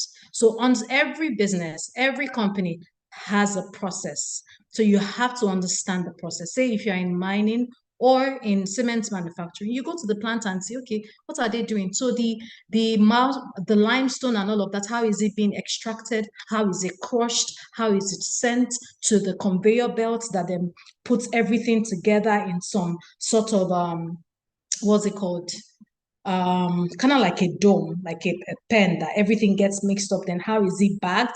How are trucks? What's the distribution like? So some companies, they have their trucks and then they distribute the cement or the flour or whatever. Then there are other vendors that are also your distributors as well. So they will have the logo of your company on their trucks, but they are not necessarily your trucks, but they are just distributors of your business. So you have to understand, that side of the business as well, the marketing side of the business, the sales side of the business, and just understand the business. For instance, when I enter my company, the first thing you see is the building. That's already property law for the company. So you have to understand property law in Lagos State, property law in Abuja, international property law and whatever. At the gate as well, you already see security guys. That's already employment law. What is dismissal under employment law? What is, how do you understand people's contractual terms? What can you have an issue with if you unfairly dismiss another person? That's already employment law. And then you enter to the reception as well. There is already a modus operandi. When you come in, you write your names down. So you talk about health and safety. You talk about protecting the company against intruders and all of that. Then you enter the staircase or the lift. That's another health and safety and occupational law and all of that. Or you get into the boardroom and then you meet a non-executive director who is Ghanaian or who is an European. That's already immigration law. What laws guide those people? You're talking about SEPRAC, their applications and all of that. How many years do they have to spend on your board and on your company? It's just, as you open every door in your company, you are seeing a type of law. And as law students, focus on understanding all the different areas of laws. And if you're coming in-house, if you're coming into industry, always have it at the back of your mind. What is the business of this company? And what is the process of the operation? When you know that, then you then ask yourself, what are the laws? What are the regulations that guide all this chain of processes? And how do the companies then make the big money or have their bottom line financial, whatever net? So that's what I would say. Thank you. I'm so sorry for actually like doing this. I'm so sorry, but like Florence actually reminded me, and I feel like it's because we breathe it a lot, we tend to forget. And I don't want to forget, she actually pointed out something very important, and I don't know why I didn't say that for the type of law that's important. Forgive me, but yes, contracts is very important. Like contracts is extremely important for like tech companies because you're not just contracting to sell your product, you're also contracting with third-party vendors. And like third-party vendors are people who are, providing either back office or managing your data or managing your payments. So contracts law is extremely important. And not just understanding the basics of contracts, like what makes a contract, offer, consideration, acceptance, like not just that, but also you have to, as a law student now, you have to go a step further. You can use it now with like either AI products, asking ChatGPT or Claude or Perplexity, but like also understanding what it means to contract. Like a lot of just because of the length and breadth of how lengthy contract law is, starting from like whether it's common law or civil law, it goes really far behind. Like we're talking about the Sales of Good Act of like 18 something, like since the time of King Charles. Like contract law is very, very broad. So you also have to understand how it's evolving, how indemnification is evolving, how limitation of liability is evolving, like how, even what, because again, when I was talking about ownership, you also have to understand licensing and how to license properly. Like when you say you are giving a non-exclusive license, it's a difference between you say you're giving an exclusive license and you're saying you're giving a revocable license. The difference from saying you're giving an irrevocable license. When you're saying you're giving a license that can be sub-licensable, like it's different from saying, so like all these words are very important. And like another hack that I would say to understand contracting for technology, sometimes when you're signing up for a product, just read the terms of service, to be honest, or like the end user acceptance agreement. Like you would actually, I know, like, yes, I'm one of those lawyers. You can hate on me. We're the ones who make it very tiny print and 70 pages so that you finally accept it. You finally click accept. But once in a while, read it. Like you don't have to read everything, but just like go through like the key things: indemnification, limitation of liability. What does it mean to waive your rights? Like because those things are also important. Like you're not just thinking about IP, you're also thinking about how to contract with other people and how to get to a point where both parties are actually comfortable with the contract. So you really have to understand contracts and not just the basics of contracts, but how contract law is evolving with the industry. So sorry for chiming. Sorry.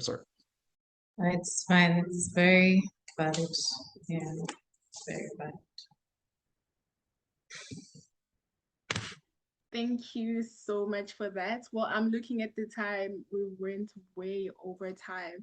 I'll just, before we move on to our Q&A, I think I'll just give us a few closing questions. There's a lot, by the way. It's just that we've ran out of time. It's such a beautiful conversation. I wish we could go on and on, but then okay, so.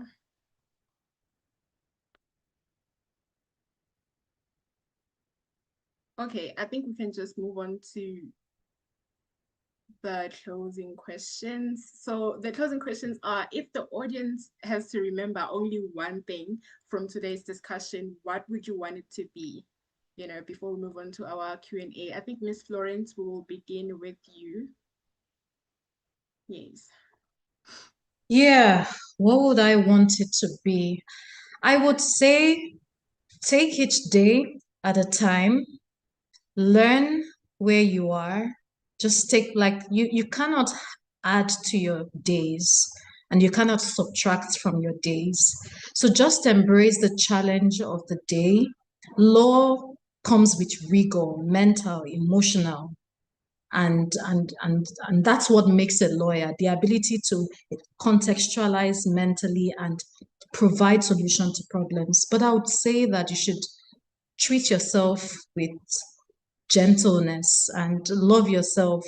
Eat well, go to parties sometimes, drink a lot of water, exercise, have friends, have a life outside of law, right? Because I personally, I do saxophone, I play the sax, I do music, I'm a writer and all of that. But, law is a jealous lover. It wants your time, it wants you, but then also have a way you dance with it and dance around it. You will be fine. You're already fine. just be happy. Yeah. Mwah. Love you guys.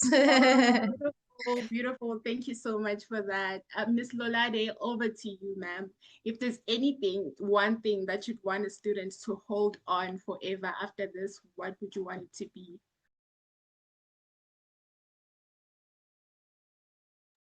Well, I already really love what Florence said. And I think whether you're a student, whether you're a lawyer, that's very important. And I like the way that she said it as well, because sometimes the sentence work-life balance is a very funny sentence. It means nothing realistically. Practically speaking, what that means is, for instance, what I did this week, get up at 3 p.m. and leave the office and go to the dentist, right? And then when you're done at the dentist, go back to the office to deal with the things that you left alone.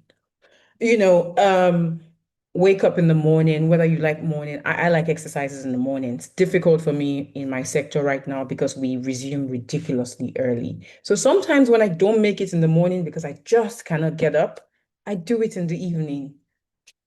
Try and chase the things like that spark joy for you. So whether that's going swimming, whether that's music, podcasting, writing, fiction, whatever it is, just make sure you incorporate it into your life. You will learn very quickly when you come into practice that law is indeed a jealous lover, no matter where you sit as a practitioner, whether you sit in-house or outside in a private practice.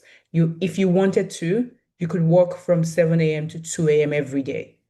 If it was so, if you thought that was what it meant, that's what it meant to deliver, So sometimes you just need to find a way to incorporate all of this. But since Florence has already said that, I would say if you want to remember anything, chase excellence. So excellence in any space. If I'm currently an undergraduate, my priorities are attain a first class, If you chase attaining the first class, at worst, you will land on a good 2-1, And that's a good thing because in the competitive world that we currently live in, the first things that they're going to scan, and it's AI that is scanning it anyway now, is what's that result? What did it say when you left school? You and everybody else that's competing for that graduate job. So chase excellence. Try to be excellent at everything that you're doing. Whether that thing requires you to write an exam or it requires you to present orally, try to chase and pursue excellence. I hope this was very helpful for you guys, and it was lovely talking to you. Thank you. Thank you so much. That is so powerful. Thank you so much. Mr. Pelumi, we will give you the final word. If there's one thing you want, that's a heavy burden. What would you want to say? Wow, I'm shy. But I will just say that, and I know that I may sound like I'm bouncing around, but I really want like every student and everybody to like take a deep breath. I know that like every single day you're opening LinkedIn, you're seeing I'm pleased to announce, I'm pleased to accept, I'm pleased to announce, I'm pleased to accept. Somebody like you're just like, oh my God, what am I going to do with my own life? Like, take a deep breath. When I was in the University of Lagos, I used to lift my nose up at people who were having a life. And now, as an adult, I'm trying to reconnect with them. Friendship is important. Like, have a community. Like, if you need a village, you need to be a villager, which means you need to go out with your friends, talk to them, check up on them. You don't have to say, when last time you checked up on me? Talk to people. Like, build that network that will actually carry you for life. Like, friendship is so important for your career. As Lolade and Florence said, like, as hard as it is, chase excellence. Chase in whatever field you want to do, chase at least getting a good degree, and then just be bold, be audacious. If you see an opportunity that interests you, I know there's always the voice of doubt. Oh, I don't have this, I don't have that. I've seen people with third classes, second classes doing amazing things just because they were audacious and they were bold and they just took that leap of faith. Like, even if you take that leap of faith and you don't land where you want to, you have experience to take another leap and another leap and another leap. In this day and age, we all have to be thinking with like a global mindset. Like, you're just not a law student in your country, you're a law student in the world. So ask yourself a question sometimes: what does it take for me to be recognized as a law student in the world. And, it's writing articles, it's showing up for classes, it's getting that degree, it's taking opportunities. But as much as I'm saying all these things, and it sounds like it's a lot, like when you feel overwhelmed, it's okay to just turn off your phone, drop it, and do whatever you want to do. Because at the end of the day, people actually employ people with personality. Like, have a personality outside of class too. Like, just be personable, like, do things, have hobbies. I love to, like, I'm literally reading Talk, Achebe book. Like, read, do things, like, just do stuff. Honestly, do stuff. Like, this world is so big and beautiful and blue. I know that there's gloom and doom every time, but be kind and just do stuff. And you have a personality and you'll be fine. True. Thank you so much for all that. That was so beautiful. I'm sure those words will stay with all of us for a very long time. Yeah, I think we can now get into the Q&A. I'll just see if there's any questions in the chat box. Okay, I guess not. Oh God. Okay. I think there's a question for Lolade on energy law by Jess Walker. I don't know if you can see it. Okay, I can see it. She says, "Good evening, ma'am. I'm so glad to see you talking about energy law. My name is Jess. I'm a final year student from Rwanda.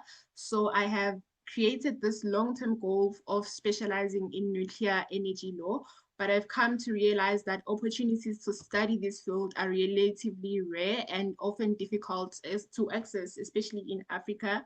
From your experience, how would you recommend someone to prepare for this career path? That's question number one. And if pursuing a specialized nuclear energy program is not immediately possible, what other areas of law would you advise that they focus on in the meantime?" I think those are the two questions. I think they're for you, Ms. Lolade. Yeah. Okay. Thank you so much, Jess, for that question.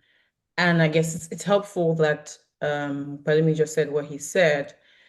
Listen, think about yourself as a law student, not in Rwanda, but a law student in the world. And now a law student in the world is thinking about nuclear energy and is excited about it.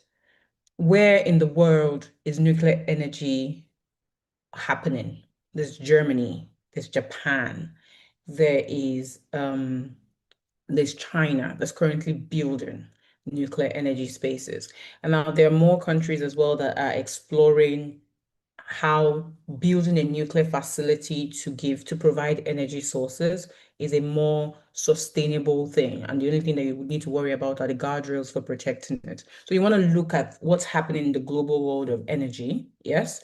And when you look at that, then look at which schools, for instance, are providing specialized courses on nuclear energy. Sometimes those courses are distant learning and they're online, right? So jump at them, join webinars that discuss nuclear energy, join the World Bank group meetings that sometimes are discussing the nuclear energy landscape, lend your voice to what's happening in nuclear energy spaces, sometimes review a law that is being proposed by an African country that has not yet built nuclear energy, for instance, but is proposing a bill for it. Review that and give your own opinion on it. Talk and write about it. Join nuclear energy associations. But all in all, while doing all of this, also make sure that you keep your mind a little bit broader than just nuclear energy. The energy space is so vast. You could find yourself actually working in a wind farm company. And so you want to make sure that you have an understanding of general law, number one, an understanding of how energy projects are set up, and then just an understanding of how the nuclear energy space operates. Pursue a master's degree. My preference would always be pursue a free master's degree, but pursue a master's degree in nuclear energy. You can go anywhere in the world. There is a scholarship, for instance, called Schwaman Scholarship that gives opportunities in Japan and China. Please by all means. They've probably never met a Rwandan, and what you're about to bring into that room is of more value to them than it is to you. You'll have no idea just how important your voice is on a global scale. So please be open and think about how much opportunity exists, including, by the way, attending the United Nations core Conference of the Parties. There is so much that you can participate in and be willing to do, and internships and volunteer opportunities. Just think large, think about the global scale, and then when you're done thinking about the global scale, then think locally. What's happening in East Africa, for instance? And then when you're done with East Africa, what's happening in West Africa? What's happening in South Africa? What's happening in Africa? Is the African Bank, for instance, is the AFDB, are they considering nuclear projects? And can I join that? Can I write on that? Just think a little bit bigger than just, what's happening in your Rwandan space. I hope that helps. Yes, thank you so much for that, Miss Lolade. I hope she's still here to get this. Well, that brings us to the end of our panel session. Thank you so much to you all for gracing us with your presence, Miss Florence, Miss Lolade, Mr. Pelumi. It's been wonderful. I hope that everyone in our audience has had a thing or two to learn from this. And to our audience, please put your hands together to give a warm gratitude to our speakers. Thank you so much. Thank you, thank you. Itohan, I hand over to you, please.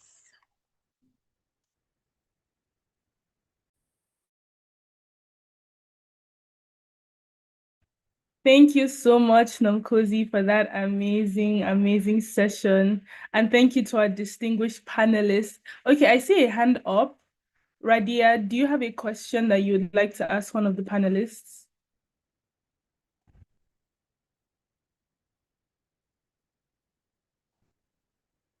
Radia, are you there? Okay, I'm assuming she's not there. Thank you so much for your time. I think I really enjoyed the range each of our panel sessions touched. To even here at this last panel session, prioritizing life outside of your law career and making time for to have a personality, have other passions. I think that's very relieving to hear, because you don't often get to see that as a law student, and even watching your lecturers and other professionals, you don't really get to see that. So hearing that was very relieving to me, and I'm sure to other people. Thank you so much to our distinguished panelists. It was so amazing to have people of your caliber on this call. On behalf of the center, we're really grateful that you took out the time to be here with us. Thank you so much. I think that brings us actually to the end of the 2026 Lex Lata Career Seminar. Yay, yay, yay, yay. I'm sure if there's any other questions, our panelists wouldn't mind taking them personally, maybe via LinkedIn. So we'd be sure to provide that. Thank you so much to the members of our audience that stayed till this time, even though we shot a bit over time. You all stayed. You guys are the real MVPs. I saw people from Rwanda, from Uganda, from Botswana, from South Africa on this call. So that was really amazing. Despite the time zone, the time differences, I'm sure, but you stuck through. So I'm very grateful. On behalf of the Lex Lata Center and the Executive Director, Dr. Wole Kuniji, we say a big thank you to everybody who made this possible, to our moderators, all our panelists, and the members of our audience. Thank you, thank you, thank you. If you'd like to connect with the Lex Lata Center, our social media is on Instagram, Lex Lata Center, on LinkedIn, Lex Lata Center for International Law and Comparative Constitutionalism in Africa. And you can also reach us via Gmail at lexlatacenter@gmail.com. Okay, I'm tempted to ask if anybody has any closing remarks, any parting remarks, any shout outs. If any member of the audience would like to give a parting remark, you can just raise your virtual hands and then you can speak. because I want to hear a voice from a member of our audience. Any takers? I'm sure you want somebody from VOA Cement to hear your voice, somebody from Capital One Software America to hear your voice, somebody from Chevron to hear your voice. Any takers before we close this off finally? Okay, maybe everybody is shy. Oh, there's somebody. Pearl, lovely. Okay, Pearl from Uganda. You can unmute and let's hear you. Okay, thank you so much to the Lex Latter Center for organizing this seminar. It has really been helpful for me, and I believe even for all other law students or lawyers across Africa and across the world that have been able to join in. And I would also like to highly appreciate the panelists who have spoken to us. I believe my key takeaways have been pursuing excellence, pursuing those fields of the law that we are really passionate about with all our energy, and not really listening to whatever any other person could say, because the possibilities are endless. And besides that, also having a personality outside the law and making sure that we take care of ourselves, because it matters that we are alive the next day to pursue what we have to pursue. So those have been the key takeaways for me. Thank you so much to the panelists, and God bless you, and thank you. Thank you so much, Pearl, for jumping on that opportunity and for sharing what you did. All right, this brings us to the official end.